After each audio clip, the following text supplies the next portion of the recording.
Our boy finds himself standing on cracked stone, realizing with a grimace that he's back in this strange place again. He's on a floating island of rubble, a desolate landscape drifting through an endless, hazy twilight. Surrounded by Western-style ruins, he notes the complete absence of any life, a true dead world. But then, his eyes catch a flicker of light in the distance, a single point of focus in the vast emptiness. A silhouette with glowing red eyes emerges from the abyss, and Jinwoo is dumbfounded to see it's a person. A colossal, muscular figure with wild blonde hair lands before him, radiating an insane amount of pressure. The giant smirks, his glowing eyes fixed on Jinwoo, telling him that he's been waiting for him at the edge of the abyss. The sheer intensity of the vision causes our boy's eyes to snap open. He wakes up with a jolt, gasping for air and drenched in a cold sweat in his own bed. Catching his breath, he realizes with dread that it was that same weird, unsettling dream all over again. A voice cuts through the morning haze, yelling for Sora to get up or he'll be late. As he gets ready, the dream haunts him. He feels a strange connection to that figure from the abyss. Wiping the steam from the mirror, he stares at his own reflection, trying to make sense of the vision. He just laughs it off while brushing his teeth, figuring he's just been studying too hard lately. But as he rinses, a reflection of a ripped, shirtless man suddenly appears behind him. Turns out it's just his dad, who playfully messes with his hair for oversleeping. Sora, completely grossed out by his dad's lack of clothes, grabs some mouthwash to get away. His dad just keeps yapping, promising to buy a huge house for him and his brother Riku once he's rich. Our boy is completely over it, muttering that he's been hearing that same old story for 5 years now. His dad just laughs, saying their life got way more interesting after he joined the self-defense force. Sora rinses his mouth, his mind drifting to his older brother. It's been 3 years since he joined the force, and Sora plans to follow in his footsteps soon. He joins his parents for breakfast, knowing he'll have to say goodbye to this simple life eventually. He thinks about his dad, a bit of a goofball but reliable deep down, and his mom, who looks tough as nails but loves her family more than anything. She gives him a hug, and for a moment, he wishes things could just stay like this forever. But just as he savors the peace, the entire building begins to violently shake. He always knew his world would end someday, a strange premonition he couldn't shake. But he never, ever expected it to end with a colossal, world-shattering tower erupting from the city. Elsewhere, Jinwoo stares out his window, utterly dumbfounded by the impossible sight before him. Back then, our boy had no idea this colossal tower would completely rewrite the fate of humanity. But as he stared, he felt a chilling certainty that this impossible structure was tied to his dreams. The very same dream that had haunted his nights, a dark premonition of the chaos to come. He remembers his older brother trying to calm the family, saying he'd be back soon after following orders from the self-defense force. But even over the phone, his promise sounded weak, a desperate attempt to sound brave. After that night, the line went dead, and they never heard from his brother again. The family could only huddle together, watching news reports that naively told them everything would be fine if they just stayed home. But the reality was a nightmare, as a terrified reporter announced 20 of these towers had erupted all over the globe. Then, just as suddenly, all broadcasts cut to static, plunging the world into an eerie silence. The only thing left was a looped emergency message urging people to evacuate to shelters, a grim soundtrack to the end of the world. Before leaving, his mom clung to a sliver of hope, writing a letter for his brother in case he ever came back. With heavy hearts and heavier packs, the family began their trek through the eerily quiet city streets. Our boy felt a chilling premonition, as if the world itself was screaming that something was terribly wrong. He then caught sight of military vehicles rolling past, the first sign of any official presence. But looking into the soldier's eyes, Jinwoo saw no hope, only the hollow gaze of a man who had already lost. The military trucks were covered in deep, monstrous-looking claw marks, proof they'd been fighting a losing battle. A rotten stench hung in the air, a smell of death that followed the vehicles like a plague. His dad could only murmur in disbelief, wondering what in the hell was happening to their world. They finally reached their destination, a gymnasium hastily converted into a temporary shelter. Inside was a sea of refugees, a silent, grim crowd that had completely given up on hope. The air in the shelter was thick with despair. It felt like everyone was just waiting on a death sentence. His mom calls him over to where they found a small space, but even in the silence, tension is brewing. Because when society collapses, there are always trash-tier troublemakers who crawl out of the woodwork. One such thug eyes, a small kid who's just trying to eat a piece of bread. Suddenly, the man snatches the food away, screaming that the kid stole his bread. The terrified boy can only stammer that he didn't steal anything.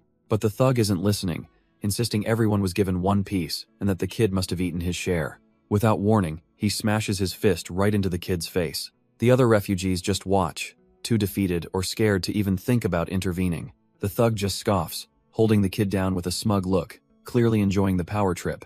With a twisted grin, the thug says he's just borrowing the bread from the now full kid. He then declares the bread is his, until the kid dies, which he figures won't be long. The poor kid can only cry, knowing he's too weak to fight back in this hellscape. But just then, a hand clamps down on the thug's shoulder. Jinwoo's dad has seen enough. The thug just smirks, telling the geezer to mind his own damn business. With ice in his veins, our boy's dad simply orders him to give the bread back. Enraged, the thug throws a wild punch, screaming for the old man to shut up, but he's way too slow. A vicious kick from Jinwoo's dad slams right into his gut. The trash-tier bully is completely knocked out, laid flat on the cold concrete floor. Jinwoo's dad calmly hands the bread back to the stunned kid as the thug seethes in defeat. Jinwoo's dad doesn't even flinch, his eyes burning with cold fury. The thug clutches his gut, seething with humiliation after being one-shotted. He gets to his feet, spits on the ground, and warns the old man to remember his face. Jinwoo watches with wide eyes, calling out to his dad in concern, but his father just calmly tells him not to worry, promising he'll keep an eye on that piece of work. The thug storms off, swearing to himself that he'll never forget this, even if it kills him. Suddenly, Jinwoo freezes, his expression turning to one of pure shock and dread. A name from his past surfaces in his mind. Kagawa Eiji. He remembers all too well. This was the bastard who enjoyed tormenting him back in the day. Turns out, the thug and his old bully are cut from the same trash-tier cloth. Before Jinwoo can process his thoughts, a soldier bursts in, shouting that there's an emergency call. He yells for everyone to evacuate immediately to a high-mobility vehicle behind the shelter. A man in a suit, clearly feeling important, steps forward and coldly asks for a reason. The flustered soldier can only stammer that the details are confidential, and he can't say more. This answer clearly isn't good enough for the suit, whose patience has officially run out. He explodes with rage, kicking the soldier and screaming about being locked up for 2 days with no explanation. Another vicious kick lands as he demands to know what his taxes are even for if this is the treatment they get. The soldier is left completely stunned as the crowd's anger begins to boil over. Suddenly, pure terror takes over the soldier's face as he shoves the man back, screaming that they are coming. Jinwoo wastes no time, grabbing his confused parents and urging them to hurry, sensing a familiar dread. Our boy Jinwoo looks back, a chilling premonition washing over him. The shelter door begins to buckle, as the soldier on the ground screams for everyone to get to the cars.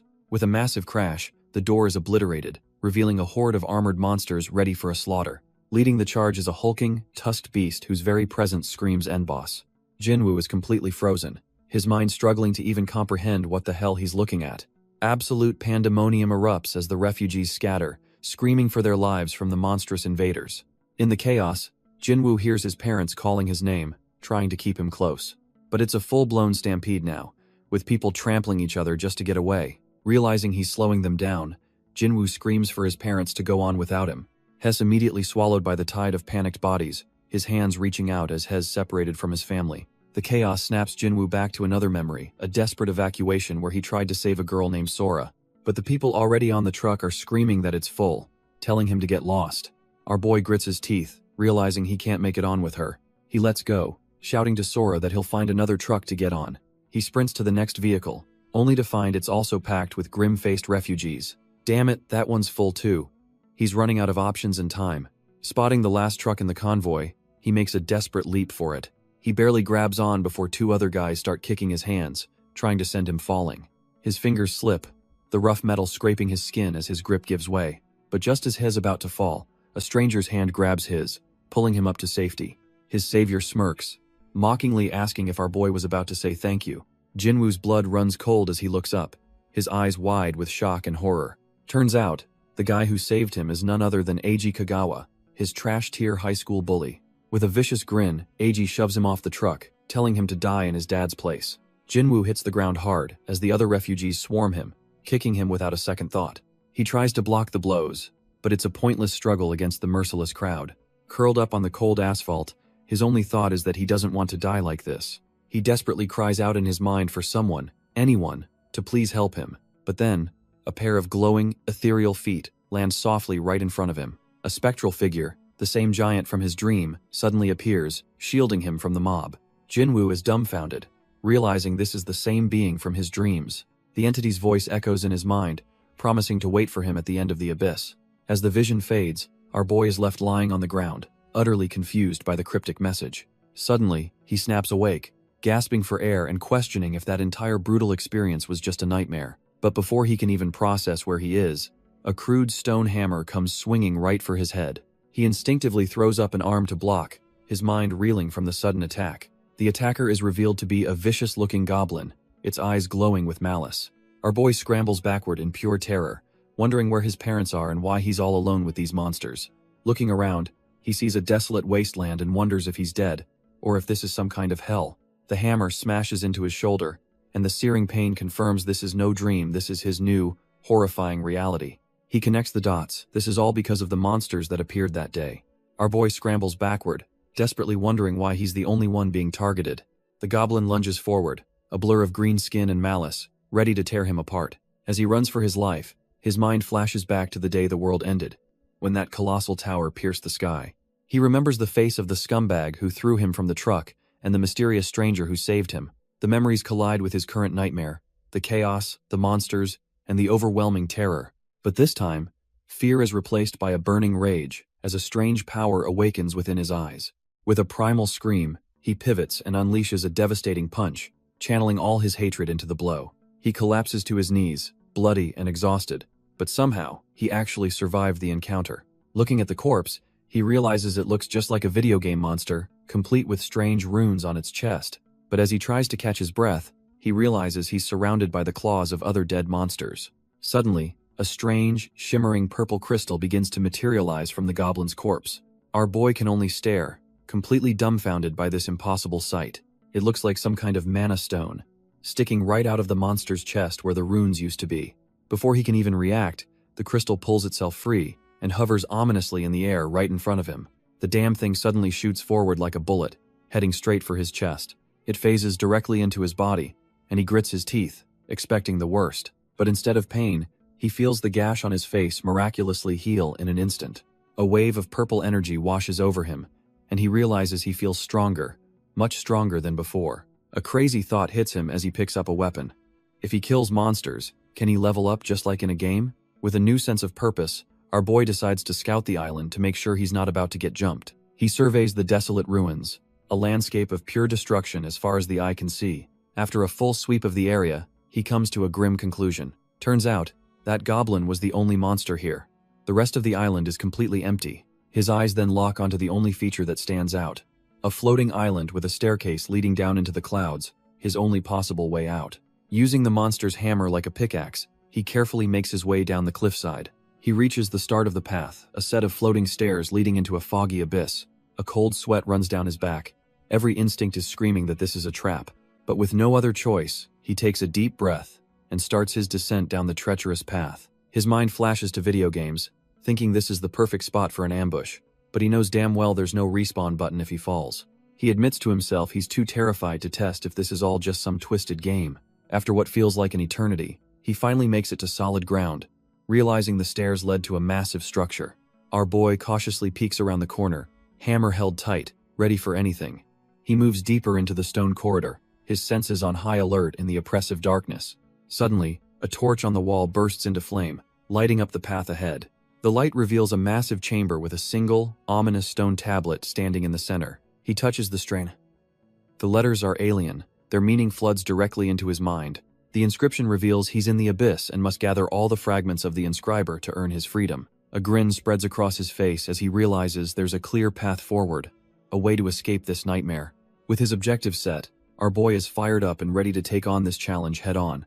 Thinking back, he realizes that first monster was trashed here, and a surge of confidence hits him he can actually make it out of here alive. With renewed resolve, he shoves open the massive stone doors, bracing himself for whatever lies on the next floor. As he progresses, our boy starts to piece together the brutal rules of this so-called abyss. He recalls the first floor, a small room with a single goblin monster marked with the number 1. Then the second floor was twice as large, guarded by 2 wolf-like beasts, with one holding the key marked 2. He figured out that these glowing fragments are the keys to the next level, and they're only found inside these numbered monsters. The system is simple but ruthless. The higher the floor, the stronger the monsters become. But a grim realization dawns on him: the real challenge isn't just the strength, it's finding the key monster. Because with each ascent, the area of the floor doubles, creating a vast and deadly hunting ground. And to make things a living hell, the number of monsters quadruples. forcing him to carve through an entire army for one single key. But our boy wasn't just taking it. With every agonizing battle, he was getting stronger too. He became a force of nature, shattering the very ground as he carved his way through the abyss. The higher he climbed, the more insane the number of monsters became, an endless sea of enemies. He even ran into an old nightmare on the 12th floor, the very same beast that attacked the shelter. But the monster that once seemed invincible was now just another corpse left in his wake. The grind was relentless. The more monsters he faced, the more numb he became to the slaughter. The system notifications became a blur as the monster count climbed from thousands into the millions. Some keyholders were colossal titans, so massive they blotted out the sky. Finding the target often felt impossible, like searching for a single grain of sand in a desert of death. Other times, the key monster was buried deep within a horde, forcing him to butcher an entire army to get to it. Some keyholders were a pain, hiding deep inside caves like cowards, but the most annoying ones were a special kind of trash. They were the ones he found only after butchering every single monster on the floor.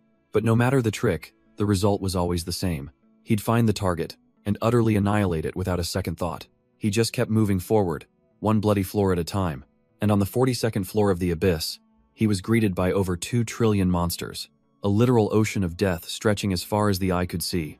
But our boy just grins, thinking this endless war is absolutely fantastic. The sky of the 42nd floor is filled with nothing but wyverns and the stench of death. After so long, our boy, now with flowing white hair, wonders how many years have passed. But he quickly realizes that time is no longer a valid concept in this endless abyss. The only thing that exists here is the cycle of death and killing, marked on the walls.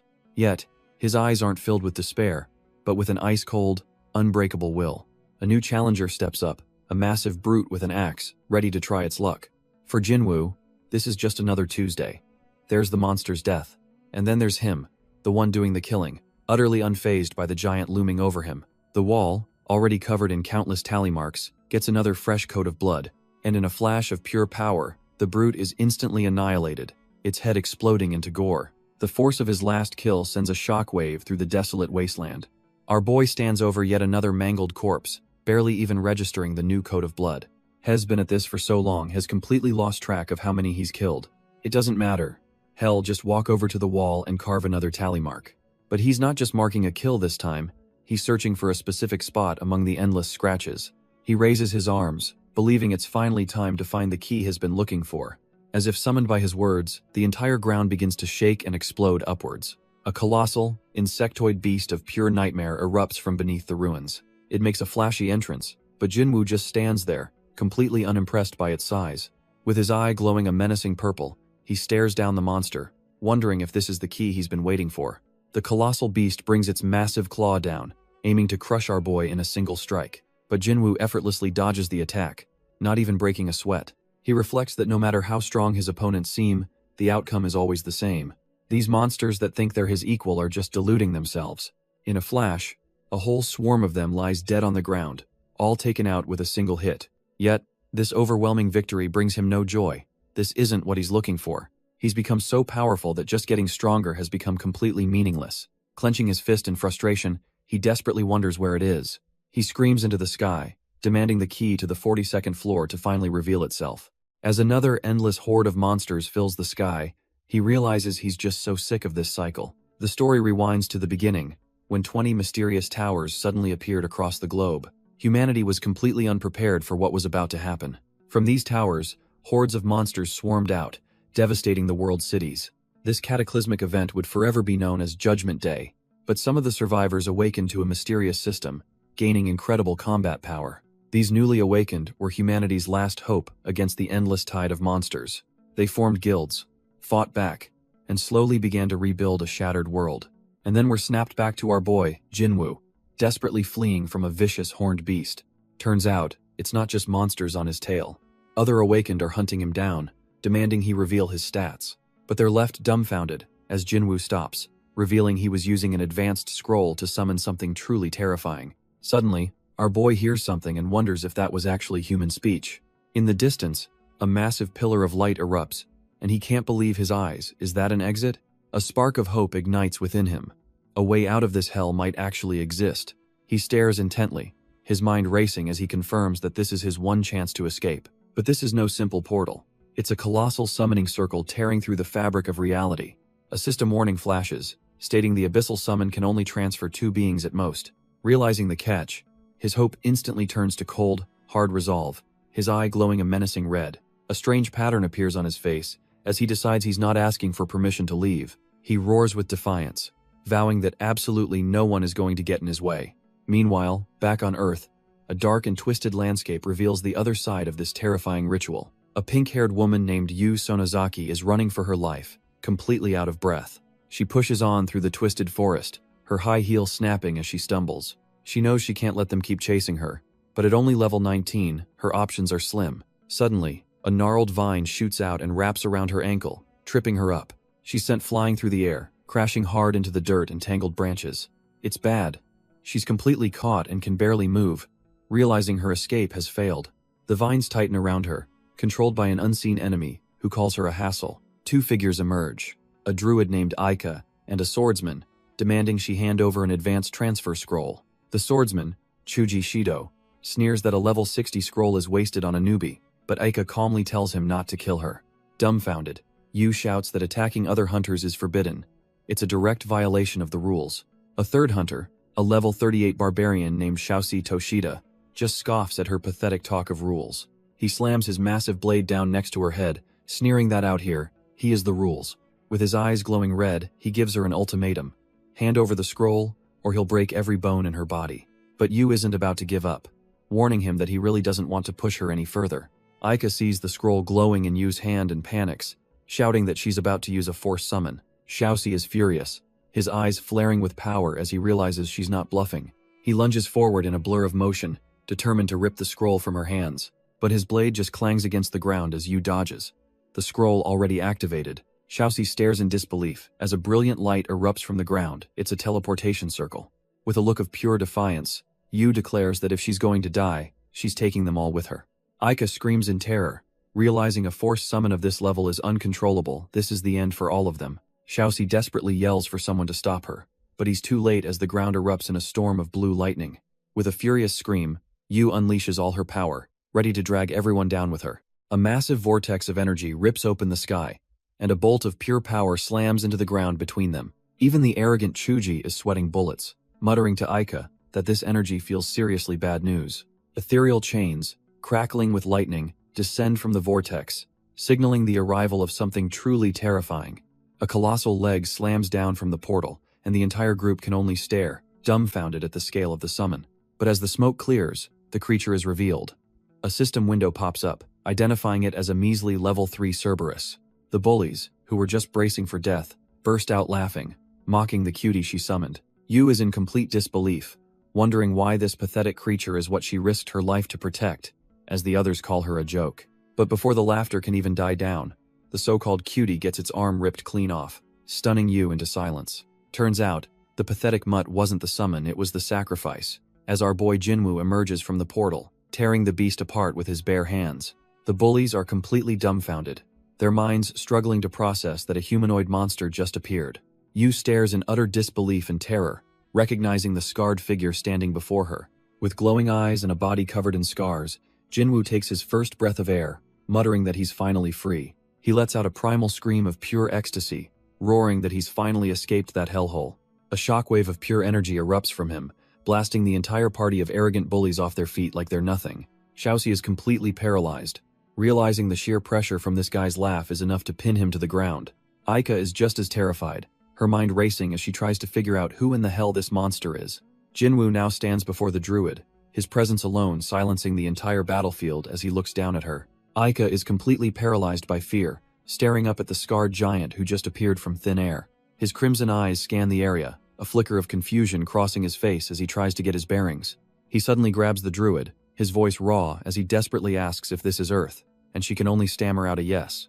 A wave of pure, unadulterated relief washes over him as he lets out a laugh, realizing he's finally back home. But the trash tier bullies are already getting back up, with Shaoxi demanding to know what kind of cosplay stunt this is. Thinking this is all a show, he and Chuji charge in, screaming at our boy for daring to mock their precious guild. It's utterly pathetic. Jinwoo doesn't even flinch, casually deflecting their full power strikes like he's swatting flies. His eye flashes a dangerous purple, a clear sign that his patience for these insects has just run out. Xiaoxi is left completely dumbfounded, his bravado tattered as he stammers out the only word he can think of, monster. And that word echoes in our boy's mind, the barbarian's terrified face reflected in his own monstrous gaze. That single word, monster, flips a switch in our boy's head, unleashing a terrifying purple aura. He grabs the barbarian by the throat, who can only let out a choked scream as he's lifted off the ground. With a chillingly calm voice, Jinwoo demands to see his number, a concept from the world he just escaped. Xiaoxi is completely baffled, sputtering that he has no idea what he's talking about. Our boy's patience is gone, his eyes glowing with cold fury as the dark energy intensifies. His very hand begins to transform, his nails sharpening into deadly claws. He slams the so-called barbarian into the ground with enough force to crack the earth. The tough guy act shatters completely as Xiaoxi is so scared he literally wets himself on the spot. Jinwoo stands over them, annoyed that even with this weak body, he's still leagues above these clowns. He looks down on the terrified party, his message simple and absolute: get lost. The party scrambles away in pure terror, with Xiaoxi screaming that our boy will regret this. As Jinwoo stands there, you can't help but stare, dumbfounded by his immense strength and the horrifying scars covering his back. Her mind races, wondering if this man is even human, or perhaps some demon summoned from the abyss. But Jinwoo just turns to her, his voice cold as he asks how many years have passed since the tower first appeared. Shaking, she stammers out the shocking truth. It's been 5 years. He's completely lost, questioning if this is even Earth and what happened to the world for everyone to be dressed like this. To explain, Yu pulls up a system window, revealing that after the tower's arrival, a strange power awakened in humanity. The news gets worse as she shows him a report. 1/3 of the cities have fallen, and S City just barely survived its 7th invasion. A jolt of pure shock runs through Jinwoo. S City is his home. He grabs her, desperately demanding to know what happened to Mi City, only for her to tell him it's already in ruins. Yu tries to rationalize the city's fall, saying strong fighters should have been able to handle the monsters. But our boy cuts her off, his eyes blazing with desperation as he demands to know the way to S City. She points him in the right direction, and he's gone in a literal flash. Yu is left utterly dumbfounded, unable to process that he's actually going to travel there alone. Realizing she's encountered something beyond comprehension, she decides she must report this to a Lady Wani-sama. Meanwhile, the trash-tier party that fled earlier is limping through the city ruins, cursing Jinwoo's name. Xiaoxi Toshida and his crew look completely beaten down after their cowardly escape. Suddenly, a sinister dark energy erupts from the ground, and Toshida screams into the ruins, demanding to know who's there. A new hooded figure emerges from the shadows, his glowing eyes locked onto the group as he says he can sense Jinwoo's presence on them. He grabs Toshida by the face, lifting him effortlessly and giving the party a 3-second ultimatum to reveal where Jinwoo went. The party is paralyzed with fear, realizing they've cornered a beast far beyond their league. But Toshida, ever the loudmouth, musters up one last pathetic bout of defiance, screaming that the hunter is full of crap. The hooded hunter simply states that time is up, unleashing a devastating slash of dark energy that wipes the entire party off the map. We cut to the gleaming headquarters of the Tower Frontline Guild, Tiger's Roar. Inside, a secretary reports with a grim face that all 4 life signals from Toshida's party have vanished, along with Sonozaki and the scroll. A hand holding a wine glass trembles with rage as a voice calls the fallen party useless trash. The man is revealed to be a high-ranking guild member, who scoffs at his secretary for recommending a team that couldn't even handle a level 10 summoner. This is Mukai Licht, a level 118 storm priest, who correctly deduces that they must have been taken out in a single, overwhelming blow. He coldly orders his subordinate to find out exactly who was responsible for this mess. His final command is to capture Sonozaki at all costs and force him to explain this failure to a mysterious higher-up. Mukai Licht stares out the window, vowing that anyone who lays a hand on his subordinates will pay with their life. But his train of thought shatters when he sees a reflection of a white-haired man, our boy Jinwoo, leaping past his skyscraper window. The guild leader is hit by an overwhelming stench of blood, wondering just who this absolute monster of a man is. He realizes the figure is heading towards the Fallen Zone, a part of the city now swarming with bat-like creatures. It all clicks into place. This is a full-blown invasion, as the tower finally awakens after 5 years of dormancy, unleashing its major forces. Realizing his men are walking into a slaughterhouse, Mukai immediately orders all search squads to fall back. Meanwhile, Jinwoo is a blur of motion, a one-man crisis carving a path through the ruined city. He moves with inhuman grace, effortlessly weaving through the concrete canyons and the swarms of monsters that call them home. Our boy finally lands on a rooftop, taking in the grim sight of the S-City Fallen Zone. He thinks back on the 5 years he was trapped in the abyss, only to return and find his world has turned into a living hell. He remembers that in the abyss, he was forced to become stronger. Back then, he was just a terrified coward, barely able to hold his own against a single trash-tier goblin. But now, he's a completely different beast, shattering monsters with overwhelming force. The endless cycle of killing dulled his senses, leaving him exhausted and surrounded by the bones of his enemies. He was so close to losing himself, forced to eat raw monster flesh just to survive, on the verge of becoming a mindless beast. But the memory of his family, his mom, his dad, his brother, was the one thing that kept him grounded in his humanity. Looking out at the swarm, he recalls how monsters like these once filled him with absolute terror. Now, they're nothing more than pathetic weaklings, easily swatted out of the sky. With his family's safety as his only goal, he unleashes his power and dives into the fray. His destination, S-City, once a bustling metropolis, now a desolate ruin he must tear through. Our boy makes his way through the ruins, noting that while the buildings are wrecked, there are no signs of a massacre here. He realizes this is his old neighborhood, abandoned since the evacuation, and he's heading for a specific place.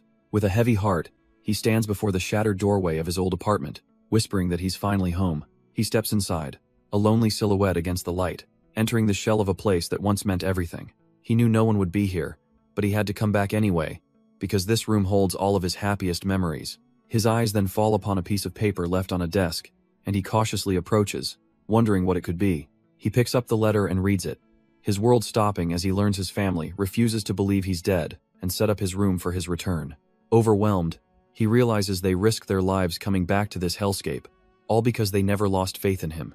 The letter explains they even left him clothes in every size from when he was a kid to now, ready for the day he came back. Inside a drawer, he finds a map to the 6th shelter and a family photo, the letter begging him to come find them. He stares at the old family photo, his parents' promise to wait for him echoing in his mind. Clutching the picture to his chest, our boy finally breaks down, tears streaming down his face. But his sorrow quickly hardens into resolve as he wonders just how strong he's truly become. He questions if his power is now enough to end this entire post-apocalyptic nightmare for good. If it is, then maybe, just maybe, he can get back everything that was stolen from him. With a new fire in his eyes, he sets his sights on a single destination, the 6th shelter. He steps out into the ruined city, realizing the map is useless when every road has been annihilated. A smirk crosses his face as he decides that taking the roads is for the weak. Straight ahead is faster. Without a second thought, he launches himself into the air, leaping across the shattered skyscrapers. But his direct path is immediately blocked by a monstrous winged beast, ready for a fight. Without missing a beat, our boy tears through the monster, a crimson blur of absolute destruction. Turns out it wasn't just one beast. He carves a path of annihilation straight through the entire swarm. Meanwhile, a couple of guards on duty are bored out of their minds. One joking, the other is hearing things from drinking. Suddenly, an impossible streak of light rips across the sky, leaving them completely dumbfounded. They can't believe their eyes. One of the guards stammers that he couldn't even track the object's movement. Another man rushes over, frantically asking if they managed to capture the phenomenon on camera. The footage reveals the impossible truth. The source of all that chaos is a single man, flying through the ruins. Down below, a terrified woman sees the figure blot out the sun and screams for it to stay away, fearing the worst. But she has far more immediate problems, as 3 trash-tier scavengers corner her in the rubble. Their leader licks his lips with a disgusting grin, telling her not to worry because they're good guys. The scavengers close in, their leader promising to take good care of her as she desperately screams no. He grabs her by the chin, telling the terrified woman not to be scared, which only makes things worse. The creep leans in with a disgusting, drooling grin, promising that he and his boys will be gentle. He continues his disgusting spiel, saying it would be a waste not to use her, but she glares back with pure hatred. Suddenly, a foot slams into the ground with enough force to shatter it, as a cold voice declares them to be the same old trash. It's our boy, Jinwoo, his purple eyes burning with contempt as he looks down on the lowlifes and calls them scum. The scavenger leader whips around, demanding to know who's there and threatening to make them regret getting in his way. Realizing this newcomer isn't just some random survivor, he orders his 2 goons to take him down. The 2 lackeys charge forward like idiots, screaming that the little shit is about to die. But in a blink and you'll miss it moment, both of them are sent flying, completely obliterated by an unseen attack. The scavenger leader is left completely dumbfounded, face down in the dirt from the sheer force. He looks up to see Jinwoo standing over him, an absolute reaper whose face is cloaked in shadow. As the dust settles, our boy's hair is now stark white, his purple eyes glowing with cold fury. In a desperate last stand, the thug grabs Jinwoo's leg, screaming that he won't go down easy. But Jinwoo just stomps down without a word. shattering the man's arm into 100 pieces. The pain triggers a memory of a time when he was the one standing tall, threatening a victim by boasting about his guild. Jinwoo snaps him out of it by coldly calling him by his full name, Eiji Kagawa. He grabs his own hair, taunting the thug and asking if he's already forgotten the face of the man he killed. Kagawa's eyes widen in pure terror as he stammers out a name from his past. Mukujima. He scrambles back, screaming that it's impossible for a dead man to be standing right in front of him. Jinwoo stands over him, an absolute demon radiating an aura of pure death. Kagawa can only scramble backward, his mind completely breaking as he screams about how a dead man can be alive. But our boy just lets out a cold, chilling smirk. In a flash, he lunges forward, his hand a blur. He snatches Kagawa by the throat, lifting the trash-tier thug off his feet with ease. Jinwoo explains that he literally clawed his way back from the depths of hell, and it's all thanks to him. Now, he promises, it's Kagawa's turn to take a little trip down there himself. His grip tightens, the sound of bones creaking as he promises to make him suffer. He's going to strip away every last shred of his dignity, showing him what true power feels like. A sinister red aura erupts around Jinwoo, filled with voices whispering for him to kill, promising that he's the strongest. Jinwoo's mind flashes back to the past, remembering the constant pain and bullying he suffered at Kagawa's hands. He recalls the sheer humiliation and powerlessness he felt, getting beaten down by this trash-tier thug. But now, with Kagawa in his grasp, he swears he'll pay back every last bit of suffering. He remembers Kagawa's twisted logic. Bullying him was just fun because it felt good to crush his dignity. Snapping back to the present, Jinwoo's cold eyes burn with an unholy light. He suddenly lets go, dropping the pathetic bully to the ground. Kagawa collapses, coughing and gasping for air, completely at our boy's mercy. But Jinwoo hesitates, looking at his own hand and realizing with a grimace that he's becoming just like him. Then, another memory surfaces. Kagawa wasn't just his bully. He preyed on other helpless survivors too. Jinwoo's resolve hardens, his eyes glowing purple, as he concludes that if he lets scum like this live, there will only be more victims. With a chilling calm, our boy calls out the name of the man who made his life a living hell, Kagawa. He explains that while Kagawa failed to kill him, he won't stoop to that level, but he's not just letting him walk away either, leaving the bully dumbfounded. Jinwoo begins to list his crimes, declaring one punch is for the 2 years of torment he endured back in school. Another punch is for all the other weaklings Kagawa preyed on when the world fell apart. And 2 more punches are for the time he tried to push Jinwoo off that evac truck to save his own skin. He lays out the deal. If Kagawa can somehow take 4 of his punches, they'll call it even, but the bully is already groveling, admitting it was all his fault. Kagawa pleads for his life, crying that with Jinwoo's current power, even a single punch would be a death sentence. But our boy just grabs him by the collar, telling him not to worry with a look that promises anything but safety. In the reflection of Kagawa's terrified eye, he sees the glowing, monstrous form of the man he once bullied. Jinwoo promises to go easy on him before unleashing a devastating blow that sends blood and spit flying. Without a moment's hesitation, Jinwoo winds up for the second punch, as Kagawa's cronies watch in stunned silence. The impact leaves nothing but a grisly splatter of blood on the cold, hard ground. For the third strike, Jinwoo's power fully awakens, his hair flashing white as he drives his fist into the bully's gut. He looms over Kagawa's broken form, his eyes glowing with purple malice, as he orders him to get up. But the man can only beg for it to stop. Kagawa's spirit is completely shattered. He looks up with a mangled face, now pleading for Jinwoo to just end his miserable life.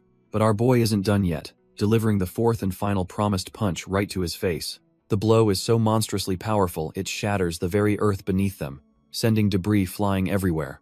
Kagawa is left a mangled heap on the ground, his limbs twisted and his eyes destroyed. Jinwoo calmly observes his handiwork, deciding that severing his limbs and blinding him is a perfectly fair punishment for his past sins. He then turns to the terrified thugs and coldly orders them to take their former leader to the hospital, and they can only stammer out a "yes, sir." With his vengeance served, Jinwoo gives Kagawa one last warning: never show his face again. He then launches himself into the air with explosive force, leaving the thugs staring in utter disbelief. Our boy considers the trash officially taken care of, and decides it's time to move on. His singular focus now is getting home as he rockets across the desolate, ruined cityscape. The scene shifts to the dangerous outskirts of civilization, a place known as the city's buffer zone. A squad of soldiers patrols the rubble, with one complaining that he'd much rather have the safe wall patrol duty. His squad mates just laugh, calling him a coward and joking about how he'd freak out if a monster actually appeared. Their commander, Kajira Tanji, isn't amused and barks at them to stay alert for an ambush. But Private Matsura Shoki thinks they're being paranoid, since monsters from Area X rarely venture this far. In a brutal twist of fate, A shadowy tentacle beast erupts from the ground, instantly slaughtering the entire squad. The ground erupts, revealing a horrifying level 45 monster, a kraken spawn. As the soldiers try to maintain formation, they immediately light it up, unloading a full clip into the beast's armored face. But their bullets just bounce off its hide like pebbles, not even scratching the damn thing. One of the soldiers panics, realizing their conventional weapons are completely useless against a monster of this level. The creature looms over them, preparing to strike as the men watch in terror. Their commander screams for them to scatter, but it's far too late for that. In an instant, its massive tentacles rip through the squad, turning soldiers into red mist.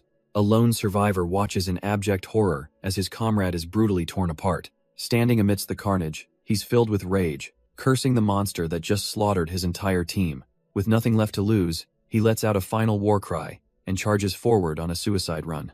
Meanwhile, another squad is desperately firing on a similar beast, but their bullets might as well be raindrops. The monster's massive eye stares them down, completely unimpressed by their futile assault. It raises its deadly tentacles for the kill, but then, inexplicably, it just stops. A soldier who is bracing for the end is left dumbfounded when the attack doesn't land. Instead of attacking, the colossal creature begins to tremble violently, its armor rattling. The soldiers are completely baffled, unable to comprehend what is happening. One of them grits his teeth as the unbelievable truth dawns on him: the monster is scared. The behemoth is visibly shaking, its entire body seized by absolute terror. It curls into a defensive ball, trying to protect itself from something the soldiers can't see. They stand there frozen, wondering what kind of absolute demon could possibly frighten this thing. Seeing the beast frozen in fear, one of the soldiers yells that this is their one and only chance to strike. With a desperate roar, he hurls a block of C4 right at the cowering behemoth.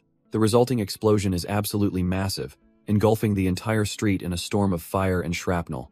As the smoke billows, the soldiers anxiously peer through the haze, praying they actually manage to kill it. But their hopes are instantly crushed as the smoke clears, revealing the monster's giant eye, completely unharmed. The colossal eye swivels and locks onto them, its brief moment of terror now replaced with pure, unadulterated rage. One soldier collapses in utter despair, realizing their most powerful weapon didn't even leave a scratch. The monster's tentacle whips through the air, a razor-sharp tip aimed right at the fallen man's head. But in a flash of movement, the creature's limb is sliced clean in two, spraying blood everywhere. The soldier, now covered in gore, can only stare in stunned silence, having no idea what just saved his life. The second lieutenant wonders if the monster wasn't scared of them, but of something else entirely. His eyes land on our boy, Jinwoo, standing casually amidst the carnage as if it were nothing. He can't wrap his head around it. A monster that tanked an explosion was just one shot by this random guy. The lieutenant knows only a handful of S-class hunters have that kind of destructive power, but he's never seen this face before. Determined to uncover his identity, he activates his advanced reconnaissance skill to scan Jinwoo, but the result that pops up leaves him utterly dumbfounded, his mind refusing to process what he's seeing. Instead of a status window, a glaring red system warning flashes, telling him to show some respect. The sheer mental shock is too much, causing a violent backlash that rattles him to his core. His subordinates rush over as he collapses, screaming for a medic, thinking he's been attacked. Hearing the commotion, Jinwoo turns around, completely oblivious to the fact that he just broke a man's brain. Our boy casually walks up to one of the soldiers, asking for a bit of information. He wants to know the way to Refuge Area 6. And the soldier snaps to attention. The soldier nervously explains it's 50 kilometers north, but warns him he'll have to pass through the dreaded Area X. Jinwoo raises an eyebrow, completely unfazed by the ominous name. Turns out, Area X is a containment zone where they've corralled a massive monster rush to limit the damage. A smirk plays on Jinwoo's lips as he realizes the world is now a game with rare item drops. He pictures the battlefield in his mind. Kill monsters, get loot, level up, it's that simple. He then asks the soldier to rate the monster he just annihilated. Sweating bullets, the soldier stammers that it was a level 45, a seriously tough opponent for them. Jinwoo's eyes narrow, thinking they're pathetic for struggling with such trash-tier mobs, and asks how many stronger ones are out there. The soldier frantically explains that if monsters of that level were common, humanity would have been wiped out ages ago. Our boy just shrugs it off, thanks him for the info, and casually turns to leave, completely dumbfounded. The soldier stammers in disbelief as this monster of a man just walks away. He desperately calls out, asking Jinwoo to wait for a moment. Knowing it's a selfish request, he prepares to ask for an impossible favor. With his head bowed, he begs Jinwoo to go to the monster-infested Area X. He pleads that a powerful hunter like him could save countless lives from the slaughter. But Jinwoo's priorities are different. He just asks if Area X is the quickest route to his destination, Refuge Area G. He agrees without a second thought, leaving the soldier stunned and filled with a glimmer of hope. Jinwoo clarifies with a cold smirk. He's going, and any monster unlucky enough to cross his path is getting annihilated. We cut to a military camp at the rear of the front line where the wounded are being treated. Inside a tent, Second Lieutenant Kajura Tanji finally stirs, groaning as he wakes up on a cot. The soldier Jinwoo saved is right there, ecstatic that his commander is finally awake. Kajura sits up, asking how long he was unconscious, and is shocked to hear it was only 10 minutes. His subordinate holds up a glowing potion, explaining a recovery item from the monster, worked instantly. The lieutenant's mind is still hazy, as he asks what happened to the person who saved them. The soldier reports that their mysterious savior simply headed north after the battle. Hearing this, Kajura freezes, a look of dawning horror spreading across his face. He violently grabs the soldier, demanding he repeat what he just said. The startled soldier clarifies that the man was heading to Refuge Area G. Kagura's blood runs cold as he processes the horrifying truth. Their savior is walking straight into Area X. The soldier adds that the man seemed completely unconcerned, leaving without a single moment of hesitation. Snapping out of his stupor, Kajura barks an order to get Central Command on the line. Now, his subordinate is completely dumbfounded, wondering why they'd ever need to contact the top brass. Kagura sits down, his mind racing against a rapidly approaching deadline. He glances at his watch. With only 10 minutes remaining, he desperately hopes their savior can make it. Just then, the soldier returns, confirming he's raised Central Command on the emergency radio. He hands over the comms device, still totally lost as to why this is all happening. Kagura explains that this mission is different, operating on highly classified intel that wasn't shared with the grunts. As the connection is established, he drops a bombshell.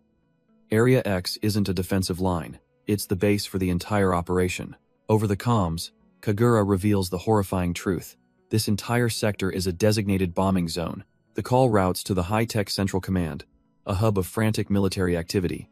A comms operator flags the incoming message as an emergency from Area B-22. The man in charge, Central Commander Kumagaya Renji, a level 58 flame magician, coolly tells her to patch it through. The operator immediately acknowledges the order, her expression all business. Her fingers fly across the keyboard, rapidly establishing the secure connection. Kagura's holographic face materializes before the commander, his identity confirmed for the official report. He urgently explains that a mysterious, unaffiliated hunter has just wandered into the kill zone, completely blind to the operation.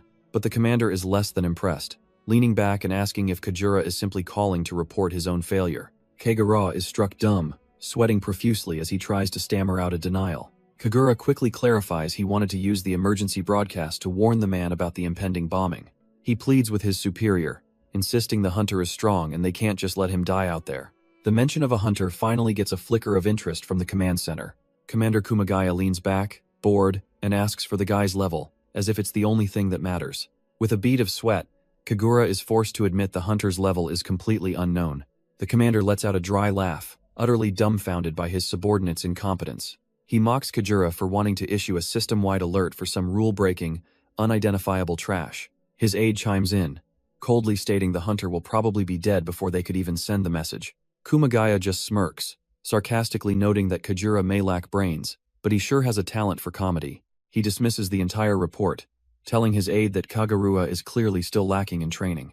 Kumagaya turns to another commander, slyly remarking that he shouldn't interfere with her subordinate's business. He then threatens her, saying that if he reports Kajura for obstructing the mission, she'll be held responsible too.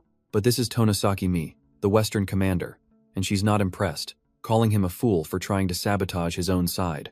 Kumagaya just cackles, completely unfazed by her accusation, and thinking she's the one being foolish.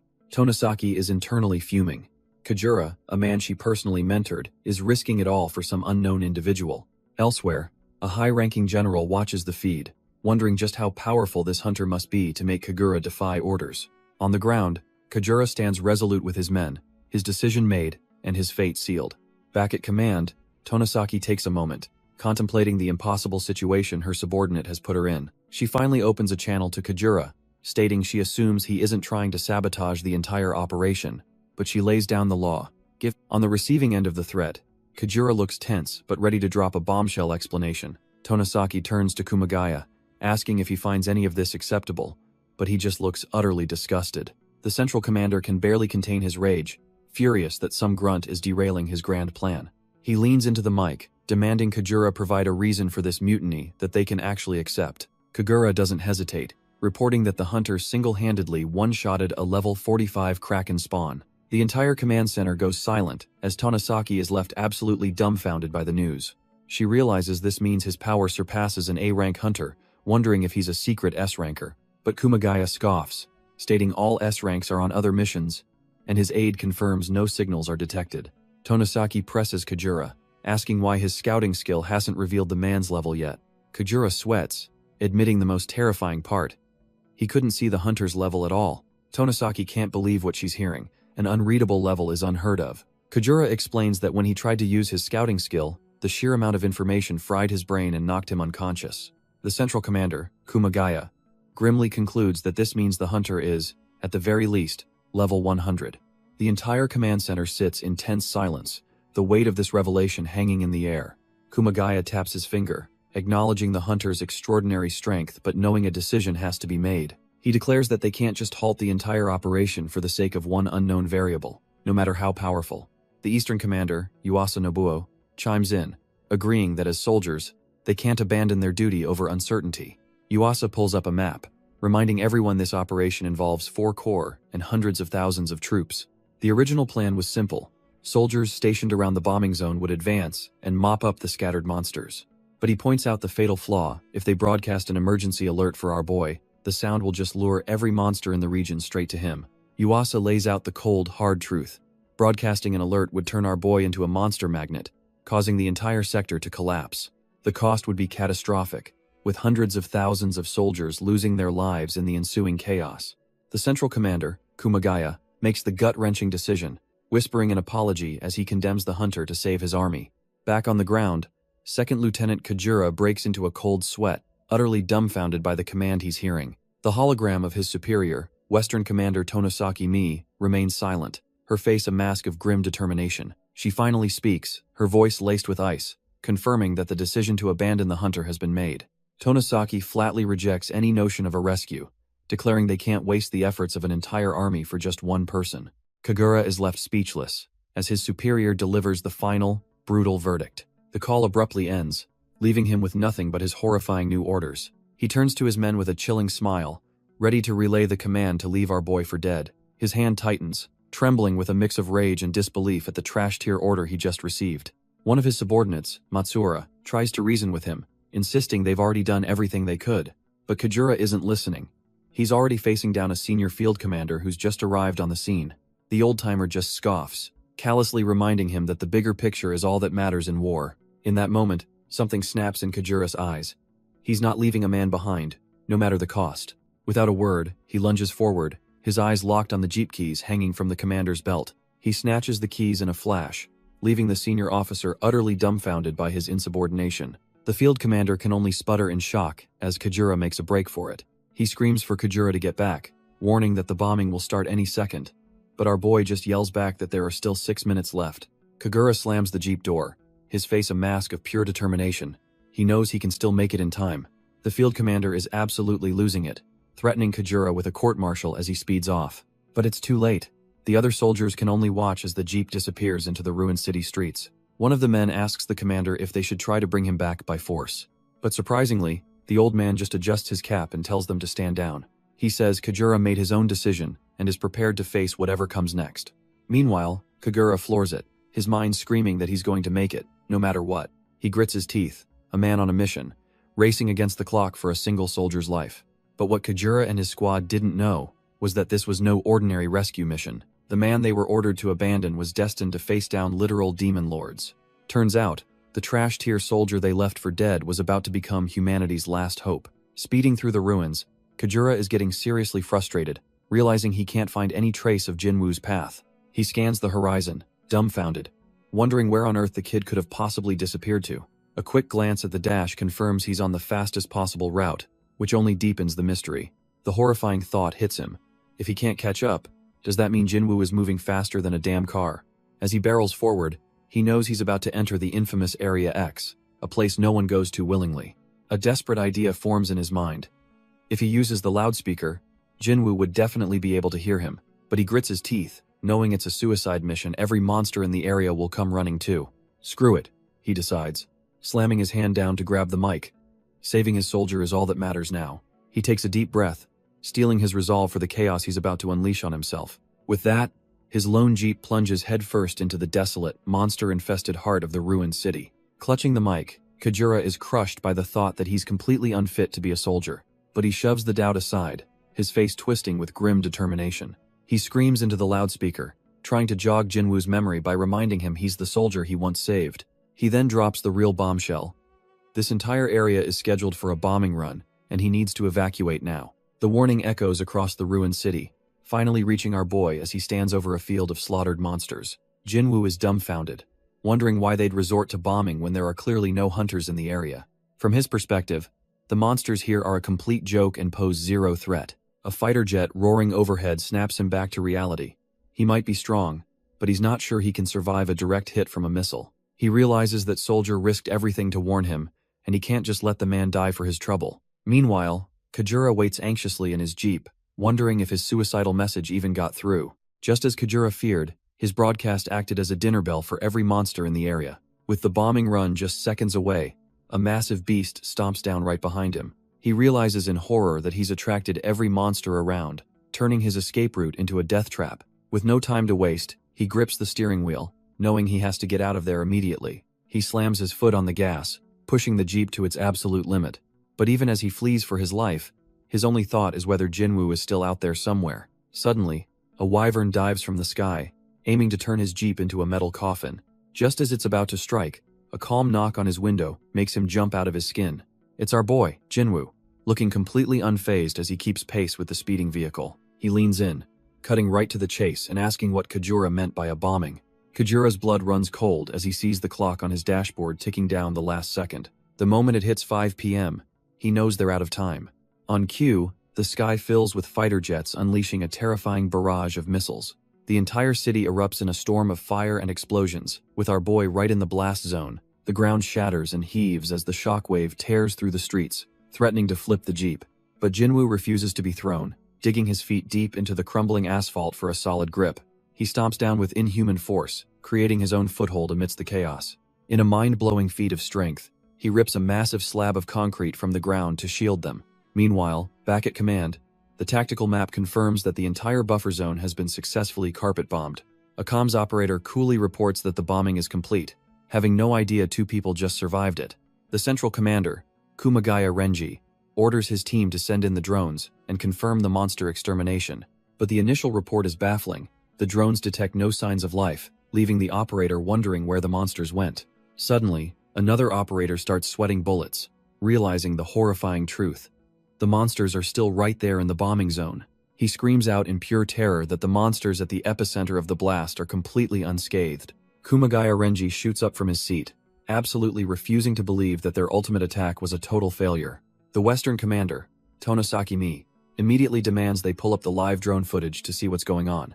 An operator frantically types, trying to get a visual on the impossible situation unfolding on the battlefield. The entire command center holds its breath, staring at the main screen as the live feed finally comes through. On screen, the Kraken spawn is perfectly fine, protected by a massive, shimmering red shield that tanked the entire missile barrage. But as the camera zooms in, they realize with dawning horror that the shield wasn't cast by a monster, it was cast by a single, hooded man. The hooded man, none other than our boy Jinwoo, stands there unfazed as the drone gets a perfect view. But before they can process it, an operator screams that a monster is attacking the drone. The feed glitches wildly, revealing a horrifying armored wyvern lunging right for the camera. In its final moments, the drone captures the beast, tearing it to absolute shreds.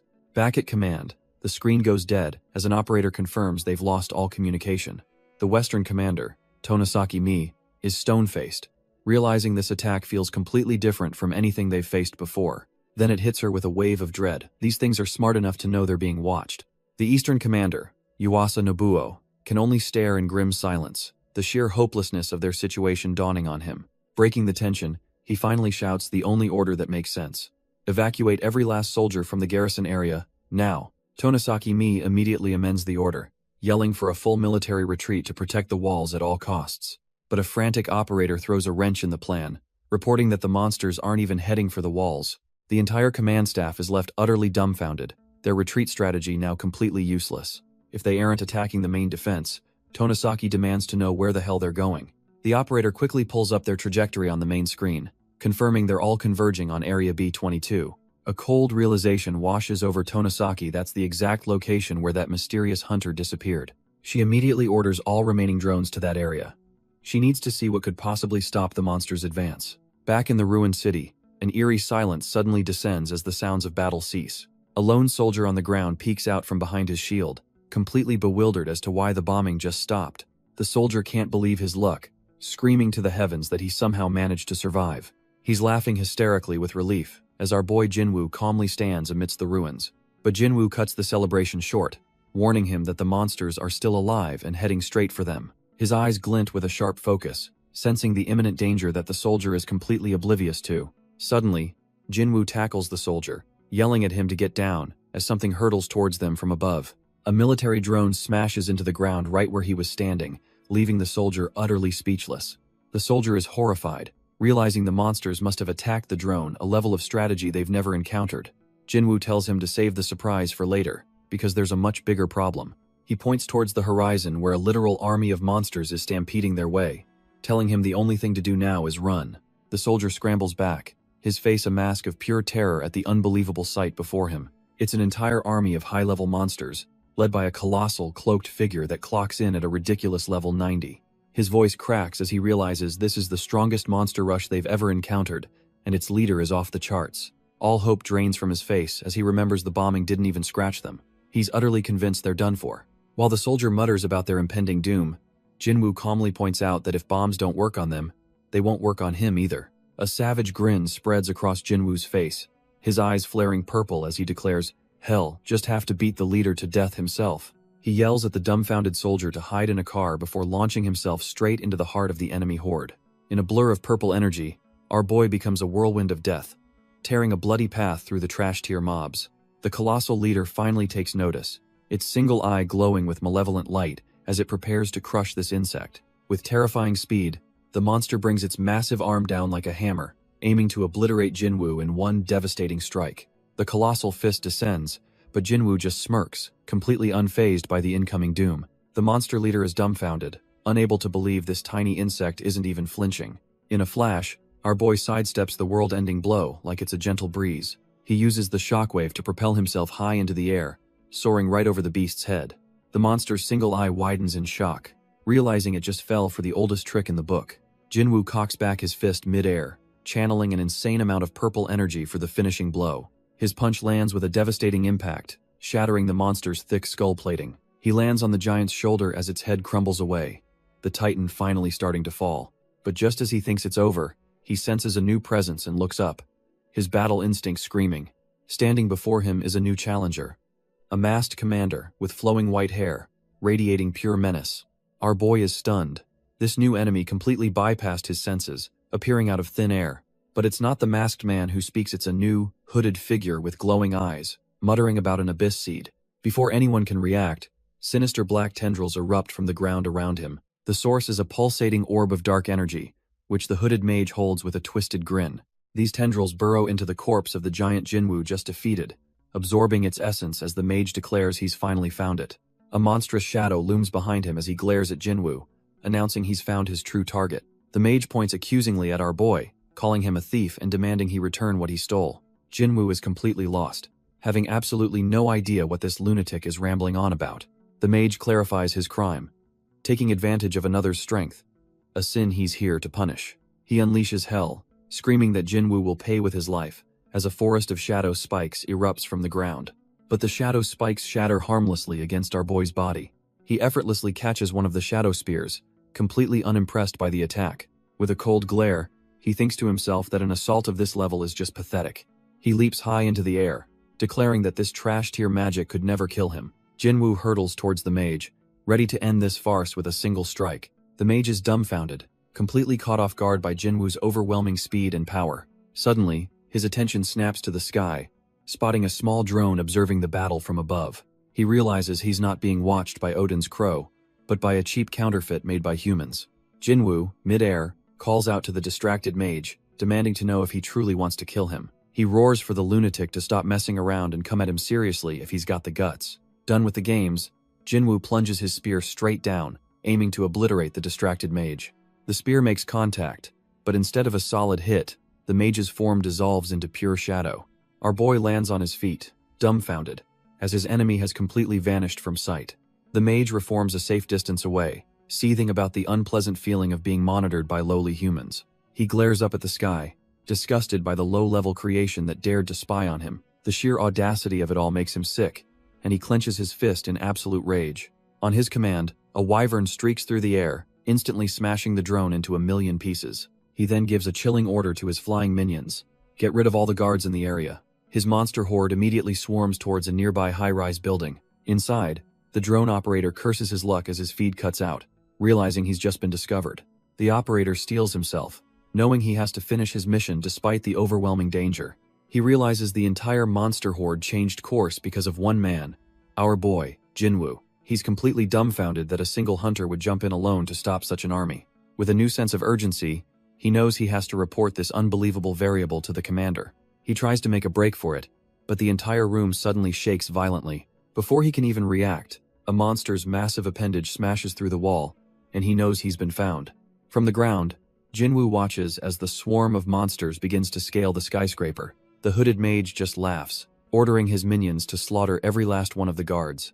A grim look of resolve settles on Jinwoo's face. He can't just stand by and watch this happen. His mind flashes back to a soldier who once told him he looked strong enough to save a lot of people. Just then, a soldier he'd saved earlier pulls up in a jeep, yelling that the entire area is about to be bombed. He urges Jinwoo to escape with him, but his jeep immediately gets stuck in the rubble, leaving them trapped.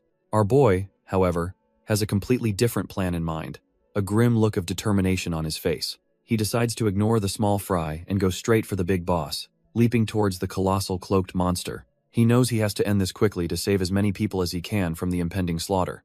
The monster leader's single eye glows with rage as it prepares to swat our boy out of the sky like a fly. It swings a massive arm, and Jinwoo is forced to block the earth-shattering blow head-on. The impact sends him flying, but he realizes the monster's power skyrocketed after fusing with the mage. He lands hard, dark energy beginning to swirl around him as he braces for the next attack. The hooded mage just scoffs, clearly annoyed by how persistent this lone hunter is turning out to be. The hooded mage is suddenly dumbfounded, noticing something strange about his opponent. Jinwoo is equally shocked, realizing this mysterious enemy looks exactly like him. Shaking it off, the mage materializes a massive sword crackling with pure, dark energy. Our boy's instincts scream at him. He knows that blade is bad news. The mage declares he'll use the power of the Abyss Seed to finally kill him. He swings the sword down, yelling that this is Jinwoo's inescapable destiny. But our boy defies fate, parrying the colossal blade with a perfectly timed punch. He follows through with a brutal fist to the mage's gut, staggering him. Before the mage can recover, Jinwoo rips the dark sword right from his grasp. Now wielding the enemy's own power, he raises the blade, ready to end this fight for good. The mage is absolutely seething, his face twisted in pure rage at the humiliation of having his own power stolen. But Jinwoo doesn't give him a moment to breathe, slamming the dark sword into the ground and unleashing a wave of its abyssal energy. The mage's body begins to dissolve, and he can't believe his ultimate attack was just nullified like it was nothing. As the sword shatters into a crystal, Jinwoo feels the immense energy fluctuation and recognizes it as the raw power of the abyss. But the fight isn't over. The mage's shadowy form begins to coalesce again, reforming from the lingering darkness. He scoffs at our boy, asking if taking other people's weapons is the only trash-tier move he's got. Towering over Jinwoo, the mage makes it clear that he's far from defeated and is ready for round 2. The crystal in Jinwoo's hand disappears, and he realizes the power of the abyss is more than just a simple weapon. Knowing this fight will take a while, his priority shifts. He has to get the vulnerable soldier to safety first. He casually turns to the soldier in a nearby jeep and asks if he's good with heights, a crazy plan already brewing. The soldier is completely dumbfounded, having no idea what our boy is talking about. Before he can even react, Jinwoo just rips the entire jeep off the ground, telling him it's time to fly. The mage is absolutely livid, screaming that Jinwoo is an idiot for daring to underestimate the power of the abyss. He begins to gather a terrifying amount of dark energy, ranting that the strong don't exist to protect the weak. The sphere of destruction grows to a colossal size as he declares the only purpose of the strong is to become the strongest. With a final curse, he unleashes the attack, telling Jinwoo to die alongside the weakling he's trying to save. But our boy is calm, glancing back and noting that his opponent is surprisingly fast. He realizes running is pointless. That ball of death will catch him no matter what, so he'll have to try something else. Deciding to go on the offensive, he launches himself and the jeep skyward, vowing to destroy the mage himself. A storm of purple energy gathers around his leg as he prepares to meet the attack head-on with a devastating kick. His kick connects with a wave of dark energy, and for a split second, he wonders if he actually pulled it off. But his hope dies instantly. The real attack, that cursed sphere, is completely untouched, and he realizes he just hit a decoy. He curses his mistake, now free-falling and completely vulnerable after wasting his one big move. As he plummets, he sees the mage wasn't just targeting him. Shadowy tendrils erupt from the ground, zeroing in on the jeep. In a blind panic, our boy screams at the drone operator to get the hell out of the car. But the operator is paralyzed with fear as the shadows creep in, the mage's voice echoing that he's just a poor little lamb. Seeing this, something inside Jinwoo snaps, and his eyes begin to glow with a cold, murderous fury. The mage sneers that he'll send the operator home as massive shadow spikes violently impale the vehicle from below. Jinwoo can only watch in helpless rage as the jeep is torn to absolute shreds mid-air. The mage lands gracefully on the wreckage, looking down at our boy and mockingly telling him not to be so hasty. But the mage's attack wasn't a killing blow. It was a trap, impaling Jinwoo with shadowy spikes as he falls. The mage casually points out that the drone operator isn't quite dead yet, his body riddled with holes.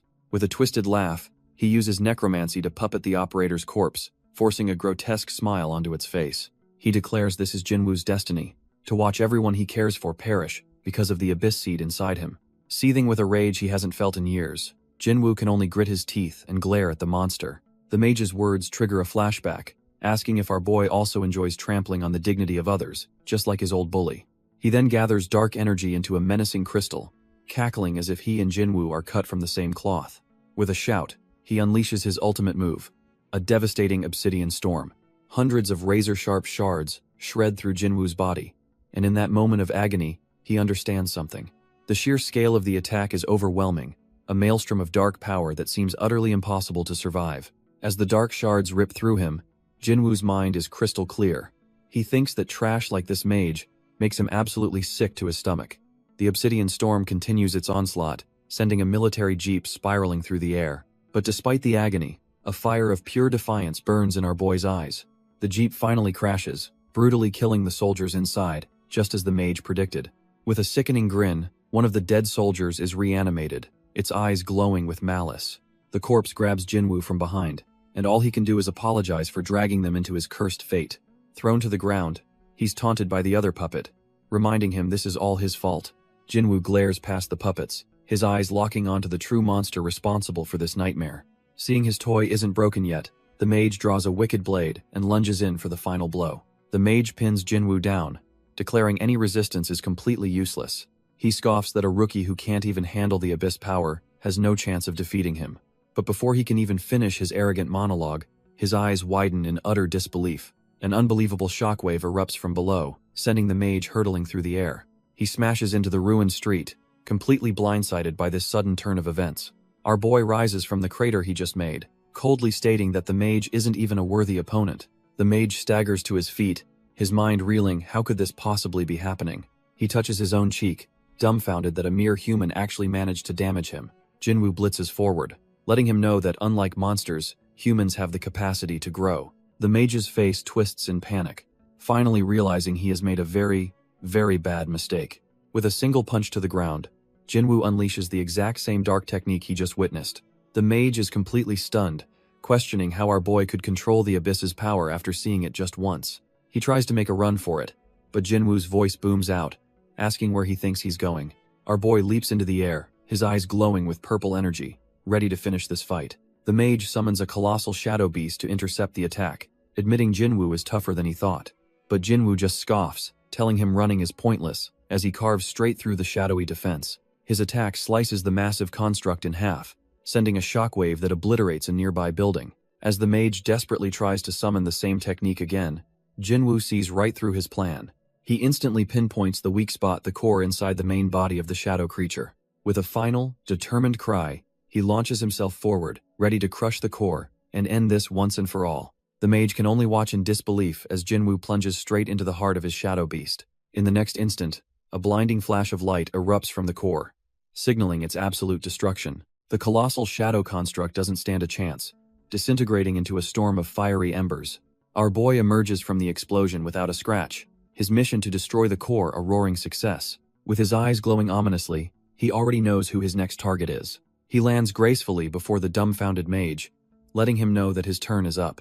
Pushed to the brink, the mage screams that he'll never forget this humiliation, and unleashes a final, desperate move, Shadow Unity. Suddenly, the shadows of all his monstrous summons begin to swirl and coalesce around him. It's a trash-tier move of last resort, pulling every single one of his monsters into himself.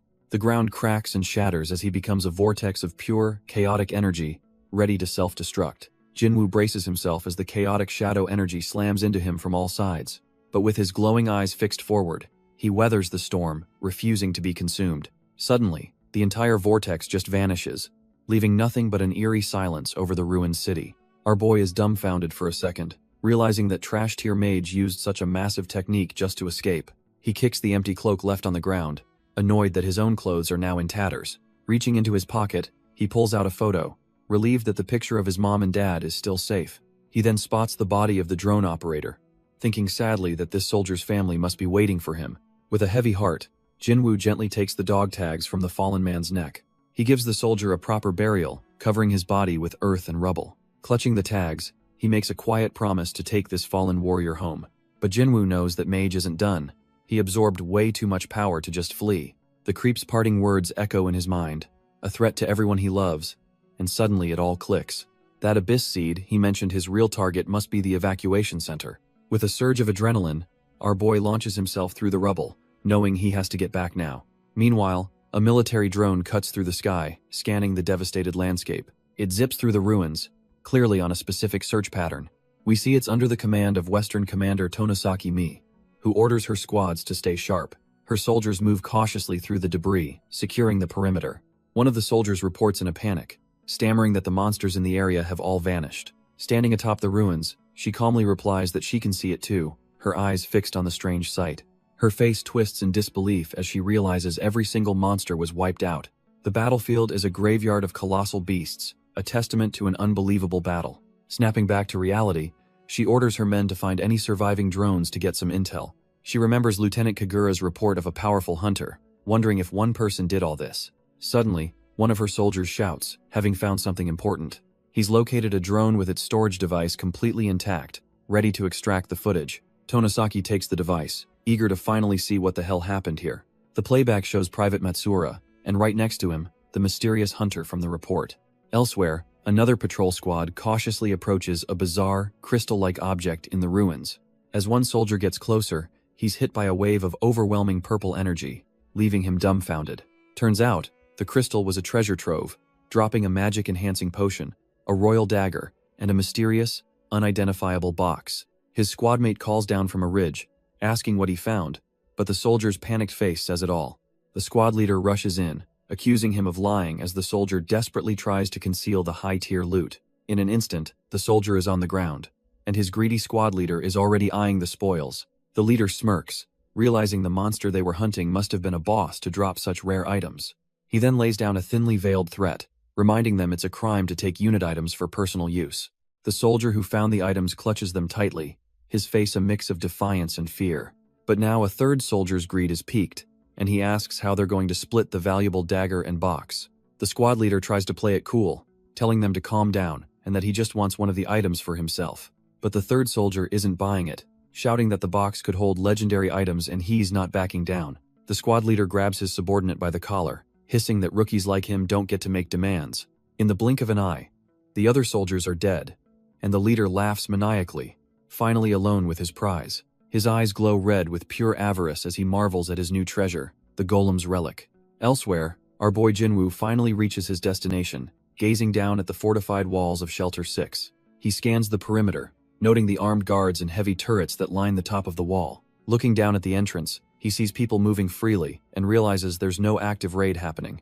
His presence, however, immediately draws the attention of the hardened survivors inside the shelter. The entire crowd parts for him, stunned into silence by the sheer aura of this scarred, shirtless warrior. Jinwoo scans the area but feels a pang of disappointment. There's no sign of his true target, the Abyss Mage. He quickly deduces there are no strong people here, which means this shelter is a prime target for destruction. Just as he's about to make a move, a mysterious figure in a conical hat appears right behind him, startling our boy. Jinwoo glances over his shoulder, noticing the man's blindfold, and immediately wonders if he's blind. The stranger just smiles, commenting on the overwhelming stench of blood and asking if Jinwoo is from the outside. With a slight smirk, Jinwoo confirms that he is indeed an outsider. The blindfolded man lets out a hearty laugh, saying that's fantastic news. He then offers a thick wad of cash, explaining that he's not looking for a fight, he just wants to buy information. The man clarifies that if Jinwoo has the intel he's looking for, he'll be more than satisfied. Jinwoo takes the money, silently questioning if this is even the right currency, but agrees to talk. The stranger seems pleased with the arrangement, but tells him to wait a moment. Before they get down to business, he says there's just one thing he needs to know first. Jinwoo cuts right through the charade, asking the man why he's pretending to be a monk. The swordsman chuckles, admitting our boy saw right through him and that the outfit is just a hobby. But Jinwoo presses further, questioning if hiding his eyes is also part of the act. The man starts sweating bullets, thinking to himself that this kid is a real pain to deal with. He fumbles for an excuse, claiming he's just got a minor eye condition. Jinwoo isn't buying it for a second. He can sense an immense, terrifying power lurking behind that blindfold. He realizes this guy is a tiger in sheep's clothing, hiding his true strength from everyone in the shelter. Cutting to the chase, Jinwoo asks what information the man is so desperate to buy. The swordsman finally gets serious, demanding to know what's happening outside that has the soldiers on the walls. It seems the entire shelter is on high alert, with troops and heavy artillery lined up, preparing for war. The swordsman notes that while he heard the commotion, the rest of the civilians in the shelter are completely clueless. He leans in, demanding our boy tell him what really happened out there. Jinwoo, quick on his feet, cooks up a trash-tier excuse about being scared by the explosion while taking a leak and running off without his clothes. The swordsman sweats, forcing a laugh. Internally, he confirms his suspicion that Jinwoo is just like him, hiding his true power. Playing along with the charade, he thanks Jinwoo for the information about the blast's direction and tosses him a small pouch. Without another word, the swordsman turns and walks away, and Jinwoo knows he's heading straight for the battlefield. Our boy is left stunned, pondering just how many other monsters are hiding their strength within this very shelter. He realizes he needs to lay low, especially since these powerful individuals are letting a shady guy like him wander around. Perhaps, he thinks, their guards are down because they all share a common enemy waiting just outside the walls. The scene then cuts sharply to a modern, empty clothing store at night, a cryptic glimpse into another time or place. Turns out that cryptic clothing store wasn't just a random cutscene. Jinwoo used the swordsman's money to get some fresh gear. Now that he's not half naked, he focuses on his one true goal, finding his parents in this desolate city. He pulls out an old family photo, figuring he'll try the normal, straightforward approach first. Spotting a woman nearby, he politely taps her on the shoulder to ask for a moment of her time. He shows her the photo, asking if she's seen the couple pictured anywhere around here. But instead of an answer, the woman's face contorts in pure, unadulterated terror. She frantically denies knowing them and immediately sprints away like her life depends on it. Our boy is left completely dumbfounded, wondering why she reacted as if she'd just seen a ghost. He glances around, noticing some local thugs giving him the stink eye, and figures he has no choice but to ask them. Before he can even take a step, one of the goons calls out to him, and you just know this isn't going to be a friendly chat. Jinwoo just stares back, completely unfazed by the thug's aggressive posturing. The goon gets even angrier, insisting that the people our boy is looking for are not around here. He gets right in Jinwoo's face, mocking him for using an old-school photo to try and pick up girls. Unbothered, Jinwoo just holds out the picture again, calmly asking if he recognizes the people in it. The moment the thug sees their faces, his entire attitude flips, demanding to know where Jinwoo got that photo. He leans in close, his voice now dead serious as he asks what his relationship is to them. Jinwoo looks him dead in the eye and plainly states that he's their son. The thug is left speechless, the image of the small boy in the photo flashing through his mind. His shock quickly turns to pure rage as he accuses Jinwoo of lying and throws a wild punch. But before his fist can connect, a truck comes tearing around the corner at full speed. The truck screeches to a halt, its bumper just inches from the thug's face. Yet our boy Jinwoo doesn't even blink. It smashes through some crates, sending debris flying as the thug is knocked to the ground in sheer shock. Completely dumbfounded, the thug can only stare at the massive vehicle that nearly flattened him. Turns out the driver is one of his buddies, who leans out and menacingly asks Jinwoo to repeat what he said about being their son. But the thug on the ground is a stammering wreck, his tough guy act completely shattered by the near-death experience. Suddenly, His fear turns into a flash of manic recognition as he realizes just who this white-haired stranger is. His entire demeanor flips as he points down the street, eagerly telling Jinwoo that his parents live just up ahead. With a simple word of thanks, Jinwoo turns and walks away, leaving the bewildered thug behind. The thug watches him go with a strange, almost relieved smile, waving him off. But the second Jinwoo is gone, the panic sets in again, and the thug sprints off, yelling that they're in big trouble and need to warn everyone. As Jinwoo walks, he finds it strange that some low-life thug would know where his parents live.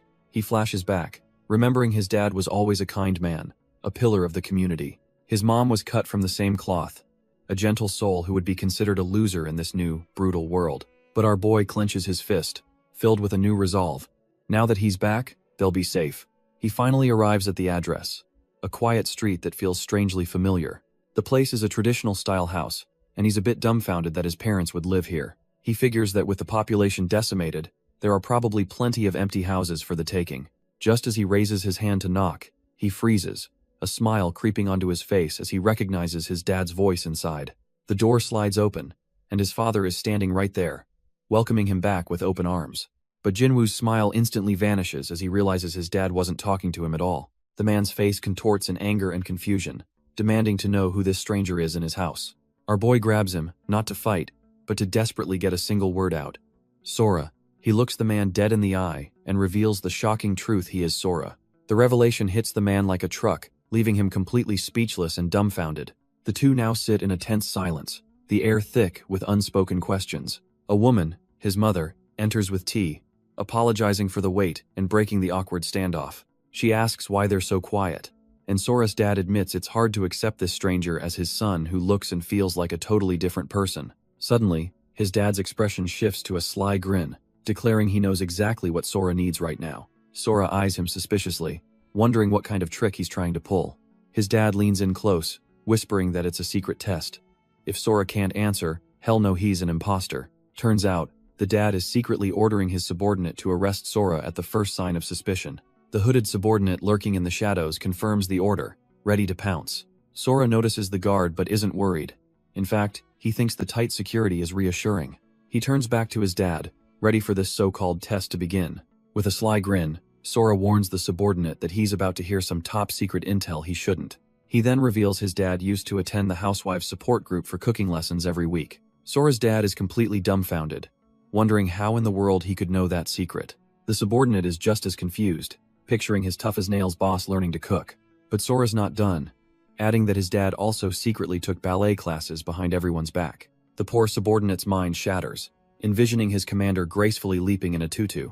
Sora's dad is absolutely floored, his mind racing to figure out how his son knows his deepest, darkest secrets. The subordinate is having a full-on meltdown, his entire perception of his boss utterly shattered. Completely rattled, the dad slams his hands on the table, unable to process what's happening. He tries to play it cool, sweating buckets as he claims anyone could know that stuff, but his face tells a different story. Sora just smiles, asking if he'd rather talk about the secrets kept inside the house instead. Now desperate, his dad leans in and asks if Sora knows about that, completely falling into our boy's trap. With a wicked grin, Sora confirms he knows everything, and warns his dad not to regret what comes next. The commander loses all composure, practically begging his son to just spit it out already. Sora calmly points at the swords on display, and reveals that the prized Japanese sword is just a cheap replica. The eavesdropping subordinate is stunned yet again. After all that, the big secret was about a fake sword. His dad loses it, demanding proof that his prized sword is a fake. Sora calmly reveals the proof: a bite mark on the hilt left by his brother. The subordinate's mind races, remembering the legend of the family head who killed 38 men by biting a sword. To drive the point home, Sora bites the replica himself, and the cheap metal shatters instantly. The guard is still paranoid, thinking this is all a complex plot to assassinate the commander. But then Sora reveals the real sword, its blade gleaming like it's made of liquid mercury. He explains that the true blade can extend and contract at will, leaving his parents dumbfounded. His father just calls him an idiot, the anger in his voice finally breaking. In a flash, he rushes forward and pulls Sora into a tight hug, admitting he thought his son was dead. The commander's tough exterior melts away as he weeps, shouting that Sora has finally returned. His father clutches him, admitting through tears just how worried they've all been. He explains that in his desperate search for Sora, he somehow clawed his way up to become the boss. Embarrassed by his own tears, He tells Sora to go silence the subordinate watching from above. The hooded guard is frozen in fear, his mind flashing back to the commander's bloody reputation. He remembers that his boss is a stone-cold killer who has waded through a river of blood to get here. This is the first time he's ever seen the commander show a shred of vulnerability, and he's sweating bullets. The subordinate knows he's a dead man. The boss values his pride too much to let a witness live. He decides to make a run for it, convinced he'll be killed to keep this moment a secret. But just as he's about to bolt, a hand grabs his arm, stopping him cold. Our boy Sora grins down at him, casually mentioning that his dad wants to have a talk. Later that night, the family sits down for a little talk under the moonlight. The atmosphere is dead silent as Sora, his parents, and the terrified subordinate sit around a table. Sora's dad breaks the silence, coldly stating that this guard, Ochiai, is the most loose-lipped of all his men. With a predatory grin, Sora leans in, warning him about the consequences if word gets out. His dad finishes the threat, laughing that it will be Ochiai's responsibility, and the poor guy nearly has a heart attack. Ochiai frantically bows, swearing on his life that he will never, ever speak a word of what he saw. He can't help but think that with their glowing red eyes and sadistic smiles, they are undeniably father and son. Sora's mom, however, calmly sips her tea and tells her husband and son to stop threatening him. Ochiai looks up at her with pure adoration, thinking he's just been saved by an angel, but she just smiles sweetly and adds that he absolutely must keep his mouth shut, proving she's just as terrifying. Ochiai bows deeply, promising his absolute silence after that terrifying family threat. Sora's dad tries to lighten the mood with a dumb joke, but his mom is clearly not amused. Our boy just smiles, thinking to himself that it truly feels like he's returned from the abyss. He finally feels at home, surrounded by his equally unhinged parents. But just as he's soaking it all in, his sharp senses pick up a disturbance outside. The door suddenly slides open, and a thug storms in, shouting for his boss. Behind him is a whole crew of trash-tier goons, armed with bats and knives, looking for a fight. The thugs barge in, completely oblivious to the absolute monsters they just interrupted. Sora turns with a smirk, coolly asking if the white-haired brat they're looking for is him. Before they can even react, he casually places a hand on the leader's shoulder, and the thug is dumbfounded. The thug leader's face drains of all color as he realizes his standing in front of the very person he was looking for. He tries to regain his composure, yelling that even if Sora is strong, they have the numbers advantage. He gets right in Sora's face, demanding to know if he's trying to pick a fight with the infamous Koshu Tiger Howl gang. But our boy isn't having it, casually catching the thug's pointing finger and stopping him dead in his tracks. Sora's eyes flash with a menacing purple energy, and the thug finally understands he's in way over his head. Completely ignoring the terrified goon, Sora turns to his father and asks for a proper introduction to his men. His dad proudly introduces his son, Sora, explaining to the thugs that he just returned after being missing for 5 long years. He then puffs out his chest, about to reveal Sora's impressive level to put the fear of God into them. But his cool demeanor shatters as he has an internal meltdown, realizing he has no idea what his son's level even is. Sora cuts in, calmly informing everyone that he doesn't have a system, leaving the thugs utterly speechless. The thugs are completely dumbfounded, questioning how he could have possibly survived 5 years in the Fallen Zone without a system. The main goon can't even process it, realizing that without the system, you're basically trashed here. Sora just smirks, explaining that no matter how much you train, you can't get past level 10 without one. This just confuses them more. They heard he was strong, but now he's claiming to be a systemless rookie. The thug starts sweating bullets, trying to laugh it off as some kind of mistake. But his mind flashes back to Sora effortlessly tanking his attack, something no mere rookie should ever be able to do. Our boy just lets the silence hang in the air, watching the thug's confidence completely crumble. With a sly grin, Sora then challenges the main thug to use his system to check his level. The goon is just left speechless, completely baffled by the sudden request. Sora then lays his trap, pointing out that if the thug truly didn't have a system, he wouldn't even know how to check. The thug tries to save face, explaining that a system lets you see monster levels, but he clarifies that seeing another person's level requires the rare scout skill. He then reveals that their boss, Sora's own father, just so happens to have that exact skill. With a smug grin, Sora turns to his dad and tells him to go ahead and check him out. Hez not just being cocky, Hez hoping this will finally give them a clue about the abyss. Later that night, the atmosphere is tense as his father's subordinates gather around. The whole crew watches as Sora prepares for the big reveal. He turns to his mother, asking if she wants to see his true power as well, but she just smiles warmly, saying she already knows and just wants to be near him. His father, however, stares at the glowing blue screen in absolute disbelief, utterly dumbfounded by what he sees. Sora's dad is completely baffled, admitting that no matter how many times he tries to scan him, he gets absolutely no information from the system. He reasons there are only two possibilities. Either our boy has no system at all, or his level is so insanely high it's out of his access range, a thought that stuns his crew. He quickly dismisses the first idea, since he can at least see Sora's name on the system. Plus, he knows Sora survived alone for 5 brutal years. A true rookie would be long dead. This leaves only one terrifying conclusion. His son's level is beyond comprehension, and he can only wonder what hell Sora went through. But his wife gently cuts in, asking if they shouldn't be glad he's so powerful. With a knowing smile, she says that Sora is a strong kid. She reaches out to touch his face, acknowledging that he must have endured so much just to come home. Her gentle touch cracks through his hardened exterior, and for the first time in years, he feels like a son again. A flood of brutal memories flashes through his mind: every fight, every near-death experience, all the blood he spilled just to survive.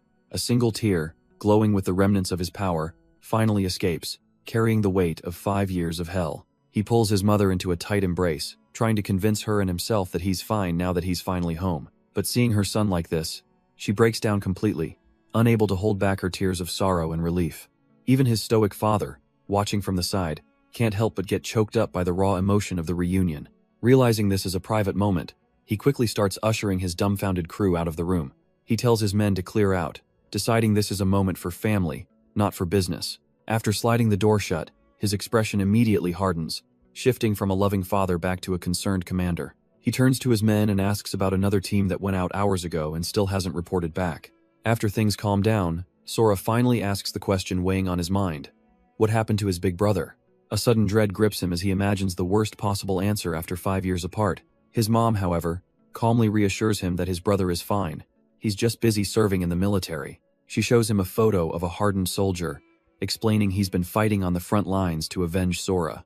A flashback hits our boy of his brother protecting him, and he realizes just how much time has passed. Changing the subject, Sora asks his mom if she holds a high rank, given her confident attitude. She just smirks, cryptically confirming that she does indeed have an important position here. Turns out, she's a cleric, an ultimate healer, whose support magic is what truly earns everyone's trust. Sora is stunned, immediately asking if her cleric abilities let her peek at his status window. She denies having that kind of power, leaving Sora confused about how she seemed to understand his condition. She gently touches his face, revealing that clerics possess prophecy skills, which is how she knew.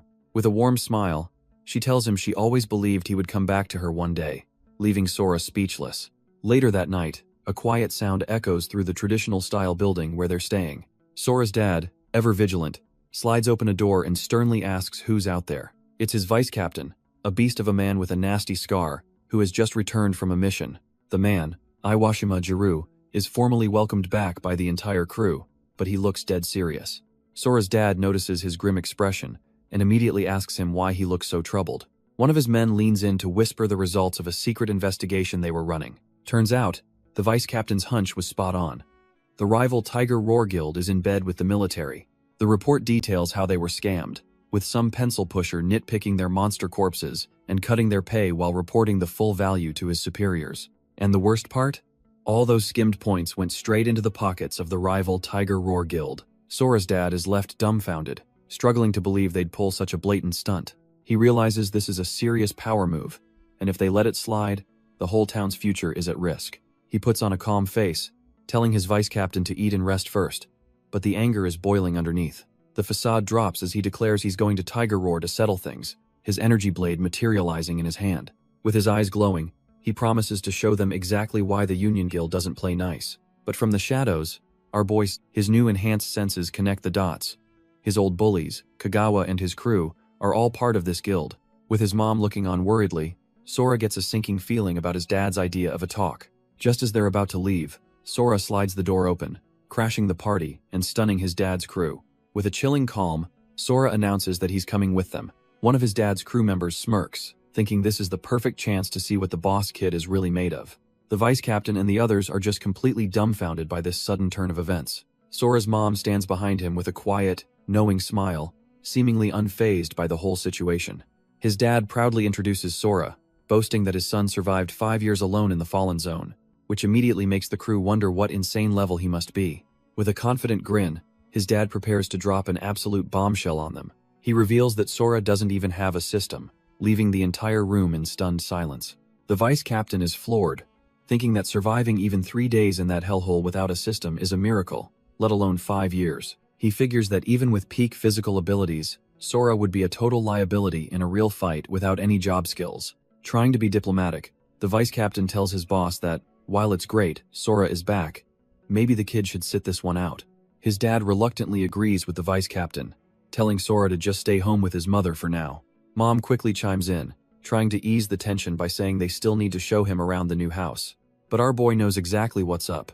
They see him as dead weight, a regular civilian wad just get in the way. He decides it's better this way, choosing to hide his true power to keep his family from getting dragged into his mess. So, to everyone's utter shock, Sora just calmly agrees, leaving the entire crew completely dumbfounded. One of his dad's men looks especially bummed out, realizing he just missed the chance to see what the kid could really do. With that settled, his dad wastes no time rallying the troops, and the whole guild gets fired up to move out. The team marches down the hall, leaving Sora standing alone as they head off to their mission. His mom puts a comforting arm around him, telling him not to worry since his dad is just being protective. She explains that after finally getting him back, the last thing his father wants is to see him face danger again. She tries to reassure him, saying his dad is strong and her prophecies have already guaranteed his safe return. Sora brushes off her mothering, grumbling that he's not a kid anymore, but he listens. In his mind, though, he's not convinced. He knows the rival Tiger Roar Guild has military backing, making future clashes inevitable. He cuts to the chase, asking his mom to explain the whole situation with the shelter and why their guild is at odds with Tiger Roar. She begins by explaining that after the apocalypse, his dad founded the Union Guild in Shelter 6 for the sole purpose of finding him. His dad's motto, "We fight to reunite families," was so powerful that it drew in countless members, making the guild a force to be reckoned with. She explains their pact. The Union handles local security while the military takes on the dangerous tower raids, a deal his dad made to protect his men. This arrangement kept the peace in their shelter for a solid 4 years. But her face darkens as she reveals that a few months ago, the massive Tiger Roar Guild from another shelter opened a branch right on their turf. And ever since those thugs showed up, it's been one problem after another, painting a grim picture of the conflict to come.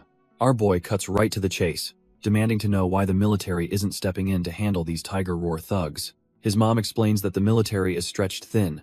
The tower enemies are getting stronger, forcing them to rely on powerful guilds. She adds that not only are the tower rewards too good to pass up, but Tiger Roar has a secret weapon, an awakened one chosen by the tower's deity. This chosen one, a grizzled old warrior named Ezra, is Tiger Roar's ultimate trump card.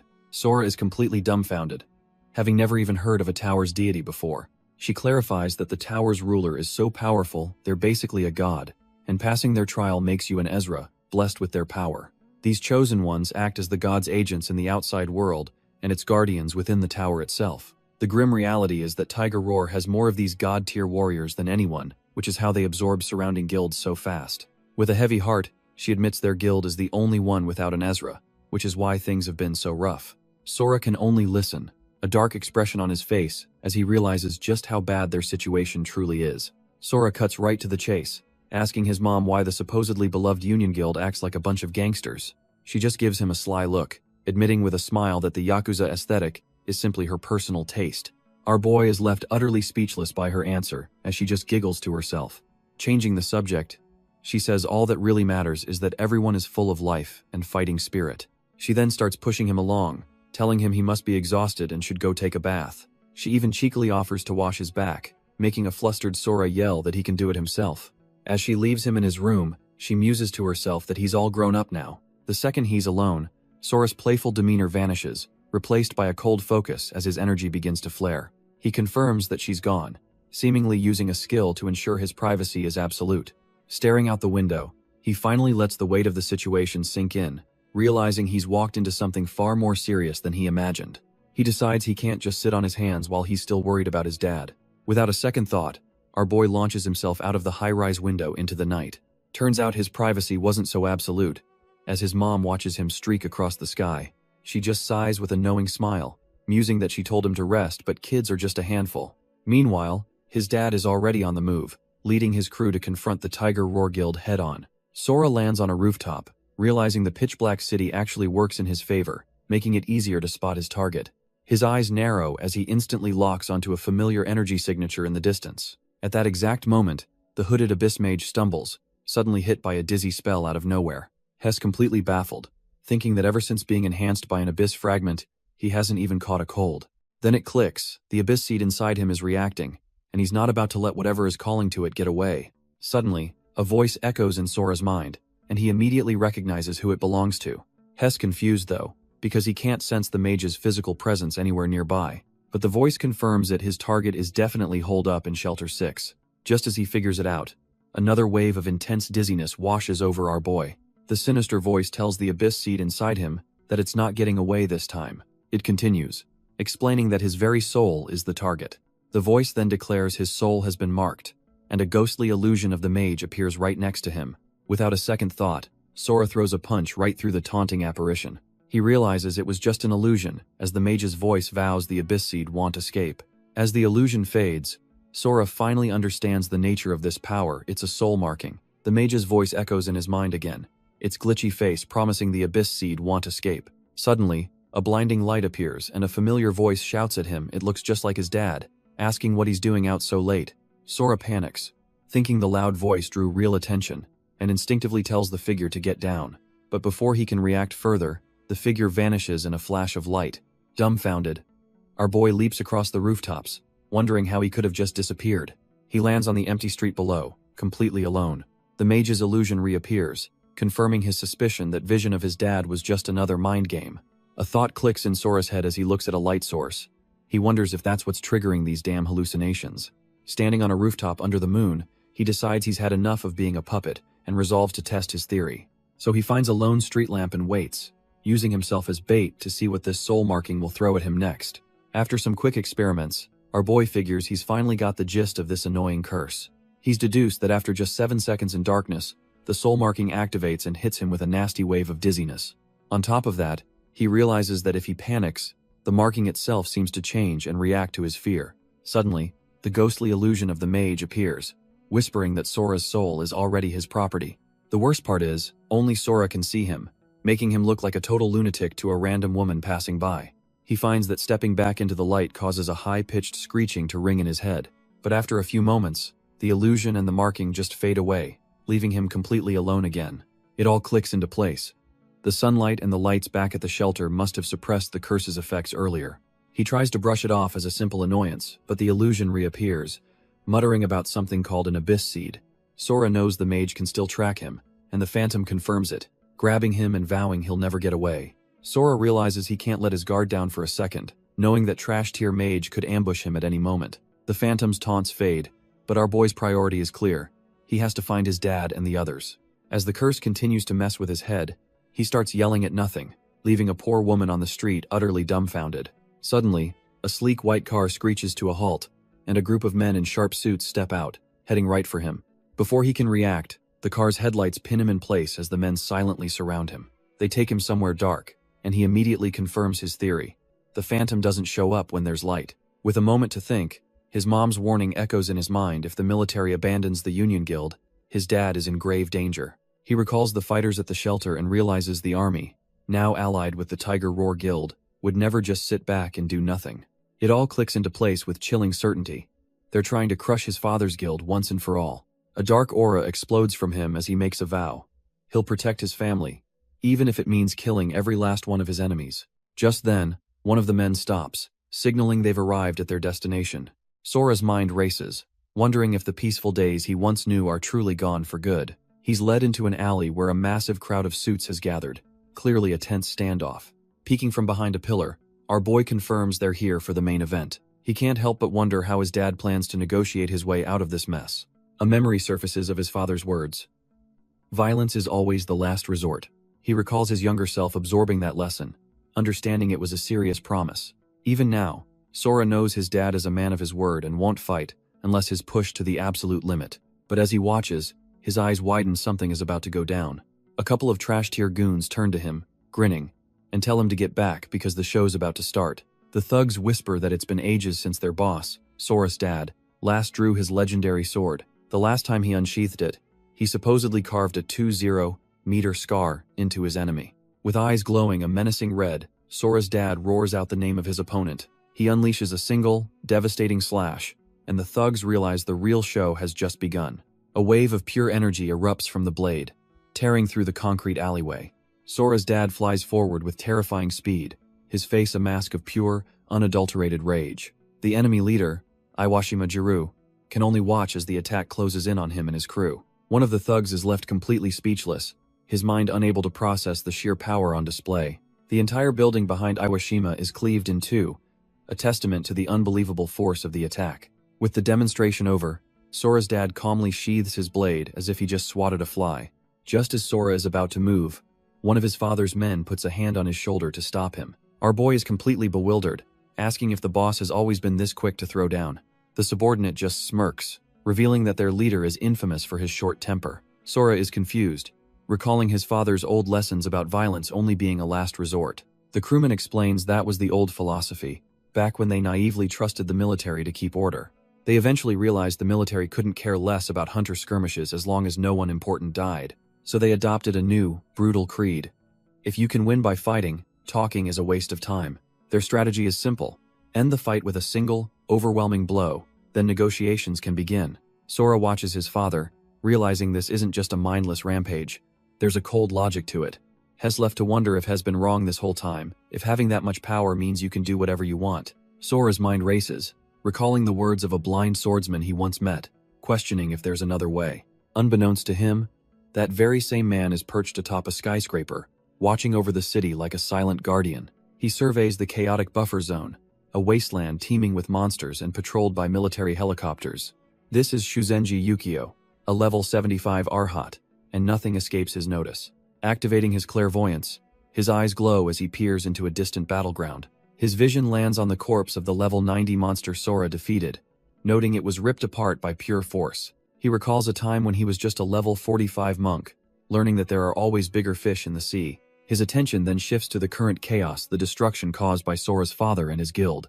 Down on the street, Sora's dad calls out his rival, a man named Mukushima, ready to settle things for good. A hulking brute in full plate armor emerges, screaming that his rival is a bastard who still thinks this is the old days. Sora's dad retorts that things have indeed changed, now that annoying trash like Mukushima has crawled out of the woodwork. With his hand on his blade, he admits his one regret is not killing this clown back when he had the chance. Mukushima just grins, daring him to try it now and asking if he's too scared to make a move. That last taunt hits a nerve, and Sora's dad's expression darkens. That's a line he simply can't ignore. Blue energy crackles to life around his katana as he prepares to draw his weapon. For the first time, Mukushima's smug facade cracks, a flicker of shock crossing his face as he senses the rising power. He starts sweating, wondering if he's provoked him enough to finally reveal his true strength. Trying to regain control, he bellows that his opponent is just a coward who can't even draw his sword. He screams that their little guild will be nothing more than nourishment for his own, the tiger roar. Finally fed up, Sora's dad simply calls him scum before exploding forward in a blur of motion, his blade finally unsheathed. Sora's dad's blade sings through the air, his raw power manifesting as a ghostly winged figure behind him. Watching from the sidelines, a mysterious white-haired man smirks, realizing he's gotten exactly what he came for. The clash echoes through the refuge as Mukushima barely blocks the furious strike, his crew just staring in disbelief. Suddenly, a new player enters the scene, a grizzled veteran who calls them out for having the guts to start a fight here. The Tiger Roar thugs are dumbfounded, recognizing the man as the infamous assassin Shirai Osamu and wondering what he's doing here. The white-haired observer narrows his eyes, trying to figure out if Shirai is Tiger Roar's secret backer or if this is just a coincidence. He glances up at the massive refuge building, sensing the presence of countless people huddled inside. Shirai, however, looks tense, realizing the observer's presence is no accident, and that this situation is about to get complicated. He calmly walks towards the brawl, passing Mukushima, who is still desperately holding back the relentless assault. Even in the heat of battle, Sora's dad clocks the newcomer, his mind racing to figure out if this assassin is an enemy or an ally. Shirai steps in, laying down the law. According to the security ordinance, personal duels are forbidden. He glares down at Mukushima, asking if he'll comply, reminding him the penalty is imprisonment or death. Sora's dad instantly sees the trap. They're trying to provoke him so they can use the ordinance to take him down. He realizes Shirai isn't worried about his own shady dealings because this whole thing is a frame job. Once imprisoned, they could easily arrange for an accident to get rid of him for good. He knows that without him, his allied guild would be instantly crushed by Tiger Roar and the other factions. The real question is why the military's top brass would even want to disrupt the delicate balance of power. While he can't grasp their ultimate goal, he knows one thing for sure: He absolutely cannot admit any fault. So he just smirks, telling the old assassin he must be mistaken, claiming they never even fought. As a supporter of the Allied Guild, he says he can't just admit guilt without a shred of evidence. Shirai just smirks, pointing to the massive gash in the building and declaring it's all the evidence he needs. But Sora's dad just scoffs, finding the accusation absolutely ridiculous. He plays it cool, claiming the damage is just proof they were trying to renovate the building, not fight a duel. The old assassin isn't having it, telling him he clearly doesn't understand the gravity of the situation. Shirai gets right in his face, stating that it's not his call to make. If he says it's evidence, then it is. He lays down the final card, telling him he lost the moment he stepped in here and should just surrender quietly. For a split second, Sora's dad is dumbfounded, realizing the trap has been sprung perfectly. His crew, however, is ready to riot, screaming that they won't lose and are ready to fight for their boss. But he immediately orders his men to stand down, knowing that's exactly what the enemy wants. Turns out, Shirai is a level 63 assassin, and he's confident they're surrounded and won't dare to make a move. Mukushima knows a level 63 assassin is a pain to deal with, but he thinks he has a way out. His plan is simple and brutal. Take Tsuchida hostage and break through the encirclement. But before he can act, he sees Sora's dad rushing him, sword already in motion. He immediately summons his sword shield, determined not to be the weak link here. A confident smirk spreads across his face, knowing his defender class can analyze attacks with precision. At this point-blank range, he's absolutely sure he can block the strike completely. He knows his shield is a specialized tool, performing way above its level against sword attacks. He scoffs internally, thinking that if it can block a level 69 warrior, a level 65 samurai is a joke. The katana smashes into the glowing barrier, but just as he predicted, it fails to cut through. Even though the shield held, one of Sora's dad's men roars at Mukushima to just give up already. The old assassin Shirai Osamu lays out the options: surrender peacefully or get thrown into prison with the rest of his crew. But Sora's dad cuts them off, his voice ice cold as he tells the cornered man to make his choice. Iwashima, Jiru, and the others yell out for their boss. Sensing he's about to cross a line, he ignores them completely, a dangerous blue aura crackling to life around his body. With a soft click, his hand tightens on the hilt of his katana, his patience clearly at its end. He draws the blade in one smooth motion, ready to deliver the final verdict himself. Iwashima is left speechless, realizing his boss is fully prepared to execute Mukushima right here. Seeing the terror in his opponent's eyes, Shirai Osamu smirks, commenting that he finally made a wise choice. The crew starts to panic, thinking their boss is just bluffing and getting them mocked. But Iwashima knows better, recalling the secret signal. Releasing the sword means attack all at once. He smirks as he powers up, knowing their enemies have no clue about their hidden combination technique. With a subtle hand sign, Sora's dad makes his glowing blue katana vanish into thin air. Mukushima is completely dumbfounded, screaming about where the hell the sword went. Before he can even process it, Sora's dad is already on him, landing a swift kick. Mukushima braces himself, utterly confident that his shield is enchanted specifically to block swords. But Sora's dad just grins, his eyes glowing red as the phantom blade rematerializes in his hands. His opponent is still smug, absolutely certain that his level 69 shield is impenetrable. Iwashima unleashes his part of the combo, channeling raw power through his hands. The very ground shatters and levitates, drawn by an unseen force. Turns out, the rocks are pulled to Sora's dad's blade, forming a crude but powerful shell around it. He swings, and the anti-sword shield crumbles instantly against the overwhelming blunt force. Mukushima is sent reeling, his mind blown that he wasn't hit with a blade, but a makeshift hammer. Before he can even recover, another member of Dad's crew lunges in to finish the job. But out of nowhere, the old field commander appears, screaming that he knows their true objective. He declares their opposition an act of treason punishable by immediate execution and attacks Sora's dad. Iwashima is horrified, roaring for the commander to stop his surprise attack.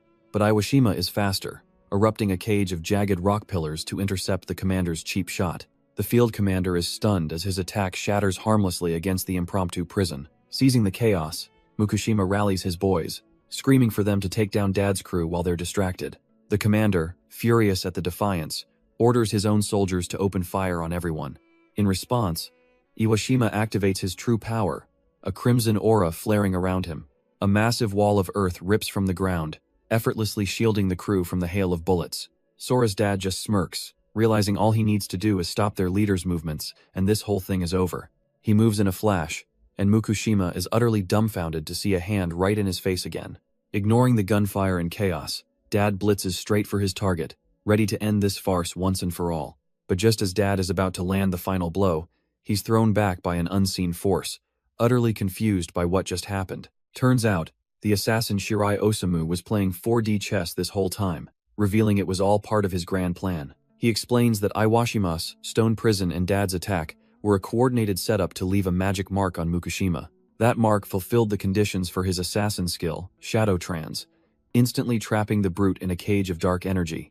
In a flash, Shirai appears behind Mukushima, holding him hostage, and declaring that since the key player is captured, the game is over. With a wicked grin, he gives the order to his own hidden forces to finish off everyone left standing. Sora's dad is completely dumbfounded. He just got played like a fiddle by his own supposed ally. Even the powerhouse Iwashima can only stare in disbelief, realizing they walked right into a meticulously planned ambush. The military soldiers are just as lost, hesitating as they wonder who they're even supposed to be shooting at anymore. Shirai just smirks, taunting everyone and asking why they're so surprised by his little backstab. But suddenly, our boy Sora appears from the shadows behind him, his eyes glowing purple as he asks why the assassin seems so shocked himself. The traitor is completely floored, his mind racing as he wonders if this is some secret backup Mukushima called in. He doesn't know who this kid is, but he's an enemy, and Shirai decides he needs to use his hidden trump card immediately. He reaches into his coat to pull out a small, sinister-looking vial. Mukushima recognizes it instantly. It's his own deadly poison meant for a level 90 boss, and he can't believe Shirai managed to steal it. But before the assassin can make a move, Sora's hand clamps down on his wrist with unshakable force. A surge of dark energy erupts from Sora's grip, completely shattering the vial and its deadly contents. Watching from the sidelines, Sora's dad can only stare in utter disbelief, shouting his son's name. The deadly poison erupts outwards, and the assassin Shirai realizes with horror that he's caught in his own trap. The commander's soldiers are also engulfed by the sinister fog, their faces twisting in panic. One soldier screams for everyone to run, identifying it as poison just as his comrades begin to collapse around him. Shirai grits his teeth through the pain, grimly satisfied that at least this mysterious kid will die alongside him. But a hand suddenly slices through the toxic mist, completely unharmed by the deadly concoction.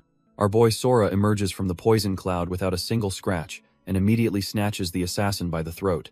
Shirai is completely dumbfounded, his mind reeling at how anyone could still be moving through a poison that can stop a level 90 boss.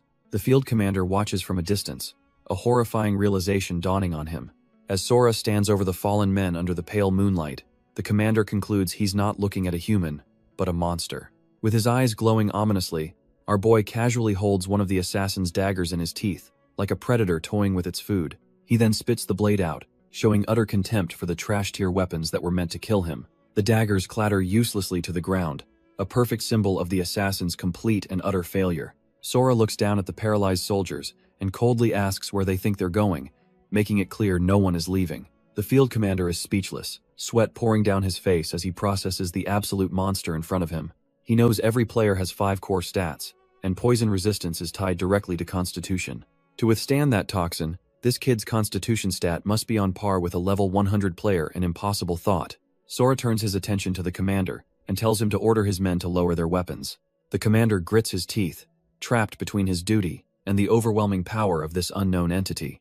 Before he can even answer, Sora shatters his arm in a single, brutal motion, showing he wasn't making a request. With his arm shattered, the commander is easily snatched up by our boy. He struggles, screaming that he won't go down without a fight, but Sora has him in a vice grip. The commander spots what he thinks is an opening, a smug grin spreading across his face. He unleashes a powerful shift strike kick, aiming to break free while Sora is off balance. But Sora's eyes just glow an ominous purple. He's completely unfazed by the trash-tier attack. In a flash, he's already behind the commander and his men, who are left staring at empty air. Suddenly, another figure blurs into the scene at impossible speed at Sora's own dad. He unleashes a flurry of ranged attacks, sending shockwaves through the air. The rapid-fire assault isn't aimed at Sora, but at everyone else on the field. In an instant, his dad knocks the commander and all his soldiers out cold, taking control of the situation. An old assassin suddenly teleports behind our boy, moving in for the kill. But Sora, with his glowing purple eyes, is completely unfazed by the ambush. The assassin, Shirai, smirks, thinking his shadow teleport is too fast for anyone to react to. He lunges forward, aiming to plunge his dagger deep into Sora's back. The blade makes contact but stops dead, as if it just hit a wall of solid steel.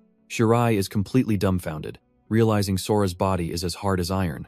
He desperately tries to pull his knife out, but it's hopelessly stuck. Looking utterly bored, Sora winds up for a counterattack. He throws a punch that doesn't even connect, sending the assassin flying with the shockwave alone. Shirai is bleeding, terrified that mere wind pressure could injure him and knows he needs to retreat immediately. But before the assassin can even blink, Sora appears right in his face, radiating pure killing intent. Our boy grabs him by the head and viciously smashes him into the pavement. Shirai is completely overwhelmed, his mind screaming that Sora's speed is just inhuman. With the level 63 assassin left twitching in a crater, Sora just casually walks away. Watching from the sidelines, Iwashima Jiru and his crew are absolutely dumbfounded by the raw power on display. Sora then calmly strolls over to the soldiers who were ordered to abandon him. He grabs the cowardly soldier by his vest, lifting him off the ground with one hand. The other soldiers freeze up, thinking our boy is about to tear their squad mate apart. But Sora just tosses the man to his dad, telling him to deal with the other one so they can finally go home. His dad is left completely speechless, stunned by his son's cold and decisive actions. Back at the family home, his dad's men stand guard, the tension still thick in the air. The family finally sits down together, his father asking if the chaos is truly over. Iwashima Jiru immediately wants to know if the assassin they captured spilled any intel. But Sora's dad leans in, confirming the guy was tight-lipped and refused to talk. He sighs, noting that at least they understand the Tiger Roar Guild's hostile intentions now. However, he admits there's a much bigger mystery that's been bothering him. He turns to his son, finally asking what in the world happened to him over the last 5 years. Sora smirks, saying that listening to their petty guild feuds made him reflect on his own path. He begins his story, revealing he fell into a strange dimension and did nothing but slaughter monsters. And with that, our boy lays bare the entire brutal, bloody history of his time trapped inside the tower. He finishes his story, explaining that in the end, some unknown summoner was the one who pulled him back to this world. His dad is dumbfounded, pointing out that of the 16 known towers, none of them operate like the hellscape Sora just described. Sora just nods, confirming their suspicions that he must have been trapped in a completely undiscovered tower. Iwashima's mind immediately jumps to strategy, suggesting they should prioritize capturing this new tower if it's near Shelter 6. But Sora's dad couldn't care less about conquest right now. He's just overwhelmed with relief that his son is finally alive. Iwashima just bursts out laughing, telling him Sora didn't just come back alive, he came back a monster, hundreds of millions of times stronger than them. His mother gently takes his hand, telling him his newfound power means nothing to her, as long as he's home. Looking at his parents, Sora makes a solemn vow that their family will never be torn apart again. He realizes, looking at their hands, that the past 5 years have left them just as scarred as him. A memory of his once complete family flashes in his mind, and he silently promises he will never, ever leave them again. Just as they're having a family moment, the lights flicker and die, plunging the room into darkness. Sora immediately tenses up. His senses are screaming that this is no ordinary power outage. His dad and Iwashima are confused, chalking it up to a storm that hasn't even started yet. Suddenly, a ghostly figure appears behind Sora, and our boy realizes he's in deep trouble. The apparition of Ezra cackles maniacally, vowing that this time, Sora won't be getting away. Miles away, under the full moon, the true source of this power sits patiently in a traditional estate. The chilling presence returns, but Sora notices its message is different now, more sinister. The worst part? Hez completely alone in this fight, as even his high-level parents can't perceive the threat. But then, the taunting figure of Ezra suddenly looks utterly dumbfounded, as if he's seen a ghost himself. The dark energy rips itself from Sora's body, leaving him to wonder if he repelled it, or if it fled on its own. Turns out, it wasn't Ezra's power at all. A new, ancient-looking entity appears, calling Sora Abyss Shield. Our boy is completely stunned, realizing this dark power has a will of its own. He tries to brush it off as just another hallucination, something he can deal with later. But the entity gets right in his personal space, mocking him for trying to deceive himself like a mortal. It then physically covers his eyes, asking if this feels like a hallucination now. Sora stumbles back as his vision is completely stolen, his eyes turning pitch black. The chilling reality sinks in. This wasn't an illusion. His sight is actually gone. Suddenly, the oppressive aura becomes so immense that his parents and Iwashima can finally feel it, their faces filled with shock. His mother desperately calls out his name, seeing him completely enveloped in this sinister energy. But his father is horrified by a different detail, screaming about what has happened to Sora's eyes. Seeing her son in agony, Sora's mom immediately unleashes her cleric powers, attempting to purify the foul energy. But her spell has zero effect. A system window reveals this isn't a curse, it's something far more sinister. Sora is horrified, realizing the shadowy presence has somehow gained a physical form that's clinging to him.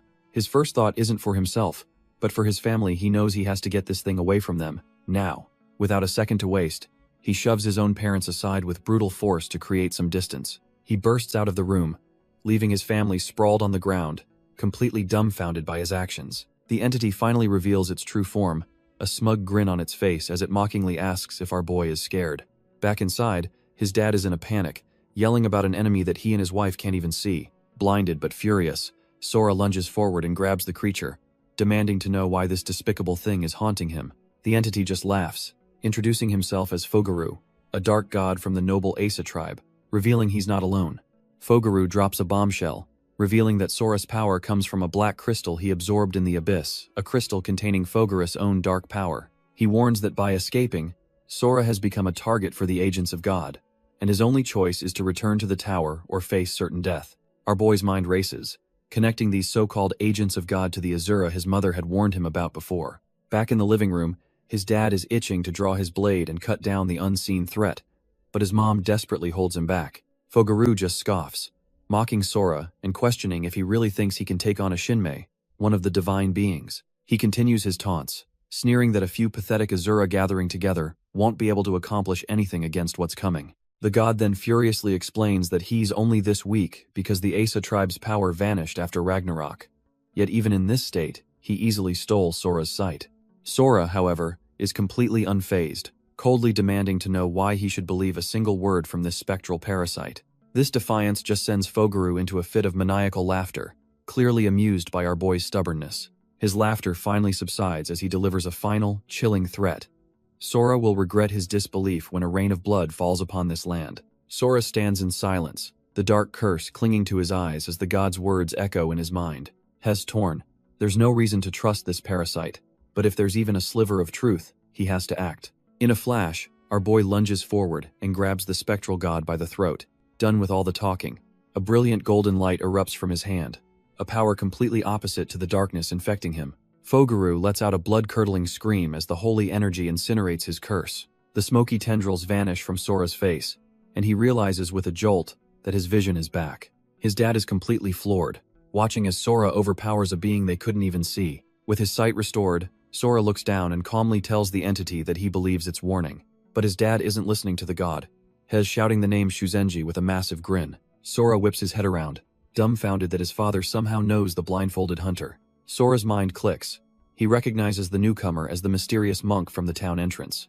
His dad asks if they know each other, but Sora is just as lost as he is. But the old man just grins, revealing this isn't just an acquaintance, it's the guy he started a guild with. Shuzenji ignores the family reunion and asks Sora if he can actually see the spectral god struggling in his grasp. The monk's eyes glow ominously as he cuts to the chase, telling them they need to talk because this is an emergency. He assures Sora's dad he'll explain everything later. But first, he needs a private word with our boy.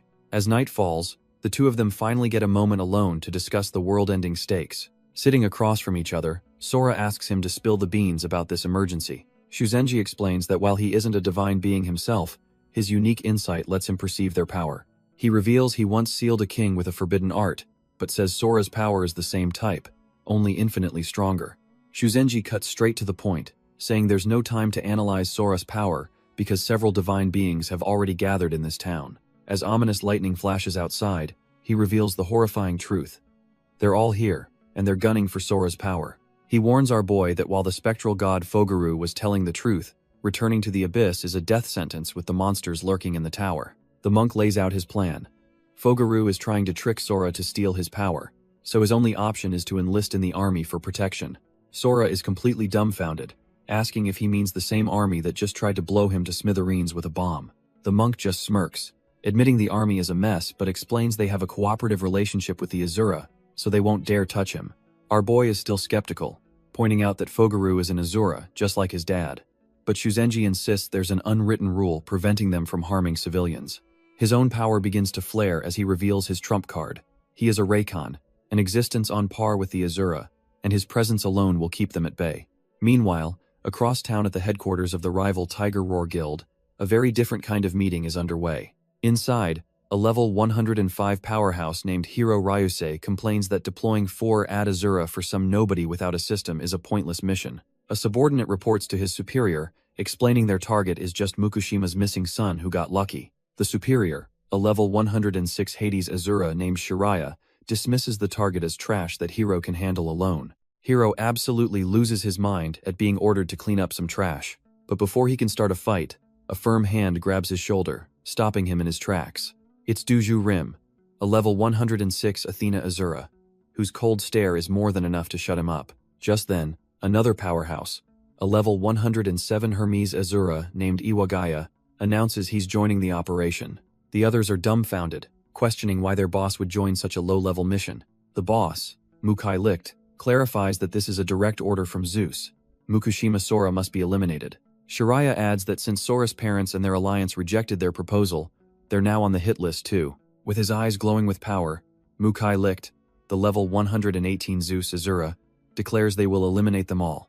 Meanwhile, at the Allied Guild headquarters, a new plan is being set in motion.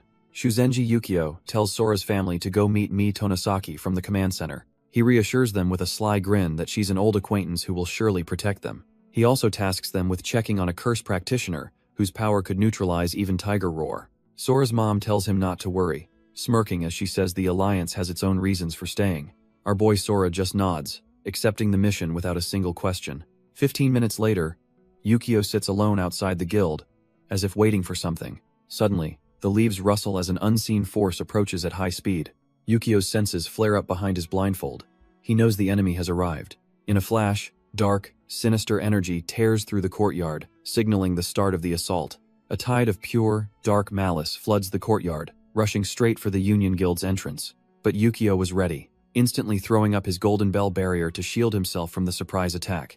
The sinister energy smashes against his defense, in a chaotic explosion of light and shadow. Inside, the initial blast has already done its damage, leaving Iwashima Jiru standing over his fallen comrades. 4 imposing figures emerge from the smoke, their eyes glowing with murderous intent. The elite of Tiger Roar have arrived. Yukio is dumbfounded. He can't believe they sent 4 of their top-tier Asura members for this raid. A 5th person calmly walks past the powerhouse squad, their footsteps echoing with absolute authority. The Asura members part ways and bow their heads in respect as their leader steps forward. It's none other than Mukai Licht, the guildmaster of Tiger Roar, here to handle things personally. Yukio breaks into a cold sweat. If the guildmaster himself has shown up, this isn't just an attack, it's an all-out war. Without wasting a second, Mukai Licht gives the order, and his subordinate, Shiraya Yuhinoju, steps up to the plate. Yuhinoju weaves a hand sign, unleashing a sinister dark energy from his fingertips. In an instant, shadowy tendrils erupt and ensnare Iwashima Jiru and his entire crew, paralyzing them on the spot. Jiru struggles against the binding shadows, completely dumbfounded by this bizarre and overwhelming power. Yukio realizes this is bad. The enemy's soul detecting ability has pinpointed everyone, even their hidden stealth units, leaving them with no escape. He activates his Search Eye skill, and the horrifying truth is laid bare: the enemy's levels are in a completely different league. Yukio grits his teeth, acknowledging that the level difference between their forces is an absolute joke. He steps forward to confront them, but Yuhinojo simply reports to his boss that the person they're looking for isn't here. Mukai Licht gets straight to the point, demanding to know where he is, but Yukio just plays dumb. This charade instantly pisses off Hiro Ryusei, who calls the blindfolded monk a bald-headed punk for wasting their time. Yukio just smirks, coolly telling the raging Asura that he seems to lack some proper education. That's the last straw for Hiro, who snarls that if the monk is so eager to die, he's happy to oblige. But before he can attack, another member of the alliance, Muhushima Yai, unleashes her power, activating a massive barrier. The entire Tiger Roar squad is suddenly bathed in a sickly green light, hit with a powerful curse of weakness. Hiro just scoffs, calling the move petty as he barrels forward, completely undeterred by the debuff. He boasts that even cursed by some level 68 trash, he alone can crush their entire alliance. But his punch stops dead in its tracks, caught effortlessly by Yukio's bare hand. Hiro is completely dumbfounded. His all-out attack was just blocked like it was nothing. Yukio calmly states that he clearly misunderstands the alliance, as a status window shows Hiro's level has tanked from 105 down to 71. The arrogant Asura can only stare in disbelief, realizing the curse just wiped out a whopping 30 of his levels. Yukio just smirks, telling the shocked Asura that simply lowering levels is no big deal for a level 75 Arhat like him. Before Hiro can even process that, Yukio slams a palm strike directly into his chest. The impact sends Hiro flying backwards like a ragdoll, utterly helpless against the attack. Turns out, the curse hit the entire Tiger Roar squad, dropping every single one of their elite members by dozens of levels. Iwashima steps forward, explaining that the curse field cuts 34 levels from anyone who enters and taunts them, asking if they can even fight now. But their leader, Mukai Licht, just starts cackling like a madman. With a twisted grin, he declares that things are finally getting interesting. He gives a simple command to his subordinate, Duju Rim, who immediately affirms his order. Her eyes flare with white energy as she prepares to unleash a powerful spell of her own. As the spell erupts, Mukai laughs, revealing their true plan. As long as they have Mukushima, Sora will have no choice but to come to them. Suddenly, a strange energy washes over Iwashima and Mukushima, catching them completely off guard. Mukushima grits his teeth, bracing himself for whatever fresh hell this is. The entire landscape shifts, trapping them all inside a massive coliseum dubbed Athena's Arena. And even the blindfolded Shuzenji can tell this is bad news. But Mukai Licht is absolutely thrilled, saying his heart is racing now that he has an equal opponent to play with. One of Mukushima's men demands to know what happened to their bosses, but Mukai just gives him a predatory grin. With a flick of his wrist, Mukai summons a massive glowing spear, deciding he might as well eliminate these nuisances himself. Elsewhere, in the ruined city, Sora stands with Commander Tonosaki Mi and her soldiers, surveying the chaos. Without a word, our boy launches himself into the sky, rocketing towards the disturbance at blinding speed. He lands with an earth-shattering impact, his coat billowing as he arrives right in front of the military squad. Tonosaki Mie is left utterly dumbfounded, unable to comprehend how he got there so fast. Sora glances down at a file, his expression grim as he confirms the details of the person in charge. He looks up, recognizing her instantly. This has to be the Western commander, Tonosaki Mie. With his hands up to show he's no threat, our boy calmly states he's from the Union and requires military protection. A jumpy soldier nearly opens fire, but Tonosaki immediately orders him to stand down. Her eyes widen in recognition as she asks if he's the infamous Sora from the Mukushima family.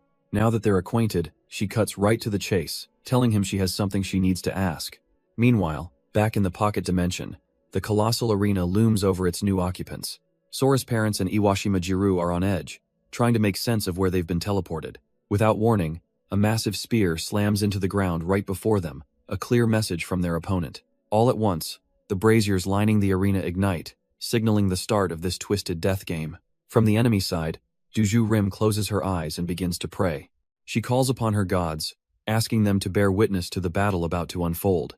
A brilliant light erupts from her, a divine announcement that this duel is now official. The power separates the two factions, with an angelic figure of light manifesting between them. Sora's dad and his crew draw their weapons, realizing they have no choice but to fight. Duju Rim announces the rules, a proxy war where each side presents 5 warriors. The first team to achieve 3 victories will receive the blessing of Olympus. But Hiro Ryusei chimes in with a sadistic grin, adding that the losing side will be burned to death by the gods. Sora's mom and Iwashima can only stare grimly at the overwhelming odds. Iwashima is completely baffled, pointing out that a 5-on-5 is impossible since there are only 8 of them in total. Duju Rim smirks, clarifying that the 5-on-5 rule only applies for now, leaving the door open for more chaos later. Mukai Licht points a thumb over his shoulder, telling Sora that their main player is on his way, and our boy can only stare back grimly. Sure enough, Hiro Ryusei steps into the arena with a psychotic grin, arrogantly asking who wants to be the first to die. A system notification pops up for Sora's dad, officially declaring that Hiro Ryusei has challenged him to battle. The Union Guild members stand their ground, their faces etched with worry but also a grim resolve to see this through. Shuzenji Yukio steps forward, blaming himself for this mess and telling his leader that his judgment was lacking. But Sora's dad puts a hand on his shoulder, reassuring him that his presence alone is enough and that with their curse mage, they have a chance.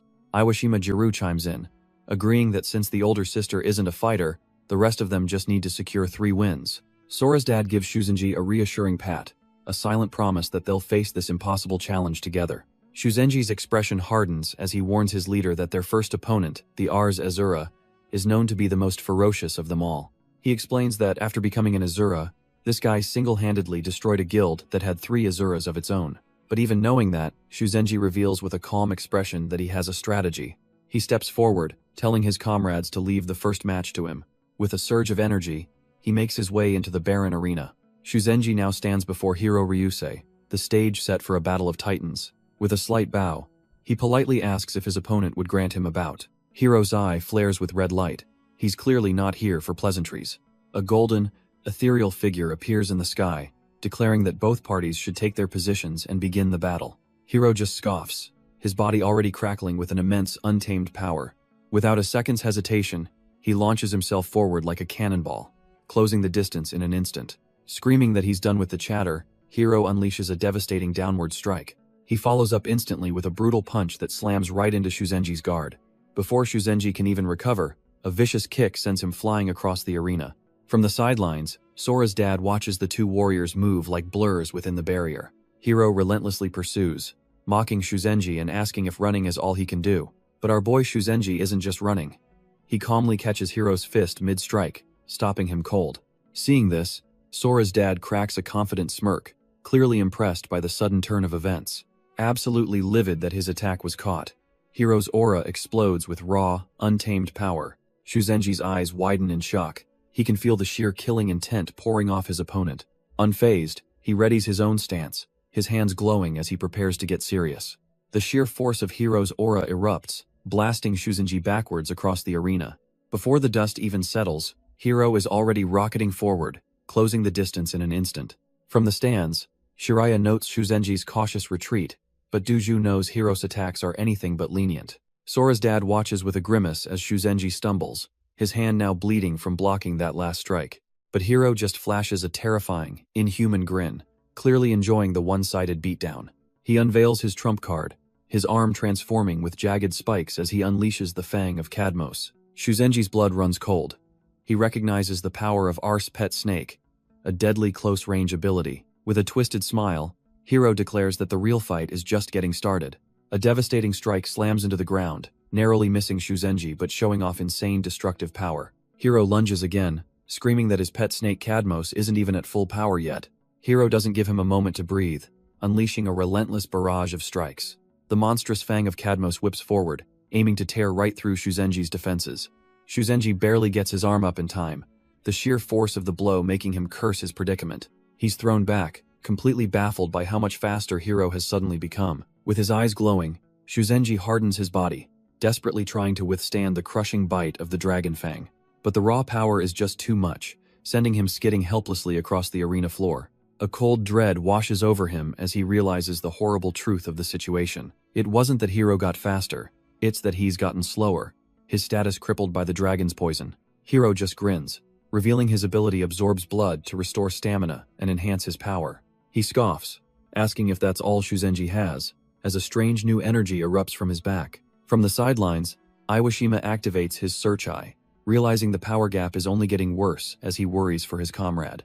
Back in the arena, Hiro becomes a blur, rocketing towards the poisoned monk with pure killing intent. He connects with a devastating blow, smashing his fist directly into Shuzenji's head. The brute revels in the moment, sadistically asking how it feels to have the dragon's venom coursing through his veins. He follows up with a merciless barrage of punches, determined to see just how long the monk can take this punishment. Pushed to his absolute limit, Shuzenji begins chanting a sutra, desperately trying to focus his mind and spirit. Hiro just laughs, telling him that praying to his gods at this point is completely useless. But the other high-level spectators sense something is off. A strange divine power is gathering around Shuzenji, one that isn't an Asura's aura. Suddenly, a brilliant golden light explodes from the monk's body, leaving everyone dumbfounded as to its origin. Channeling this newfound energy, Shuzenji unleashes his own technique, meeting Hiro's fist head-on with a powerful counter. Watching from the sidelines, Sora's dad and his crew are stunned, realizing Shuzenji just pulled out a dangerous, forbidden technique. The monk has entered a legendary mental state, the Diamond Realm, and for the first time, he believes they might actually win this. Hiro is left completely dumbfounded, unable to process where this sudden burst of power came from. An enormous golden Buddha materializes from thin air, its massive hand effortlessly stopping Hiro's attack in its tracks. But Hiro's shock quickly turns to a crazed grin. He couldn't care less about gods and scoffs at the idea that this can block him. The divine construct fully forms around Shuzenji, radiating an aura of pure, unadulterated power. Instead of just defending, Shuzenji rockets forward, now clad in a suit of golden divine armor, taking the fight straight to Hiro. The brute just laughs, finding it pathetic that the monk thinks he can fight him hand-to-hand with armor made of pure energy. Hiro recalls a time he killed another fool who tried a similar bold move, confident this will end the exact same way. He thinks Shuzenji is an idiot for believing condensed divine power could ever block the Fang of Cadmos, a mistake his last opponent didn't live to regret. He remembers how his Cadmos power found that divine energy to be an even more delicious feast than fresh blood. With a crazed look, Hiro vows to devour every last piece of Shuzenji, just like he did to that last idiot. Back in the present, he screams at the monk to be swallowed by the darkness of despair and die. But before he can finish his sentence, Shuzenji smashes a golden armored fist straight into his jaw. The monk follows up with a lightning-fast kick, leaving Hiro completely dumbfounded by the sudden turn of events. He can't believe it. The monk somehow suppressed Cadmos poison and regained his speed. Shuzenji gives him no time to think, landing another brutal kick that sends him flying. Hiro realizes in horror that it's not just speed, the monk's power and reaction time have all been cranked to 11. A devastating downward strike from Shuzenji sends blood flying as Hiro gets absolutely pummeled. But even as he's getting rocked, he thinks that to his Cadmos, this overwhelming divine power is the ultimate feast. With a crazed grin, Hiro declares that the monk's divine power will become nourishment for his Cadmos. But as a spectral beast lunges forward, Shuzenji looks genuinely shocked for a split second. The draconic energy of Cadmos bites down hard, and Hiro feels the divine power flowing into him, Hess absolutely certain of his victory, gloating that he's successfully stolen the monk's power. Suddenly, a blinding light erupts from his back as the stolen energy goes completely haywire. Dumbfounded, Hiro wonders what just happened as the golden power starts leaking from his own body. He screams in agony, realizing he can't control the sheer volume of divine energy he just absorbed. Shuzenji just smirks, telling our boy it's a little too early to be celebrating his win. He explains that the sheer might of an Arhat's power isn't something just anyone can handle. With a final, crushing blow, he tells Hiro that his trash-tier body just can't digest a power of this magnitude. Hiro screams in denial, unable to believe his trump card, Cadmos, can't handle the monk's power. Shuzenji just scoffs, asking if he really thinks that pathetic energy he stole could be called divine. Calling him naive, the monk delivers a devastating blow that sends Hiro reeling. The tables have completely turned as Shuzenji unleashes a flurry of attacks on his overwhelmed opponent. Watching from the sidelines, Muhushimayai finally understands why he chose to become an Arhat. She explains that becoming an Arhat means abandoning the Asura path to wield a power based entirely on karma force. Shuzenji reveals the secret. Karma force is powerful, but without virtue to control it, the power consumes its wielder. He correctly guessed that a scumbag like Hiro would have zero virtue, making the stolen power a self-destruct button. Back in the stands, Iwashima Jiru is already celebrating, telling everyone he knew their boy could pull it off. But the Tiger Roar members are completely unfazed, scoffing at such a low-tier job class and dismissing the win as nothing but a cheap trick. One of the Tiger Roar elites, Shiraya Yuhinoju, smirks and warns them not to underestimate the power of an Asura. Down but not out, a desperate Hiro Ryusei slams his hand on the ground, refusing to accept defeat. He summons the shadowy head of a dragon, channeling the last of his power for one final move.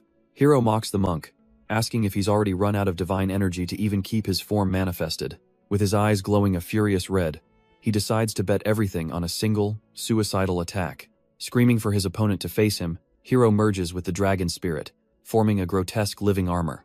The attack connects in a massive explosion of flesh and spikes, a desperate gambit to take Shuzenji down with him. But when the smoke clears, all that remains of Hiro is a disgusting, melted puddle on the arena floor. Shuzenji covers his face, realizing the dragon blood from that final attack was an insanely potent poison. He stands alone in the toxic mist, the clear victor of this brutal showdown. Shuzenji stumbles forward, the deadly poison already taking its toll on his body. Miles away, Sora's dad and Iwashima are suddenly on high alert, hearing the distant, bone-chilling sound of war drums. Turns out Hiro's final attack wasn't just a desperate gambit. It was a ritual sacrifice, offering the poison dragon's blood to his master. His entire existence was fuel for a chant, a prayer to place a divine spear in his lord's hands. In a separate realm, a godlike warrior named Arusu answers the call, his hand closing around a newly formed weapon of pure energy. With his eyes burning red, Arusu vows to continue the fight until his very body rots away. Juju Rim explains the terrifying power gap. Even an Asura needs to make a sacrifice to wield a true divine weapon. Shiraya just smirks, declaring that this is the absolute difference in their power levels Shuzenji has already lost. Juju Rim knows they took a massive risk, thinking that their god might forgive such a petty offering if they secure the win. But the alternative is unthinkable. If they lose this fight, the punishment from their own god will be beyond imagination. Juju Rim smugly declares that no normal player can possibly defeat an Asura wielding a divine weapon. But back on the battlefield, Arusu suddenly charges forward, winding up for a bare-knuckle punch instead. Shuzenji is completely thrown off, wondering why his opponent is closing the distance for another brawl. Hez still trying to figure out where the spear went as Arusa's fist, crackling with energy, flies toward him.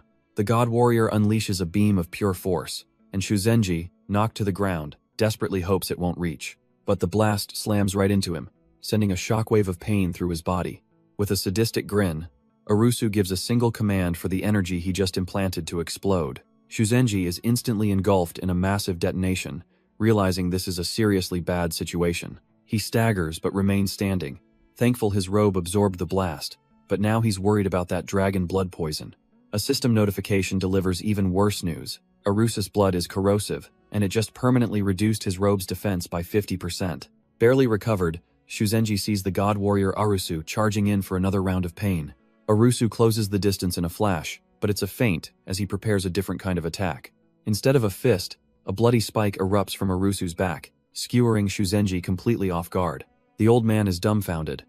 This monster can attack from literally any part of his body. Arusu unleashes a storm of fists, practically daring Shuzenji to even try and dodge this onslaught. But as the punches fly, they sprout vicious blood-red spikes, turning his fists into deadly projectiles. Shuzenji is utterly overwhelmed, unable to read the moves as the spikes shred through his defenses. He grits his teeth, realizing every hit destroys his gear, and his own restricted power is failing him. If it weren't for the fact Arusu was weakened by the summoning, he knows he'd already be a corpse. With a spike grazing his face, Shuzenji finally gets it. He has to keep his distance or he's dead. Arusu closes the distance in a flash, smashing Shuzenji with a brutal kick that sends shockwaves through the arena. The old man barely manages to create some space, but the monster is already charging right back at him. With a precious second to spare, Shuzenji begins a holy incantation, gathering energy for a counterattack. Arusu just laughs, thinking the old man is at his limit, and taunts him for his pathetic retreat. He then unleashes a wave of blood spikes from the ground, sneering that running away is completely useless. But Shuzenji's eyes flare with power as he completes his technique, unleashing the Silent Law Realm curse. The godlike being is suddenly caught off guard, a flicker of confusion crossing his face. A massive, golden magic circle materializes in the sky, bathing Arusu in its holy, restrictive light. Turns out, the spell is a holy incantation specifically designed to purify and weaken the evil power coursing through him.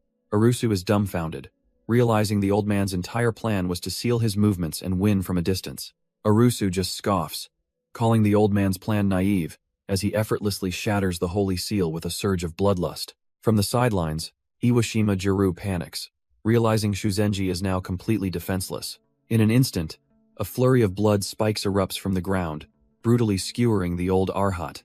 Shuzenji grimaces through the searing pain, knowing he only just barely managed to shift his body to avoid a fatal blow. But as Iwashima prepares to intervene, a radiant, golden being descends from the heavens, stopping him dead in his tracks. The ethereal announcer declares that anyone who interferes in the sacred duel will be severely punished. Without warning, Iwashima is engulfed in divine flames, screaming in pure agony as the holy fire burns him. Luckily, his ally Muhushima Yai reacts instantly, casting a protective spell to mitigate the divine punishment. The flames recede, but a system message reveals the steep price. Iwashima's life force has been permanently reduced. Arusu smirks at the wounded Shuzenji, telling him he's only alive because the fool's interruption broke the duel's rules. With the punishment served, the duel's barrier closes in again, trapping the two fighters as Iwashima watches helplessly. Shuzenji grits his teeth, realizing this god is a monster both up close and at a distance with those damn blood arrows. He calculates his remaining energy, figuring he can only last another 3 minutes at this rate. He has no choice but to go all out. Arusu just smirks at his opponent's pathetic struggle, calling the whole display a complete waste. But Shuzenji isn't done yet, roaring that victory will be his as he surges forward in a final, desperate gambit. He knows his current power, the Wise Eye, isn't enough. To win, he must open the next level, the Dharma Eye. With a surge of spiritual energy, he forces his body past its limits and unlocks the legendary technique. A sacred symbol flares to life in his eyes, radiating an entirely new level of power. The old Arhat floats before the summoned god, his presence now overwhelming as they prepare for the final clash. Shuzenji knows this power won't last long. The Dharma Eye gives him a massive speed boost, but he needs to find an opening and end this now. With his Dharma Eye active, Shuzenji easily sees that Arusu's so-called divine spear is pathetically weak. In fact, he realizes it's even less of a threat than the blood arrow from before. A sudden clarity washes over him. He now understands the core of his opponent's trash, tier technique. As Arusu lunges, Shuzenji calmly meets the attack head-on, not with a weapon, but with a simple palm block. The summoned god is utterly dumbfounded, wondering how this old man could possibly have seen through his attack. Shuzenji just smirks, grabbing the blood spear and mocking it for being unexpectedly flimsy. With a single, contemptuous chop, he shatters the divine weapon into a cloud of red dust. Arusu can only let out a pathetic scream, his pride and his weapon completely broken. The spectators are in shock. Shiraya can't believe he blocked it, but Duju realizes his eyes can see through anything. Even the ruthless Mukushima and his crew are stunned into silence, witnessing this impossible comeback. Shuzenji reveals he knew all along there was a countermeasure for this so-called divine power. He analyzes the foul energy, realizing that such an accumulation of evil would naturally corrupt its wielder. With his hands clasped, he prepares a purification technique to cleanse the entire battlefield. But Arusu isn't finished. Roaring that just seeing through his attack won't save him, the shattered spear reforms into a tide of blood, trapping Shuzenji as Arusu boasts about his absolute control. From the sidelines, Duju explains the trick. The divine power isn't uniform throughout the blood. This weakness allows it to be shaped into countless thin, razor-sharp spikes perfect for piercing defenses. The old master finds himself in a deadly prison of blood spikes rising from the ground. Arusu laughs maniacally, screaming that now there's absolutely no escape. With a final command to die, he sends the forest of spikes hurtling towards Shuzenji. But Shuzenji is far from done, unlocking his ultimate perception skill, the Dharma Eye. A wave of golden energy erupts from him, blasting Arusu back as his divine power is purified. The summoned god can only grit his teeth in frustration, unable to comprehend what's happening. With a simple gesture, Shuzenji stands untouched as the forest of blood spikes harmlessly passes him by. He calmly explains that his power is meant to cleanse the suffering caused by ignorant beings like them. Arusu is dumbfounded, screaming to his allies that the old man can somehow see the flow of divine power itself. Duju watches in horror, realizing that if he can see their power, all their attacks are completely meaningless. From the sidelines, Iwashima Jiro is just as stunned by this unbelievable turn of events. But his attention is drawn to the sky, where he realizes the duel's ethereal announcer is about to interfere. The golden figure looks down with a solemn expression, ready to pass judgment on the battle. The golden announcer descends, issuing a formal warning to the Tiger Roar Guild for their foul play. Iwashima Jiro absolutely loses it, furious at the double standard, and demanding to know why they only get a warning when his side got a penalty. But Sora's dad holds him back, telling him to chill out and just watch Shuzenji secure his victory. Back in the arena, Shuzenji begins his counterattack, casting a powerful binding spell that slams Arusu to the ground. The so-called god grits his teeth in defiance, screaming that he doesn't need any help from his guildmates.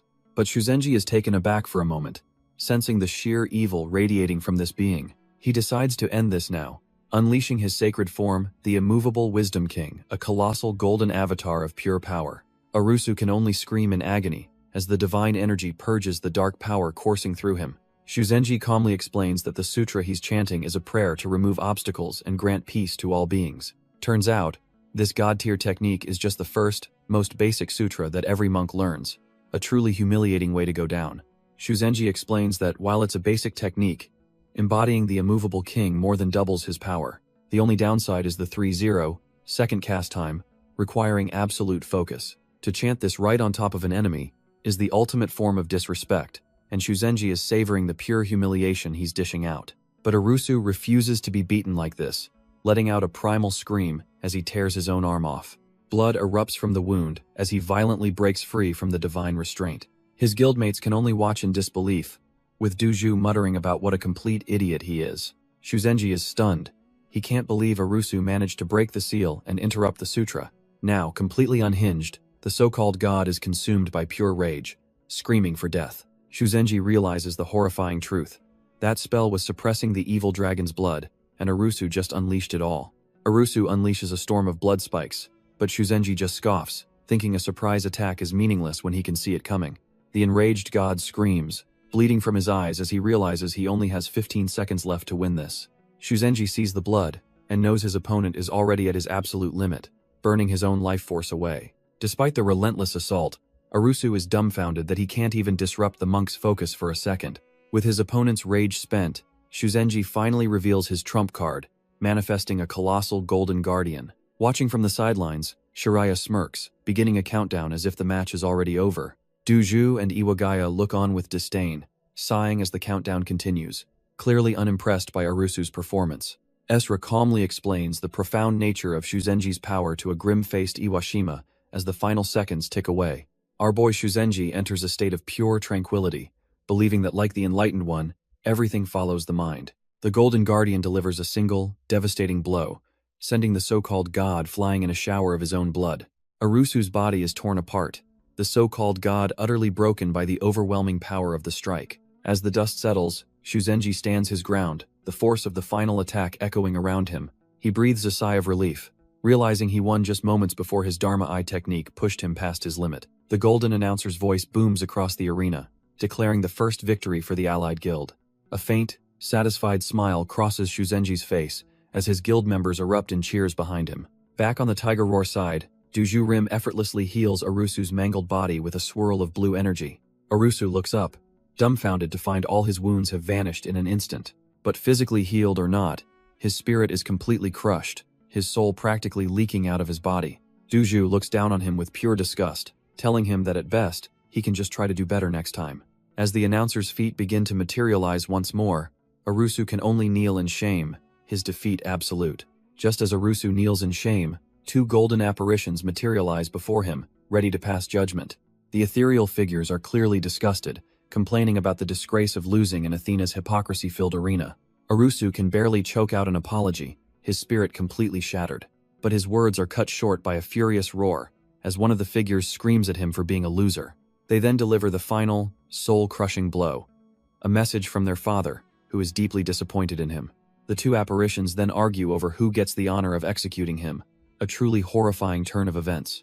Without another word, one of them lashes out with a whip of pure energy, sending Arusu flying.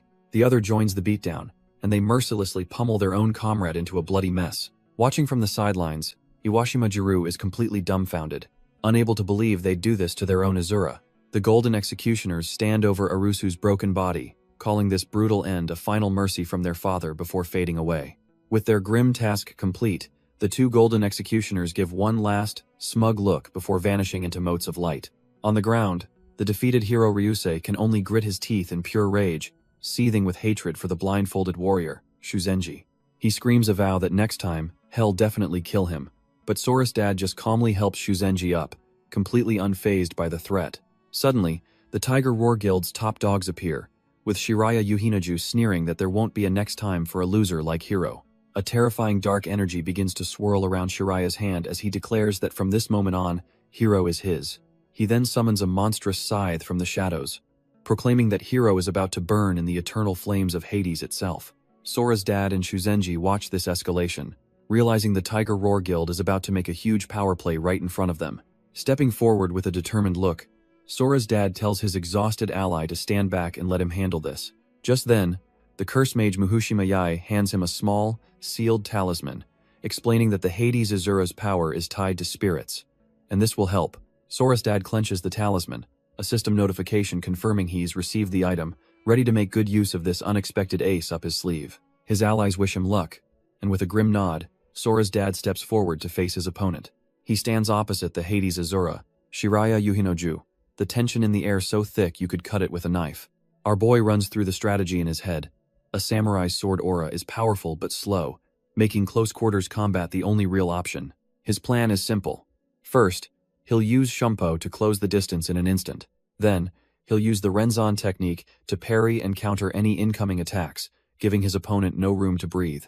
Finally, he'll find an opening, a weak spot, and end the entire fight in a single, decisive strike. He knows it's a basic plan, but it's efficient though. He wonders what he'll do if it's not enough against this monster.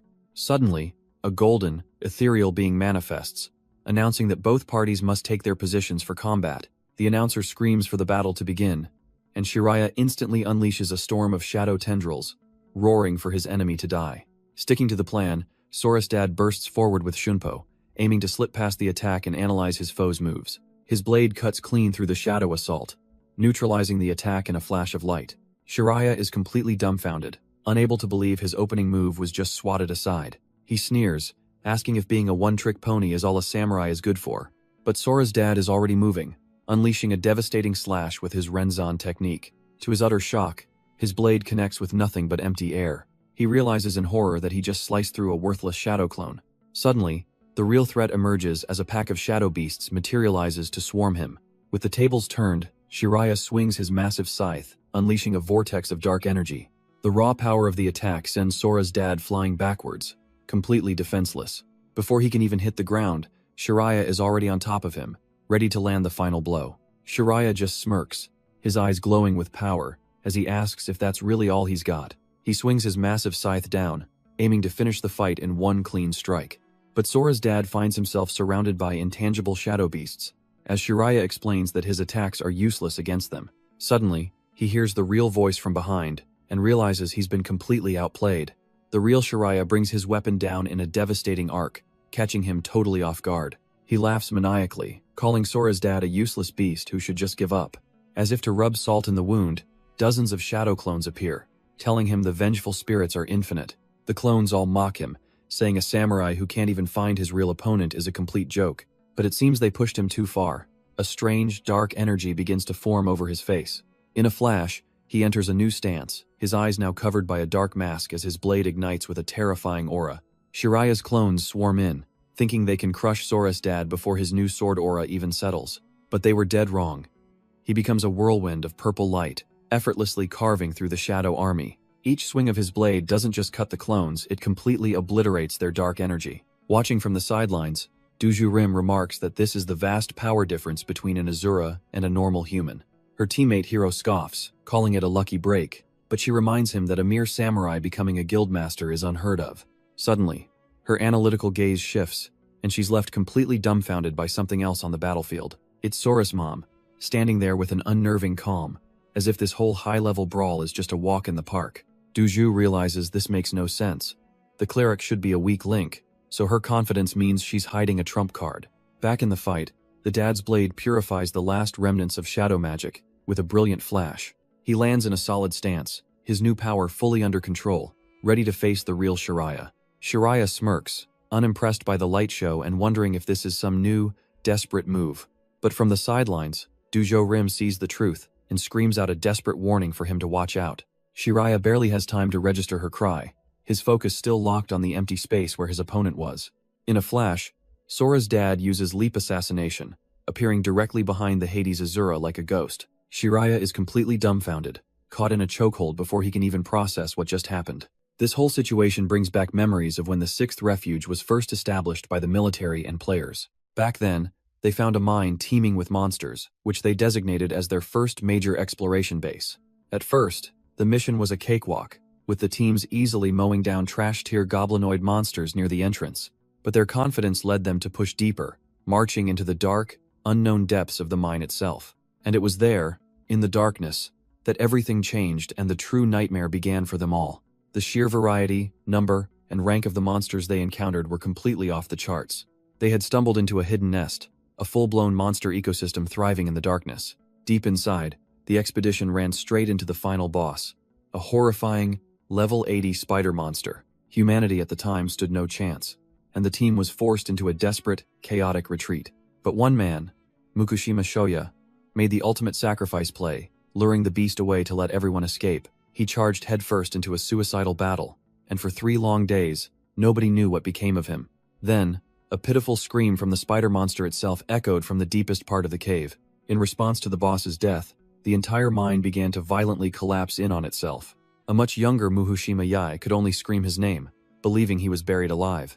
But just then, Mukushima Shoya burst from the crumbling entrance, having survived against all odds. Turns out, that legendary survival story gave birth to his signature skill, the 8-fold leap.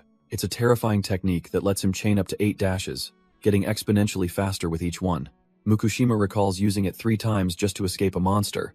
But now, he's on the offensive. He plants his foot and explodes forward for the 4th time, shattering the ground beneath him. Shiraya Yuhinojo is completely caught off guard by the sudden burst of speed. The Hades Asura is dumbfounded, realizing his opponent is somehow getting even faster. He swings his scythe wildly, but Mukushima is already a blur, weaving past the attack like a phantom. With glowing eyes, Mukushima locks onto his target, knowing he's got him right where he wants him. He launches into his 5th jump, blade poised to cleave the Asura in 2. Shiraya can only grit his teeth and brace for an impact he knows he might not be able to block. But instead of a direct hit, Mukushima Shoya uses the momentum to pivot, twisting past his opponent's guard. Watching from the sidelines, Iwashima Jiru realizes with a jolt that the real attack is coming from above. Mukushima Shuya unleashes his sixth jump, crashing down from the sky like a thunderbolt. Shiraya is completely panicked, barely able to react to the relentless, high-speed assault. Before he can even recover, Mukushima Shoya is already behind him, launching his seventh jump without pause. The sheer force of the blow sends the Hades Asura flying, smashing him into the ground. Mukushima Shoya knows his inherited power is the perfect counter, designed to annihilate souls before they can even be generated. He slams his blade down, pinning his opponent, and leaving no room for escape. Shiraya desperately brings his scythe up, just barely parrying the devastating strike. But it's all part of the plan. Mukushima Shuya thinks that by forcing close combat, his opponent's soul-based powers are utterly useless. Pinned down but not out, Shiraya grits his teeth, absolutely convinced he can still win this fight. But Mukushima Shoya reveals his trump card, a power called Heroic Legacy that summons the spirit of an ancient warrior. From the sidelines, Duju Rim is dumbfounded, realizing this raw power is how he's led the guild for so long without being an Asura. The narrator explains the world's core theory. The tower is a physical manifestation of humanity's history and mythology.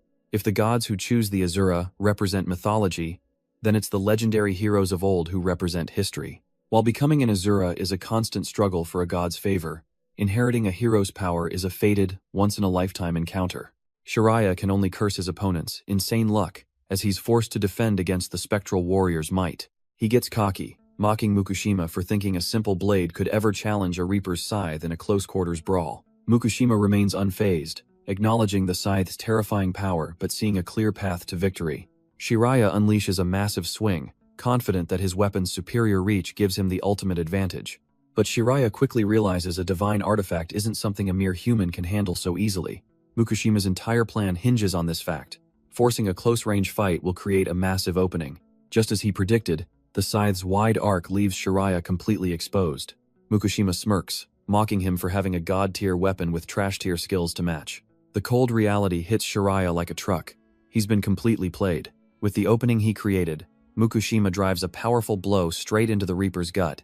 He reveals this was all part of his eighth leap, a skill he was saving for the perfect moment. From the sidelines, Iwashima Jiru roars in triumph, absolutely certain that the fight is over. But his celebration dies in his throat as he sees something is terribly wrong. Mukushima Yai grits her teeth, knowing this battle is far from finished. But Mukushima's fist just phases through Shiraya, who lets out a chilling laugh. The Hades Asura grins, finding the swordsman's victory face absolutely hilarious. Mukushima is dumbfounded. His attack didn't land, and he realizes Revenant Shade has no cooldown. Shiraya taunts him, revealing he can swap with more than just a spirit body as he grabs Mukushima's arm.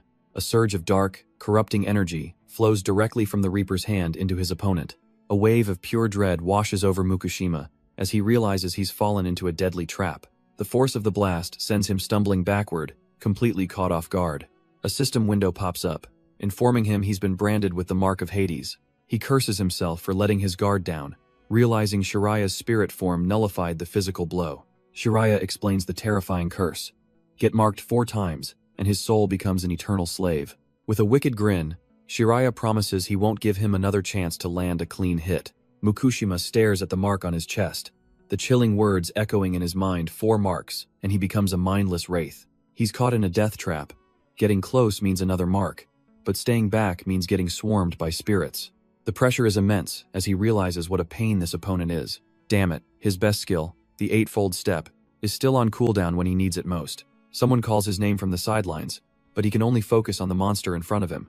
Shiraya condescendingly admits that Mukushima has some talent, for a mortal, but he follows it up by saying that in the end, he's just another nobody, lunging forward for the kill. The Reaper reveals his weakness. The spirit form constantly drains mana and takes extra damage from magic. But the trade-off is insane. He's completely immune to physical attacks, phasing right through Mukushima's blade. Shiraya mocks him, unleashing a torrent of shadowy spirits to end this little game. Mukushima is forced on the defensive, desperately parrying the relentless assault of spectral minions. The Reaper is amused by his speed, but taunts that it's ultimately pointless. Mukushima leaps in for a desperate strike, but Shiraya blocks it with ease, calling his attack laughably soft. He then lands a palm strike, branding Mukushima's chest with the second mark of Hades. Shiraya cackles, telling him there's absolutely nowhere to run from this fate. The curse spreads as a second agonizing mark burns itself onto Mukushima's hand. With 2 marks now carved into his flesh, Shiraya explains how his body will soon rot away and his bones will crumble to dust. Even worse, He reveals that once the fourth mark is placed, Mukushima's very soul will be chained and turned into his puppet. But instead of breaking, Mukushima just grits his teeth, his eyes burning with pure, unyielding rage. Shiraya unleashes his dark, reaper-like power, a skeletal visage appearing over his face. But Mukushima is seething with pure rage, refusing to back down. The Reaper lands another hit, burning the third mark of Hades into him while boasting that the fourth will enslave his soul. He casually swats Mukushima away with a massive swing of his scythe, laughing at his pathetic struggle. Mukushima creates some distance, landing on the other side of the courtyard to prepare his next move. Shiraya just scoffs, figuring out his plan is to try and run out the clock on his spirit form. He's not worried in the slightest, knowing he can maintain this state for 3 more minutes while Mukushima is already at his limit. Suddenly, Mukushima roars, deciding to channel the power of the curse itself for one last, desperate attack. He kneels, pouring every last drop of his aura into his blade for a single, all-or-nothing strike. Shiraya just smirks, thinking what an absolute idiot for charging up and leaving himself completely wide open. Mukushima unleashes his final move, Revenant Shape, while Shiraya taunts him to just become a wraith already. He channels a brilliant, holy-looking energy into his katana, preparing to bet everything on this one last shot. The blade phases harmlessly through Shiraya's spirit form, and the Reaper smirks, thinking physical attacks are useless. But then the holy energy explodes from the blade, and Shiraya is dumbfounded as it actually starts to damage him. Turns out, this was all part of the plan, as Mukushima Yai had given him a special talisman for this exact purpose. He had wrapped the charm around his sword's hilt, waiting for the perfect moment to spring his trap. She explains that this wasn't just some paper. It was soaked in sacred water and infused with a cleric's divine power. Its entire purpose was to exorcise spirits, making it the perfect weapon for this fight. Shiraya gets absolutely blasted by the holy aura, his spirit form flickering as he realizes this is his hard counter. Watching from afar, Duju Rim understands they've been played. Just as they had a counter for samurai, their opponents had one for them. Mukushima Yai watches with satisfaction, knowing their countermeasure was a brilliant move. But Mukushima's follow-up attack is suddenly deflected, as Shiraya unleashes his own power. The Reaper just cackles, declaring it's far too late. The fourth mark of Hades has already been carved. Vile, dark energy erupts around Mukushima, trapping him in what Shiraya calls the fires of hell. Hovering above, Shiraya commands his victim to give up and become his puppet. The curse digs deep into his very soul, and Mukushima can only scream in absolute agony. But instead of breaking, he channels the holy energy from his own blade, directly into his body. Shiraya is completely dumbfounded as the dark curse begins to burn away. Mukushima grits his teeth, asking if the Reaper really thought he'd just wait to be turned into a wraith. He roars that it's too bad, because he'd rather burn his own flesh than submit to the curse. Mukushima roars that purging the curse has actually made him feel lighter, as holy energy blasts away the shadows. Shiraya completely loses his composure, screaming for his minions to stop him at all costs. He can't wrap his head around it. He was sure Head used every countermeasure against a spirit form, but then, a horrifying realization dawns on the Reaper's face. He remembers that Mukushima's eightfold step should still be on cooldown, yet our boy is moving like a blur. Mukushima just smirks, telling him that even if Hez figured it out, it's far too late. With a final push, he detonates his holy energy, obliterating the last remnants of the curse. He closes the distance in an instant, bringing his glowing blade down on the stunned Shiraya. Mukushima unleashes a devastating spinning slash, a technique called Revenant Shade, trapping the Reaper in a vortex of light. He bellows that hell end this now, long before he's ever turned into one of Shiraya's wraiths. The vortex of light and shadow tears through the arena as Mukushima puts everything into this one final move. He dives straight for the Reaper, screaming that he's going to end him right here and now. Shiraya is completely cornered, barely managing to throw up a desperate defense against the blindingly fast strike. His pride is shattered. He can't believe Hez being pushed so hard that he can't even block a single attack. But Mukushima doesn't care about his pride, thinking that if one hit isn't enough to break him, then he'll just keep swinging until the so-called Reaper is nothing more than a bad memory. The relentless barrage is too much, and Shiraya's form begins to dissolve under the sheer force of the assault. As the holy light finally fades from his blade, Mukushima takes a breath, the intense battle finally over. The Hades Asura can only mutter that he's lost, while Mukushima grimly claims his hard-earned victory. As his spiritual form shatters, Shiraya lets out one final, agonizing scream. But from the wreckage, a new figure emerges, Mukai Licht, the Zeus Asura, crackling with power. He looks down on the defeated Shiraya with pure contempt, calling him a disgrace to all Asura. Mukai glances away impatiently, wondering when the real entertainment is going to show up. Elsewhere, our boy Sora is already rocketing through the city, sensing the disturbance. Meanwhile, Mukushima stands over his fallen foe, ready to declare his hard-fought victory. Iwashima-Jiro clenches his fist in celebration, but his joy is cut short by a sudden, dreadful feeling. Suddenly, Shuzenji appears beside him, warning that a sinister dark energy is rapidly growing. The blindfolded Arhat explains that this new power is on a whole other level than the Hades Asura. Dark tendrils erupt from Shiraya's body, and Mukushima realizes with horror that this nightmare isn't over. Shiraya's mind screams for just one more chance as a monstrous reflection appears in his eye. The dark energy coalesces, forming a terrifying skeletal hand out of thin air. A colossal, skeletal god emerges from the shadows, looking down on its vessel and calling its brother pitiful. Mukushima is completely dumbfounded, unable to process the absolute monster that just appeared.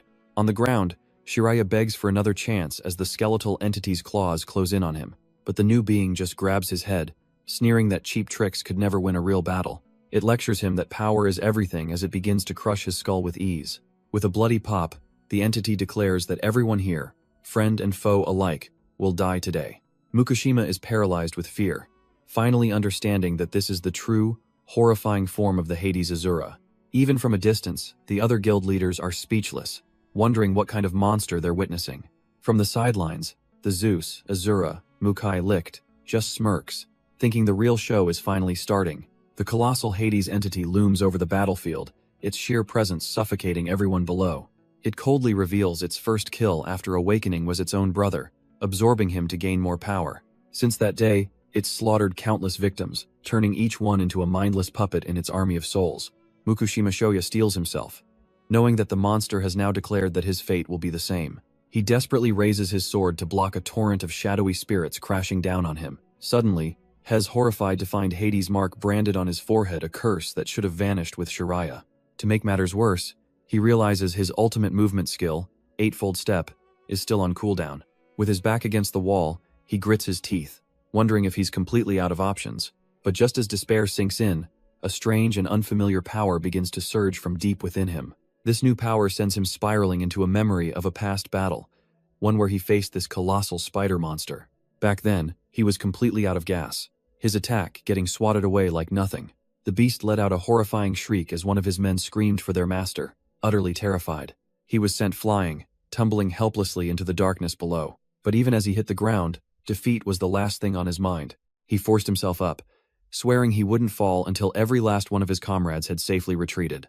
He looked up to see the spider bearing down on his men, who were desperately trying to hold the line. With a burst of adrenaline, he charged forward, knowing he was too far away to intercept it in time. He had to draw its aggro, but he knew a simple attack wouldn't even scratch the damn thing. Then he spotted it, a sword already embedded in its head, and realized that had to be its weak point.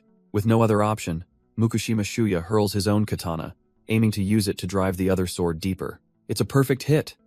The blade sinks further into the monster's skull, and the beast lets out a pained roar. For a split second, he thinks he's actually done it, a wave of relief washing over him. But that relief turns to pure dread as the spider's eyes flare with an even greater rage. The monster lunges, and he barely dodges, taunting the ugly freak to keep its focus solely on him. But the enraged beast is relentless, its attacks coming faster and harder than before. One of its massive legs smashes down, sending one of his men flying into the air like a ragdoll. Before he can even process it, another blow sends him tumbling backward through the air. He crashes hard onto the ground, the impact rattling his entire body. As he struggles to look up, the colossal spider looms over him, ready to deliver the final, crushing blow. He looks up in despair, wondering if this pathetic end is all he amounted to. At the very least, he finds a sliver of peace knowing he managed to save a few of his people. His mind flashes back to another failure, another monster, consumed by the regret that he wasn't strong enough. But just as he accepts his fate, a voice rings out, telling the human not to give up. Out of nowhere, a winged, ethereal warrior dives down, intercepting the spider's fatal blow. He can't believe it. He was just saved by the legendary Crow Tengu, a martial arts master from the old myths. In that moment, he realizes it wasn't just monsters that invaded their world. The legendary heroes descended too. The spectral being stands before him, a silent guardian in the cavern's gloom. Barely catching his breath, he thanks his savior and asks who he is. The winged warrior simply replies that he can call him Crow Tengu. The spirit explains Hez, bound by a fallen warrior's will to find an heir for the legendary spider cutter blade. The problem is, the very spider yokai that was slain by the sword has somehow returned to life. Holding a serious grudge, the monster ambushed Crow Tengu, leading to a desperate battle. He managed to land a fatal blow, but it wasn't enough. They took each other down in a stalemate. But seeing Mukushima Shoya risk his life for a stranger made him realize he was the key. He proposes they team up to kill the spider and reclaim the sword of his fallen friend. Mukushima Shoya is dumbfounded, but accepts the honor without a moment's hesitation.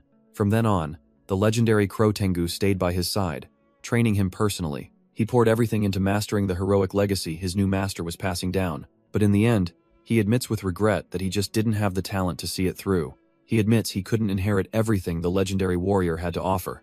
Of the 6 techniques, he only mastered 3. But he knew it would be enough if they fought together. Their battle against the spider monster was absolutely brutal. He used the Eightfold Step, one of the skills he'd mastered, to blitz the creature. With a final, decisive strike, he was able to take the monster down for good.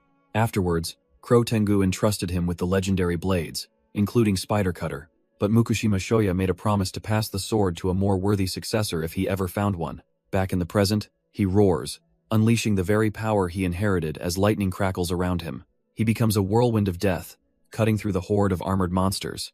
Even as he fights, he feels he was never truly worthy of wielding such a legendary blade. He unleashes a powerful shockwave, sending the shadowy monsters flying. But the sheer number of these trash-tier mobs is just overwhelming. Even with his immense power, Mukushima Shoya starts to get pushed back, his body taking a beating. He realizes his own strength isn't going to cut it against this endless tide. With no other choice, he decides he has to borrow the true power sealed within the legendary blade. He grips the hilt, remembering the promise he made to the man who saved his life. If he dies here, that promise dies with him, and a strange mark appears on his forehead as his eyes begin to glow. With a guttural roar, he draws out the sword's latent energy, letting it surge through his entire body. The resulting blast of pure power absolutely obliterates the entire horde in an instant. But just as his crew thinks the coast is clear, a terrifying skeletal lich materializes from the lingering energy. Iwashima Jiru watches nervously, wondering if that legendary sword is truly enough to defeat a monster of this caliber. But Mukushima Shoya knows the grim truth. Even a hero is still just a human. Duju Rim scoffs from the sidelines, declaring that a hero's weapon could never hope to beat a god. The colossal skeletal lich looms over them, its presence alone enough to crush their spirits. But as it feels the pressure from the sword's aura, the lich is dumbfounded, questioning if it's actually feeling fear. Shaking it off, the lich roars and commands its shadow soldiers to charge and snuff out the warrior. A tidal wave of shadowy minions surges forward, intent on overwhelming their target with sheer numbers. Yet Mukushima stands his ground, a beacon of light as the dark horde crashes against his protective aura. He recalls the blade's history, how it was once used by a legendary warrior to slay a monstrous spider god. Turns out, this sword was forged with the divine power to suppress evil itself, and it begins to tear the shadow soldiers apart. Mukushima swings with all his might, the divine blade clashing against the wave of dark energy. He knows his sword is strong, but he's not sure how effective it will be against a true god of the underworld. His doubt costs him as a shadow arrow slips past his guard and embeds itself deep in his leg. But he grits his teeth through the pain, realizing there's only one way to win this. He decides to bet it all on a single strike, pouring every last drop of his mana into the blade. With a furious roar, he unleashes the sword's ultimate technique, the Spider Cut. A tempest of sacred light erupts from his position, tearing through the battlefield like a holy storm. The shadow soldiers are utterly helpless, their dark forms disintegrating the moment the light touches them. His attack carves a massive path through the horde, annihilating scores of minions in a single, brilliant flash. And now, with the trash-tier mobs cleared out, the full force of the attack barrels directly towards the dumbfounded skeletal lich. The skeletal lich smirks, thinking the attack is tough, but ultimately futile.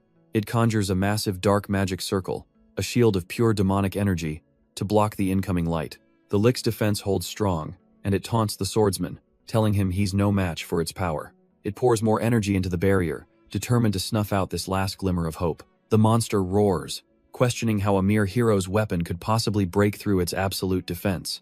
The holy light slams into the dark magic, grinding to a halt in a blinding stalemate of power. But then, a high-pitched, grating noise fills the air, and the lich looks on in utter disbelief. Elsewhere, powerful members of the Tiger Roar Guild, like Duju Rim, suddenly clutch their heads in agony. Even top-tier fighters like Shuzenji, Yukio, and Iwashima Jiru are brought to their knees by the piercing sound. Back on the battlefield, the lich's impenetrable magic circle cracks and then completely shatters into dust.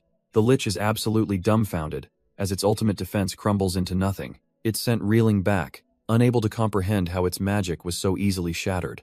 Turns out, Mukushima's blade, the spider cutter Howlblade, has a nasty little secret. He explains that while the slash can be blocked, the sonic waves it emits are unstoppable. With a surge of power, he unleashes the sword's true ability. A roar-like sonic wave designed to paralyze his foes. The colossal lich is caught dead in its tracks, its entire body frozen by the invisible attack. Mukushima sees his one and only chance and grits his teeth, preparing to end this now. The lich is furious, realizing its movements have been completely sealed by mere sound waves. It warns him not to get cocky, as a divine blessing cuts the paralysis effect from 20 seconds down to 10. But Mukushima charges in anyway, knowing the moment an enemy thinks they're safe is the best time to strike. He rockets forward, knowing you have to strike when your enemy is at their absolute weakest. Mukushima pushes himself to the limit, screaming internally for more speed. Every fiber of his being strains to move even faster. This is their last chance, and he's betting everything on this single, decisive blow. But just as he's about to land the hit, the lich's eye twitches. The paralysis is breaking. He realizes with dawning horror that the monster is already regaining consciousness.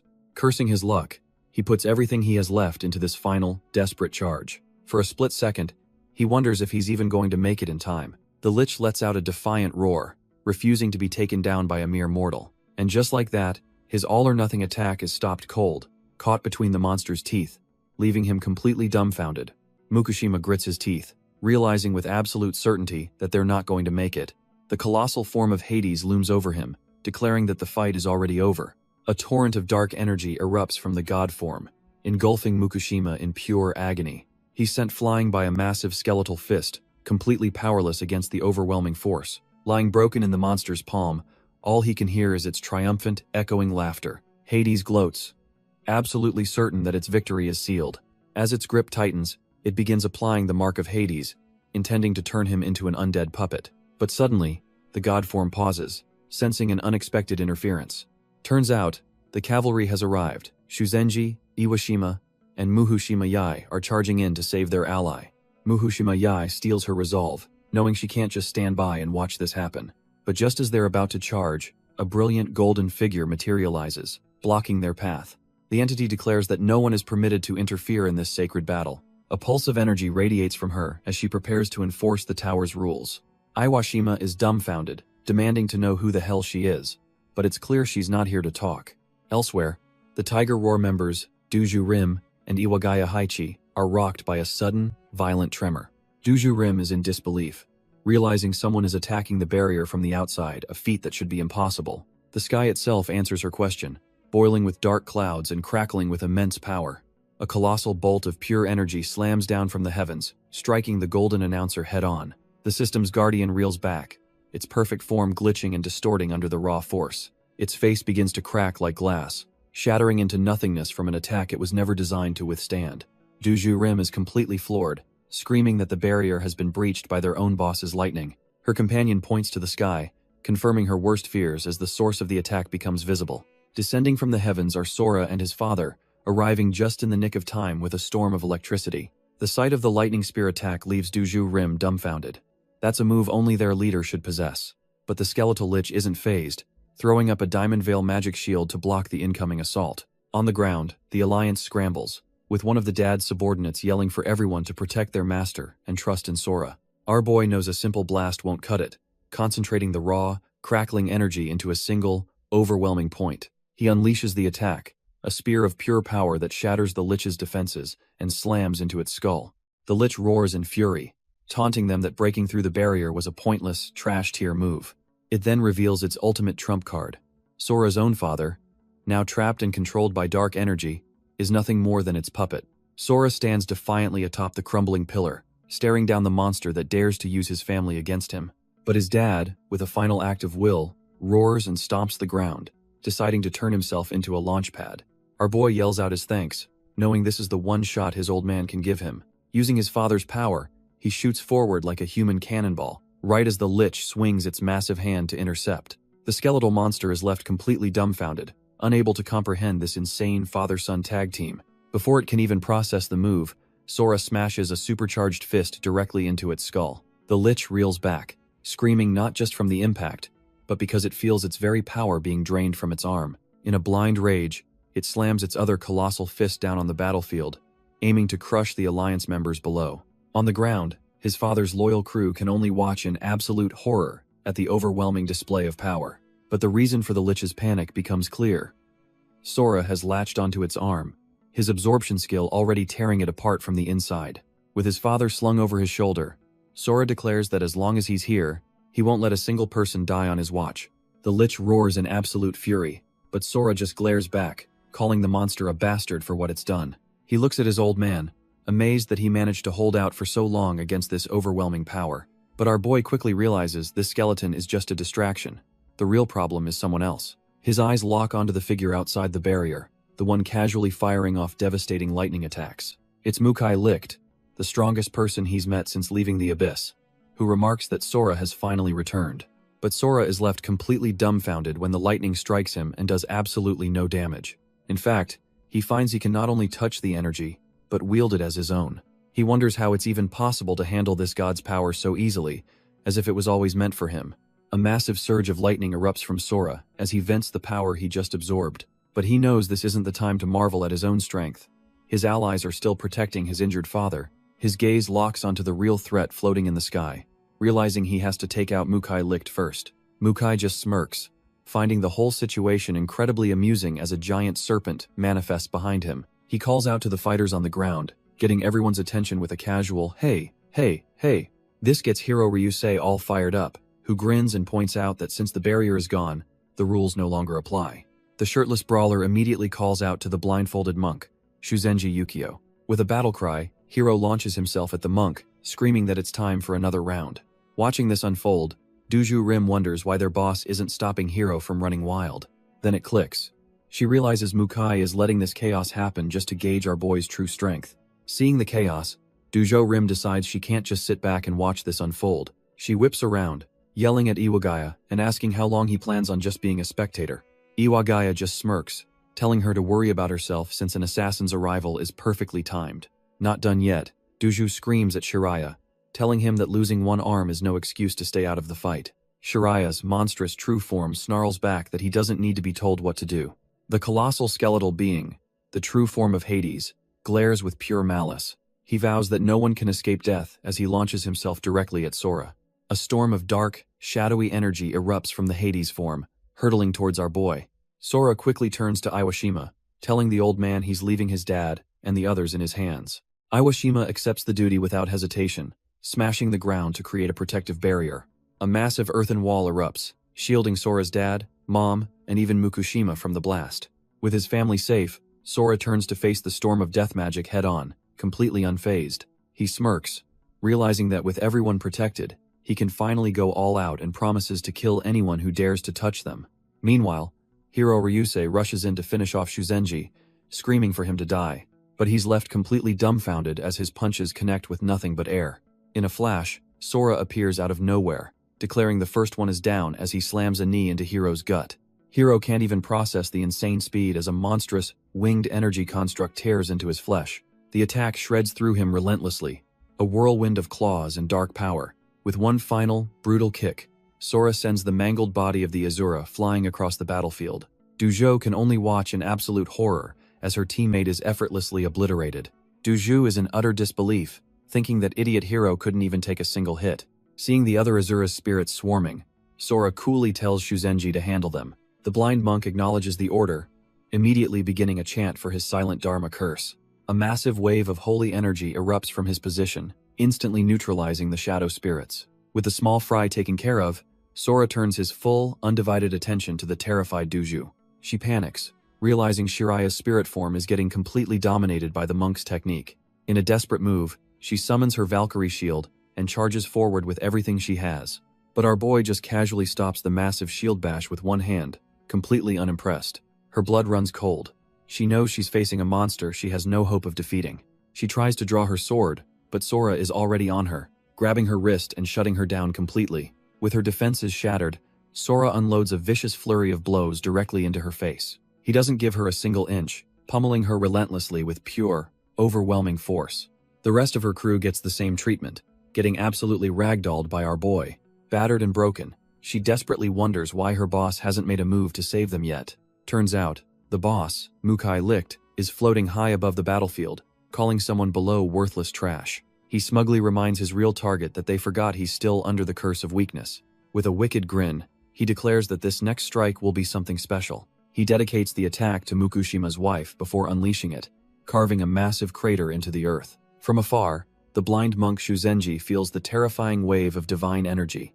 Realizing it's aimed at the curse mage, knowing it's reckless, he decides there's no other way and begins to remove his blindfold. With his eyes now open and glowing, Shuzenji prepares to activate his ultimate technique, the Heavenly Eye. But Mukai Licht just scoffs from the heavens, telling the monk he won't get a chance to power up like the last fool. The monk's face falls. He realizes he's been completely outmaneuvered and is way too slow. With a look of utter contempt, Mukai Licht calls him an insect and prepares to erase him from existence. A spear of pure, divine lightning materializes from the storm clouds, aimed straight for the ground. The attack descends like a bolt from God himself, promising nothing but total annihilation for its target. Elsewhere, Iwashimajiru is splattered with blood, his face a mask of pure disbelief at what he's witnessing. Turns out, our boy Sora had blitzed in at the last second, taking the full force of the divine judgment head-on. The world explodes in a blinding flash of energy, leaving nothing but a smoldering, cratered wasteland. But as the dust settles, Sora is still standing, gritting his teeth as he absorbs the last of the devastating power. Amidst the rubble, a single, pale hand juts out from beneath the crushing weight of the rocks. It's motionless, a grim testament to the collateral damage of the divine attack. Our boy Sora stares, his mind going blank for a second before the horrifying realization hits him like a truck. He lets out a gut-wrenching scream for his mom, scrambling towards the wreckage in a desperate frenzy. But before he can get there, a golden shield flies right at his face, trying to halt his advance. Absolutely livid, Sora snarls, warning the attacker not to get in his damn way. With a roar, he smashes the shield into pieces, his raw power overwhelming the divine artifact. He glances at his fist, realizing he's just absorbed the shield's power, feeling it amplify his own. Without a second's hesitation, he launches himself at the one who dared to stop him, Duju Rim. As her curse of weakness shatters, he tells her he hopes her head is clearer now that she's back at full power. He throws a punch, but she catches it mid-air, dumbfounded by the sheer power our boy is packing. Duju Rim shoves him back with a wave of energy, ordering him to get out of her way. Suddenly, Sora finds himself completely paralyzed, unable to move an inch as her power takes hold. She leans in close, twisting the knife by telling him the only reason the curse broke is because his mother is already dead. That's the last straw. Sora roars for her to shut up and sends her flying with a vicious kick. The devastating news hits him hard, and he stumbles, which she mistakes for him losing his will to fight. Seeing her chance, she declares that a person with a weak will is the perfect prey for her. She summons a spear of holy light and hurls it forward, impaling Sora straight through the chest. The divine energy wraps around his body like chains, searing him from the inside out. Duju Rim watches with a smug look, absolutely convinced that her attack has worked. Sora cries out, but a second later, he's dumbfounded he can't feel any damage at all. Duju Rim activates her search eye to figure out what the hell is going on with this kid. Her jaw drops. Inside him is a divine power greater than a god's, absorbing her attack like a black hole. She realizes he's like an infant who can't even use his own strength properly. But what kind of monster is he? Suddenly it all clicks. This is why the boss gave the order to kill him on sight. Deciding he absolutely cannot be allowed to live, she activates her sacred aura, boosting her stats. She screams for her comrades, Shiraya and Iwagaya, to lend her their strength to finish this now. In response, the colossal form of Hades erupts from the shadows, roaring that he can finally summon his weapon. At the same time, Iwagaya blitzes in from the side, knowing they have to kill our boy before he finishes growing. The three of them launch a desperate all-out assault, terrified that if he masters this power, he'll surpass the gods themselves. Duju Rim lunges forward, roaring that his journey ends right here and now.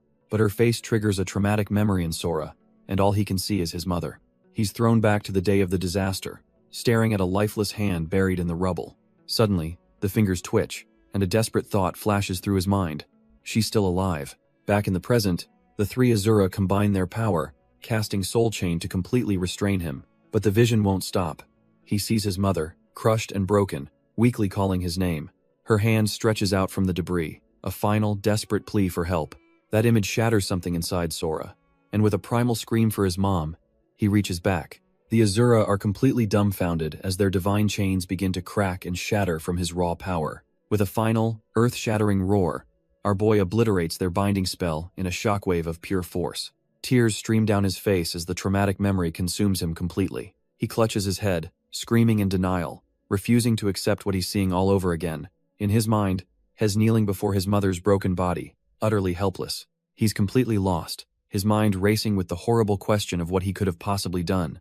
His mother, pinned beneath the rubble, weakly tells him that it's enough, but our boy won't accept it, desperately clinging to her arm and refusing to let go. With her last breath, she tells him not to worry and to just run, to save himself. She says he must walk his own path now, promising to always watch over him as ethereal figures loom in the background. But while Sora is lost in his grief, the Hades Asura, Shiraya, sees the perfect opening. With Sora's guard completely down, Shiraya lunges in for the kill, screaming for him to die. Just as the blade is about to connect, it stops dead in its tracks. Our boy snaps back to reality, his eyes blazing with an insane purple light. Shiraya is dumbfounded, finding his wrist caught in an unbreakable grip. With a single flex of power, Sora completely shatters the divine blade. The Hades Asura can't comprehend what just happened. A knife of divine power is just gone. Seeing an opening, the Hermes Asura, Iwagaya, activates his haste skill to rush in, but the Athena Asura, Duju Rim, swoops down from above to stop him. She's in absolute shock, realizing Sora just destroyed that weapon with a bare-knuckle punch. Duju screams at her ally, warning him not to engage this monster directly. She grits her teeth and raises her shield, knowing this fight just got a whole lot harder. With a furious roar, Sora channels all his dark energy into his fist, slamming it against her shield. The divine barrier, once thought impenetrable, begins to spiderweb and crack under the sheer force. Duju can only stare in disbelief, her mind unable to process how her ultimate defense is being shattered. His eyes glowing with purple malice, Sora snarls that he's going to kill every last one of them. She has a moment of horrifying realization. He's absorbing the shield's divine power and getting even stronger. Our boy winds up for a haymaker, his body now overflowing with the power he just stole. Duju screams a desperate warning to her allies, telling them not to use any more divine power against him. But it's too late for her, as Sora lunges forward with blinding speed, his fist ready to connect. She's completely frozen, knowing deep down that there's absolutely no way she can dodge this. The punch lands with devastating force, sending the Athena Asura flying backwards through the air. But before he can celebrate, the Hades Asura, Shiraya, materializes behind him for a sneak attack, only to be dumbfounded when Sora blocks it without even looking. Our boy glances back with glowing purple eyes, a silent confirmation that Shiraya's stealth is utterly useless against him. With a flick of his wrist, Sora sends the ghostly form of the Hades Asura flying across the battlefield. Shiraya is in absolute denial, wondering how it's even possible for someone to notice his spirit form.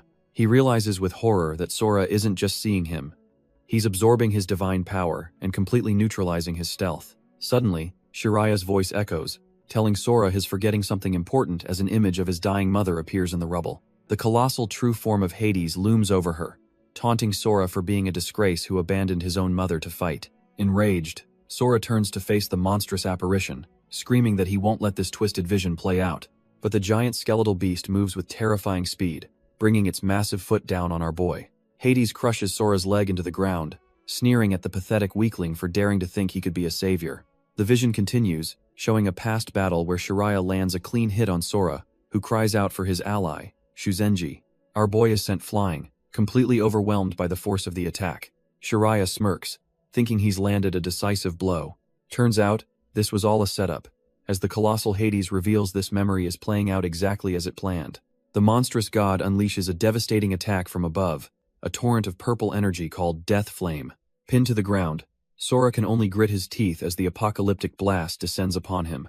The sheer scale of Hades' power is immense, ready to vaporize everything in its path. But at the last second, Sora's own dark energy erupts, and he somehow manages to block the attack, leaving Shiraya dumbfounded. A sinister realization dawns on Hades' face as it confirms its suspicion.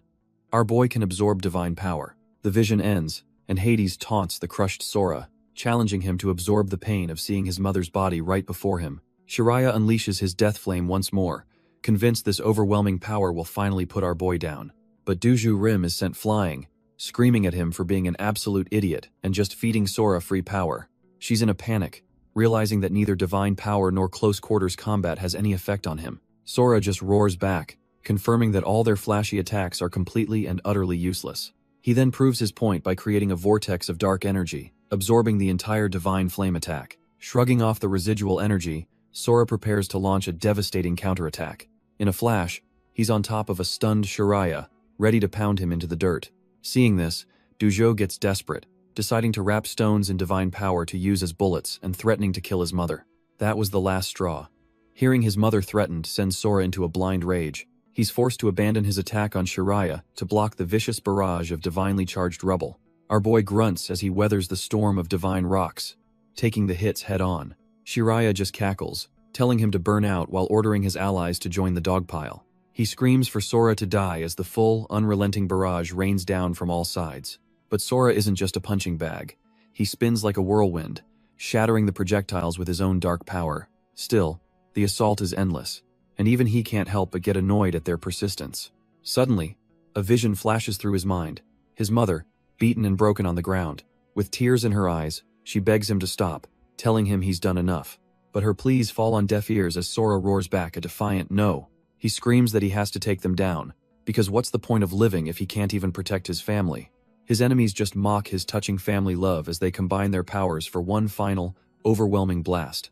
Mukai Licht sneers that Sora's family drama is making him sick as he channels a storm of divine lightning. He scoffs at Sora's ability to absorb divine power, revealing he has a trump card for just this situation. With a smirk, he materializes a golden dagger, declaring this meaningless struggle is over as he summons the blade of Atropos. He explains this isn't just any weapon, it's a divine relic that can sever the very threads of fate. Turns out, its special property is that it can cut through any divine power, making it the perfect counter to our boy. Mukai decides to turn this fate-severing blade into an arrow, charging it with an insane amount of energy. He's confident that once he fires this shot, it will be absolutely impossible for Sora to block. With his bow fully drawn, he vows to cut Sora's destiny short right here and now. The sheer pressure radiating from the attack is so immense it even sends the powerful Shuzenji Yukio flying. Dumbfounded, Shuzenji looks up at the heavens, realizing the divine power gathering above is on a whole other level of dangerous. Realizing the attack is inescapable, Shuzenji screams for our boy to get the hell out of there, but a voice cuts in from behind, as Sora's dad appears, asking if he really has time to worry about someone else. Before Shuzenji can even react, his dad grabs him and yanks him out of the blast zone at blinding speed. Sora, barely conscious on the ground, can only watch in confusion, wondering what on earth is happening. Suddenly, his mind is thrown back into a traumatic memory, seeing himself as a helpless, crying child. In the vision, his mother's voice calls out his name, her tone filled with sorrow. She presses a small red pouch into his hand, a final keepsake from a life about to be extinguished. Lying broken on the ground, she looks at him with tears in her eyes, trying to tell him something about his true nature. Her last words confess her love for him just as a cataclysmic explosion of light vaporizes everything. Back in the present, Mukai finally lets his divine arrow fly, a pillar of pure energy meant to erase Sora from existence. A system message confirms Mukai's offering to Zeus is complete. The god is pleased with the sacrifice. He turns to leave, but his companion, Dujurim, looks on with a deep sense of unease. She can't shake her doubts, wondering aloud if Sora is truly dead after an attack like that. Mukai scoffs, telling her that Zeus himself confirmed the kill so she should stop worrying. He reminds her the real problem is that their actions have just declared war on every other guild. But it turns out the divine arrow didn't vaporize Sora. It blasted him straight through the earth. Our boy's unconscious body plummets into a subterranean lake, sinking into the cold abyss. Silence falls over the deep, forgotten caverns beneath the battlefield. Just then, a mysterious blonde swordsman appears from the shadows and drags Sora from the water. Sora's eyes flutter open as he slowly regains consciousness. His first thought a disbelieving question: is he still alive? Dazed, Sora wonders where he is as the mysterious swordsman drags him through a dark cavern. His mind drifts, his first thoughts calling out for his mom and dad. Suddenly, a horrific memory flashes through his mind. His mother, beaten and broken on the ground. He snaps awake with a jolt, screaming their names in a blind panic. Grabbing his head in anguish, he accuses his rescuer, remembering a promise to protect them. But the blonde warrior is completely unfazed, coldly telling him a grown man shouldn't be crying like a child. Sora stares, dumbfounded, trying to figure out who this person is. The rescuer just looks back, his expression a mix of pity and annoyance. Scrambling to his feet, Sora desperately asks if he was saved and if his parents are still alive. The man ignores his pleas, instead questioning how someone so weak could have been chosen by that one. The man tells our boy to accept reality, his face cold and emotionless. He drops the bombshell. Sora's parents died to save him. Without another word, he grabs Sora's arm, telling him it's time to go. But Sora snaps, screaming that it's a lie and has going back for them. He struggles desperately, yelling for the man to let him go. In his panic, Sora realizes something is wrong. He can't summon any of his strength. The rescuer is completely dumbfounded, asking if our boy really dares to shout at him. Fed up, he shoves Sora away, telling him to stop wailing like a child. Sora hits the ground, clutching his arm as the man scolds him for his lack of gratitude. The rescuer's eyes turn ice cold as he warns Sora that he can kill him just as easily as he saved him. Seething on the ground, Sora can only curse the man who just threatened his life. The rescuer explains that the blade of Atropos severed his divine power, making him nothing more than an ordinary human. He slams his massive sword into the ground, a silent challenge to our boy's powerlessness. The man then offers a lifeline, saying that one can reconnect Sora to the divine power within him. Not only that, he promises they will teach Sora how to properly wield the immense strength he was fumbling with. He extends a hand, giving Sora a simple choice. Stay here and be useless, or come with him. Sora hesitates, his fist clenching in the dirt as he weighs his non-existent options. With no other choice, he takes the man's hand, reluctantly agreeing to the deal. The rescuer pulls him to his feet, and our boy confirms he'll go along with the plan. But the man leans in close, warning him not to mistake this for an act of kindness, leaving Sora completely baffled. The rescuer immediately declares that from this moment on, he is Sora's enemy and tells him to watch his back. But before Sora can even process this, a voice echoes from the darkness, demanding to know who's there. A blindfolded monk emerges, vowing he won't let them take the child of his fallen friends until he knows who that one is. Our boy is stunned, recognizing the man as Shuzenji. Shuzenji looks at Sora with deep regret, apologizing for his failure to protect his parents. He explains that the backlash of divine power cast them deep underground, which is how they both barely survived. Sinking into the memory, he reaffirms the promise he made to Sora's parents, a promise he'll fulfill with his life. Back in the present, Shuzenji warns the rescuer that if he dares use Sora's power for his own selfish ends, there will be no forgiveness. The blonde warrior just scoffs, mocking the half-dead monk for acting so high and mighty. But Shuzenji is unmoved, calmly stating that he doesn't fear death, because clinging to life would be a shame he cannot bear. Shuzenji knows he can't face Sora's parents in the afterlife if he fails to keep the promise he made to them.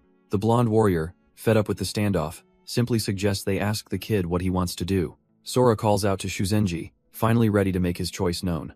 Our boy confesses that he wants revenge more than anything, but in his current state, he's completely powerless. Fueled by desperation, he declares that he doesn't care if he's used by someone, so long as he can finally awaken. The monk is completely floored, stunned into silence by the sheer intensity of Sora's will. With a pained expression, Shuzenji accepts the grim reality of the boy's decision. He tells Sora that he understands, and if this is the path he's chosen, he will not object. Before letting him go, he hands over a katana, explaining it's the last thing his parents left for him. The moment Sora's hand touches the hilt, he feels a strange energy as a system window pops into view. Sora instantly recognizes the energy flowing from the blade. He knows this feeling all too well. It's the same power his parents wielded, but he senses something more, a history buried deep within the steel. The monk explains that the sword holds the records of generations of heroes, but warns Sora that he lacks the divine power to access them. Our boy is stunned. A weapon that carries the souls of its wielders is a heavy burden to bear. Shuzenji reveals that Sora's parents entrusted the blade to him, knowing that one day their son would be ready for it. Sora scoffs internally, realizing his parents used their precious foresight just to ensure he'd get this sword. The blonde rescuer cuts in, impatiently asking if they're finally done, and Sora quietly agrees. As they walk away, Sora's mind races, replaying the nightmare of entering the tower and losing his parents all over again. He wonders where this dark path is even taking him as a grim vision of a robed skeleton on a throne fills his mind. A single, glowing eye flares in the darkness, leaving Sora to question what terrifying fate awaits him. The trio descends into a massive, eerie cave system beneath the 6th refuge area. Shuzenji remarks on the sheer scale of the place, something he never could have imagined existed. The blonde rescuer snaps at the monk, demanding to know why a blind man is even tagging along. With a calm smile, Shuzenji explains his purpose is simple: to protect the son of the deceased. The rescuer is completely dumbfounded by this seemingly trash-tier answer. He scoffs, pointing out that Shuzenji is too weak to protect anyone, let alone Sora, from a real threat. The monk doesn't deny it, so the rescuer presses him, asking how he plans to be a shield. Shuzenji simply states that he will protect Sora with his life, a vow that silences everyone. This triggers a memory for the monk of his female subordinate, reminding him to follow their leader's instructions for the best outcome. But he can only remember the disastrous result, a painful failure that now fuels his every move. Shuzenji declares he's done with prophecies. From now on, the only thing he trusts is his own life. Sora is stunned into silence by the sheer conviction in the monk's voice. The blonde rescuer finally gives in, telling them to just follow him if they're so keen on meeting a god. Our boy simply watches, his mind racing as he processes the heavy atmosphere. The monk's words trigger a devastating flashback for Sora, remembering his father holding his dying mother. He grips his katana, wondering if his survival was truly the best outcome for his mom. Shuzenji then turns to Sora, asking if this so-called god they're walking towards is the real deal or just a liar. Their guide just scoffs, clearly unimpressed with the deep talk, and continues walking. He glances back with a smirk, telling them they're almost there and seeing its form will clear any doubts. Sora's eyes narrow with intense focus, bracing himself for what lies ahead in the darkness. As they walk, Sora decides he's had enough of the mystery. He calls out to their guide, asking just what kind of god this person they're meeting really is. The blonde rescuer glances back, warning him that it's not a name you speak so lightly. Before Sora can press further, their guide stops, announcing they've finally arrived at a massive, ancient gate. Both Sora and Shuzenji are left speechless, completely floored by the sheer size of the structure before them. Their guide ignores their shock, stepping forward and beginning to channel a brilliant blue energy into his hands. He declares that with the raging fire in his hand, he shall present himself before his god. He then thrusts the ethereal flame forward, sending it hurtling towards the gate.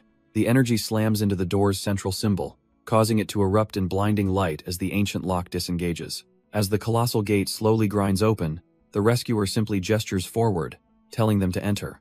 But just as Shuzenji moves to follow, the blonde rescuer puts a hand up, telling him he has to wait for the god's permission. Shuzenji turns to Sora with a final warning. Be careful of the cave god, because the divine power in our boy's body is so extraordinary the god might try to steal it. Sora nods in understanding as their guide simply tells him to come, leaving the blindfolded warrior behind. With no other choice, Shuzenji is left standing alone as Sora and the rescuer head into the darkness. The rescuer then reveals that the god of intrigue and flames is the one waiting for him inside. Intrigue and flames, Sora thinks to himself, stealing his resolve for whatever twisted trial is coming next. He doesn't care what kind of god it is, or whether it wants to recruit him or just use him for its own ends. Because as he steps through the threshold, Sora makes a promise to himself. He'll be the one to take control. Now completely alone, our boy enters a vast, cavernous hall, facing a seemingly endless flight of stairs. With grim determination, he begins the long, solitary walk up into the heart of the god's domain.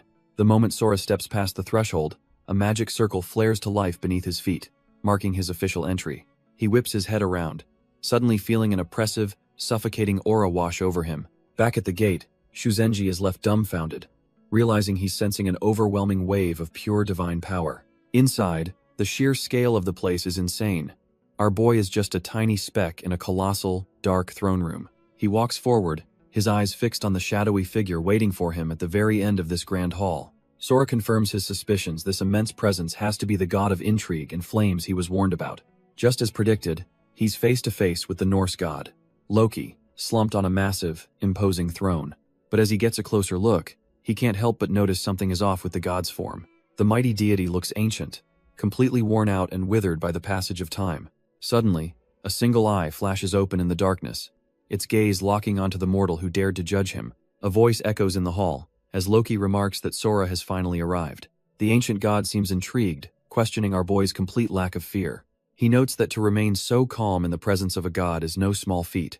Loki quickly concludes that Sora is clearly no ordinary, run-of-the-mill human. He then prods him, asking if he's here seeking vengeance for his fallen family. Sora doesn't miss a beat, declaring that revenge is the exact reason he came. The god reveals a critical weakness. A sacred artifact has severed Sora's divine power, and restoring it will have a cost. Without a shred of hesitation, Sora promises he'll offer anything to get that power back. Our boy then calls him out, saying this desperate plea is exactly what the god of intrigue wanted to hear. Loki falls silent, his glowing eyes just staring at the mortal who dares to play his own game against him. Sora realizes his desperate plea isn't enough to move the god before him. Loki seems amused by this, questioning if our boy has finally caught on. But Sora isn't just begging for divine power anymore. He has a much bigger goal in mind. He declares that what he truly wants is absolute, overwhelming strength to crush every single enemy. With his eyes glowing, he balls his fist and demands to know if the god will grant him that kind of power. Loki's patience finally snaps, telling the arrogant mortal to watch his tone. The god's immense pressure washes over Sora, questioning how a mere human dares to speak to him that way. In an instant, Loki snatches our boy up, effortlessly holding him in his grasp. Yet even while being choked out, Sora grins, realizing this whole encounter was a setup and that Loki wants something from him. The god confirms it, revealing his own withered body needs Sora to absorb his divine power to be revived. Loki roars in fury, tightening his grip and calling Sora an insolent wretch for his audacity. But even as he's being crushed, Sora just taunts him, asking if he finally hit a nerve. The god's desperation boils over, and he actually begs Sora to kill him and take his divine power already. Loki admits it's a bold claim for a mortal to make, but the situation is dire. Our boy just smirks, pushing further by asking if the real problem is that Loki is too weak to even give the power away. Visibly annoyed, Loki releases his grip, setting Sora down on the palm of his hand. Now, standing on somewhat equal footing, Sora finally gets a moment to properly assess the god before him. Loki then reveals that the divine power Sora already has is from the Norse gods, and it isn't fading like it should. With this new information, Sora boldly asks the trickster god if this makes them equals. It all clicks into place for him. The power he absorbed back in the tower was the power of a Norse god all along. Loki explains that as second in command of the Norse pantheon, he had no choice but to team up with a mortal. The god points a clawed finger, condescendingly acknowledging the mortal's courage for talking back to him. But our boy is cut from a different cloth, grabbing the god's finger and sarcastically asking if a simple greeting will do.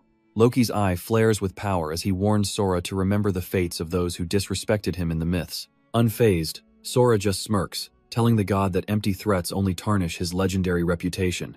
The trickster god can only seethe, calling him an annoying brat. But Sora's confidence doesn't waver for a second. Suddenly, Loki breaks into a coughing fit, admitting that his weakened state won't hold for much longer. He urges them to be quick, but Sora sees right through it, realizing that without his power, the god is just an empty vessel. Seeing his opening, Sora agrees to an alliance, asking the so-called trickster god what grand scheme he has in mind. With the terms set, Loki finally reveals the plan. Sora has to go back to the tower. Sora is dumbfounded, his mind reeling as he remembers the hell he escaped. Loki wants him to return to the abyss. The god explains there are 16 towers on the planet, each one a seal containing a different god's divine power. He elaborates that while the towers of the other Norse gods have been unlocked, none have awakened yet. Loki's eyes burn with fury as he declares they cannot allow outsiders to steal what is rightfully theirs. Our boy cuts right to the chase, asking the obvious question: if they're so powerful, why haven't they awakened? With a roar of pure rage, Loki reveals the shocking truth. They were betrayed. He finally names their common enemy, the ones responsible for their downfall, the Greek gods. Seeing Sora's desire for strength, Loki switches tactics, offering him the absolute power he craves with a simple choice. The first option materializes before Sora: the legendary, blazing flame of the giant Surtur. Loki explains that this flame will purify his divine power, forging it into a primordial force that he can finally control. But there's a nasty catch. The flame demands a constant supply of divine power, otherwise it will burn our boy's body to ash. Loki then presents the second option, planting a seed of the world tree inside him. This would turn his body into the ultimate vessel, allowing him to perfectly control his own power. The downside? It's a staggeringly long and arduous path to mastery. Sora realizes he's stuck between a rock and a hard place. One path is parasitic, the other is just too slow. But just as he's weighing the options, Loki grins, revealing there's a third, hidden choice: take both. He explains they have a perfect synergy. The tree feeds on the flame's pure power, while the tree's growth protects his body from being incinerated. The price for this perfect balance, however, is absolute ruin. Ragnarok itself will come to crush him. If he loses control for even a split second, his body will be instantly turned to charcoal. With the stakes laid bare, Loki looms over him, demanding our boy make his choice. Sora just smirks, realizing this whole thing was a setup. Loki never planned on giving him a real choice. So without a shred of hesitation, our boy declares he'll take both paths, embracing the flame and the world tree. Loki absolutely loses it, letting out a booming laugh, thrilled that this mortal chose the path of total destruction. But the process is pure agony, as Sora feels his entire body being incinerated by the conflicting energies. A fiery sigil burns itself onto one hand, while the other channels the world tree's power directly into his blade. He screams as the powers violently clash, dark tendrils wrapping around his arm like a parasite. Loki watches, fascinated, as the two powers that should repel each other actually begin to fuse within Sora. He can't quite believe it, musing that the last hope of the Norse gods now rests in a fragile, short-lived mortal. Suddenly, the vision shatters, and Sora's consciousness is violently thrown back into the ruined city. He snaps back to reality mid-fall, completely dumbfounded to find himself right in the face of a giant monster. Turns out, the monster is Fogaru, the so-called Dark God. and he's absolutely horrified by what's happening. He screams in agony, realizing his divine power is being siphoned away by our boy. Sora's new power manifests as grinning shadow minions, and Fogaru desperately vows to keep him out of the Norse tower. Meanwhile, across the ruined city, another storm is brewing. Two major factions square off in the streets. Mukushima Shuya's crew against the forces led by Mukai Licht. Mukai doesn't waste any time, gathering crackling blue energy into his fist. His forces watch on as their leader prepares to make his move. With a smirk, he asks if today is the 17th, hinting that their grand plan is finally in motion. He unleashes his full power, declaring that they will seize their prize, no matter the cost. And watching it all unfold from the shadows is none other than Loki, the god of mischief himself. Back with our boy Sora, he's screaming in agony, trying to tame the chaotic energies tearing him apart from the inside. The two powerful hunters who saved him can only watch on, completely powerless to intervene. The blonde rescuer is dumbfounded, realizing the kid is insane enough to try and fuse two opposing forces within his own body. Shuzenji grits his teeth, silently begging Sora to just hang in there and survive this reckless gamble. With a final, desperate roar, Sora's eyes blaze with power as a blinding light completely engulfs him. Suddenly, the pain is gone, and he finds himself floating aimlessly in a silent, white void. He looks down at his hands, utterly confused, trying to figure out where the hell he is. The world around him is a formless white expanse, and he can't shake the feeling he's been ripped from reality. His vision finally focuses on a breathtaking sight, a colossal, ethereal tree, and he wonders if he's trapped in his own mind. Hez left speechless, realizing Hez witnessing the legendary world tree's seed, freshly planted and growing before his very eyes. Our boy comes to his senses, finding himself in a desolate, unfamiliar wasteland. Before he can even process it, a colossal green entity appears, and Sora can only ask himself who this being is. The giant's glowing gaze locks onto him, and Sora realizes with a chill that he's been noticed. The being declares that through Sora's chaotic power, it can see his entire past.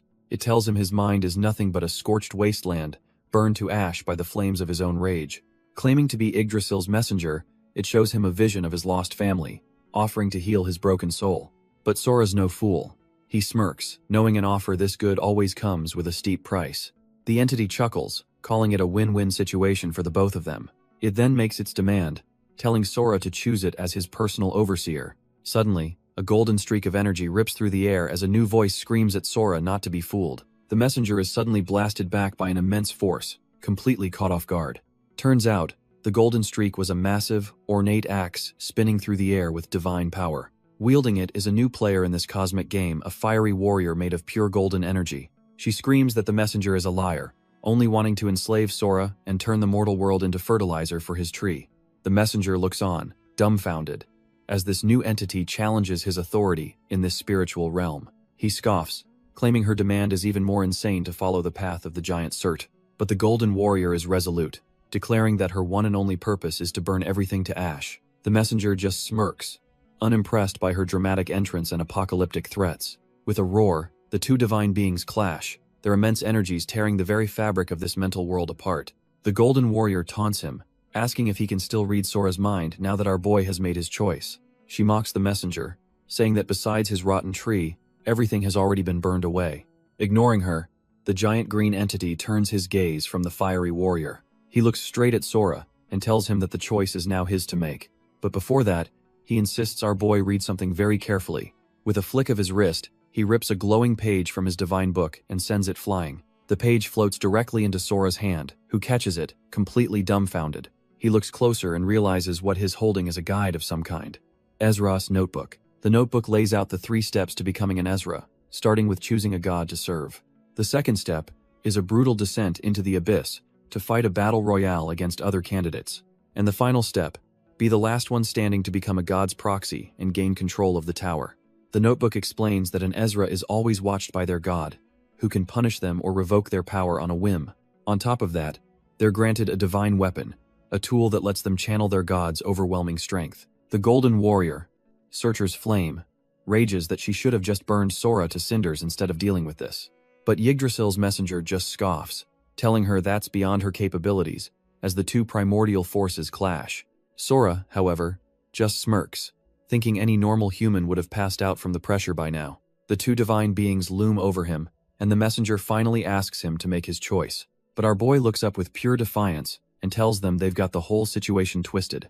He scoffs at their offer, saying they're acting like he should be grateful for the gift they're dangling before him. A monstrous shadow erupts from Sora as he realizes that no matter who he picks, he'll just be their puppet. Then he flips the script, declaring that they're wrong, he's not their puppet. They're going to be his. Sora declares their powers are already his, crushing the messenger's green essence in his fist. He does the same to the Golden Warrior's flame, who screams for him to let her go. But our boy is merciless, grabbing the fiery goddess by the face as she lets out a pained shriek. He completely absorbs their power, leaving only shimmering constructs of their former might in his hands. The once mighty messenger is left dumbfounded, staring at a tiny sapling that is all that remains of his power. With the world tree now reflected in his eye, Sora's gaze turns ice cold. He crushes the miniature tree, declaring that from this moment on, gods are nothing but prey to him. With a single punch, he shatters the entire mental world, breaking free from their illusion. He finds himself back in the throne room, facing the shadowy god Loki, who calmly asks which choice he made. But Loki just smirks, revealing that it never mattered. Sora has already fallen right into his trap. Instead of answering, Sora's body erupts with a new, terrifying power he forged himself. He smirks, telling the god to look for himself as a strange new mark glows on his hand. With a burst of speed, our boy lunges past the god, telling him he's out of this stupid game. Loki is dumbfounded, realizing the mark isn't from the fire god or the world tree, it's something completely new. He can't believe it. Sora somehow fused both divine powers, becoming the first Ezra candidate for the 17th Tower. This monumental event sends a shockwave across the world, as a system alert announces Tower 17 has been unlocked for early access, stunning two powerful figures. Mukai grits his teeth in fury, realizing someone has beaten them to the punch. His companion, Duju Rim, immediately wonders if their rivals from the Tiger Roar Guild are the ones pulling the strings. Wasting no time, their entire party bolts through the ruined city, determined to break through and reach the new tower first.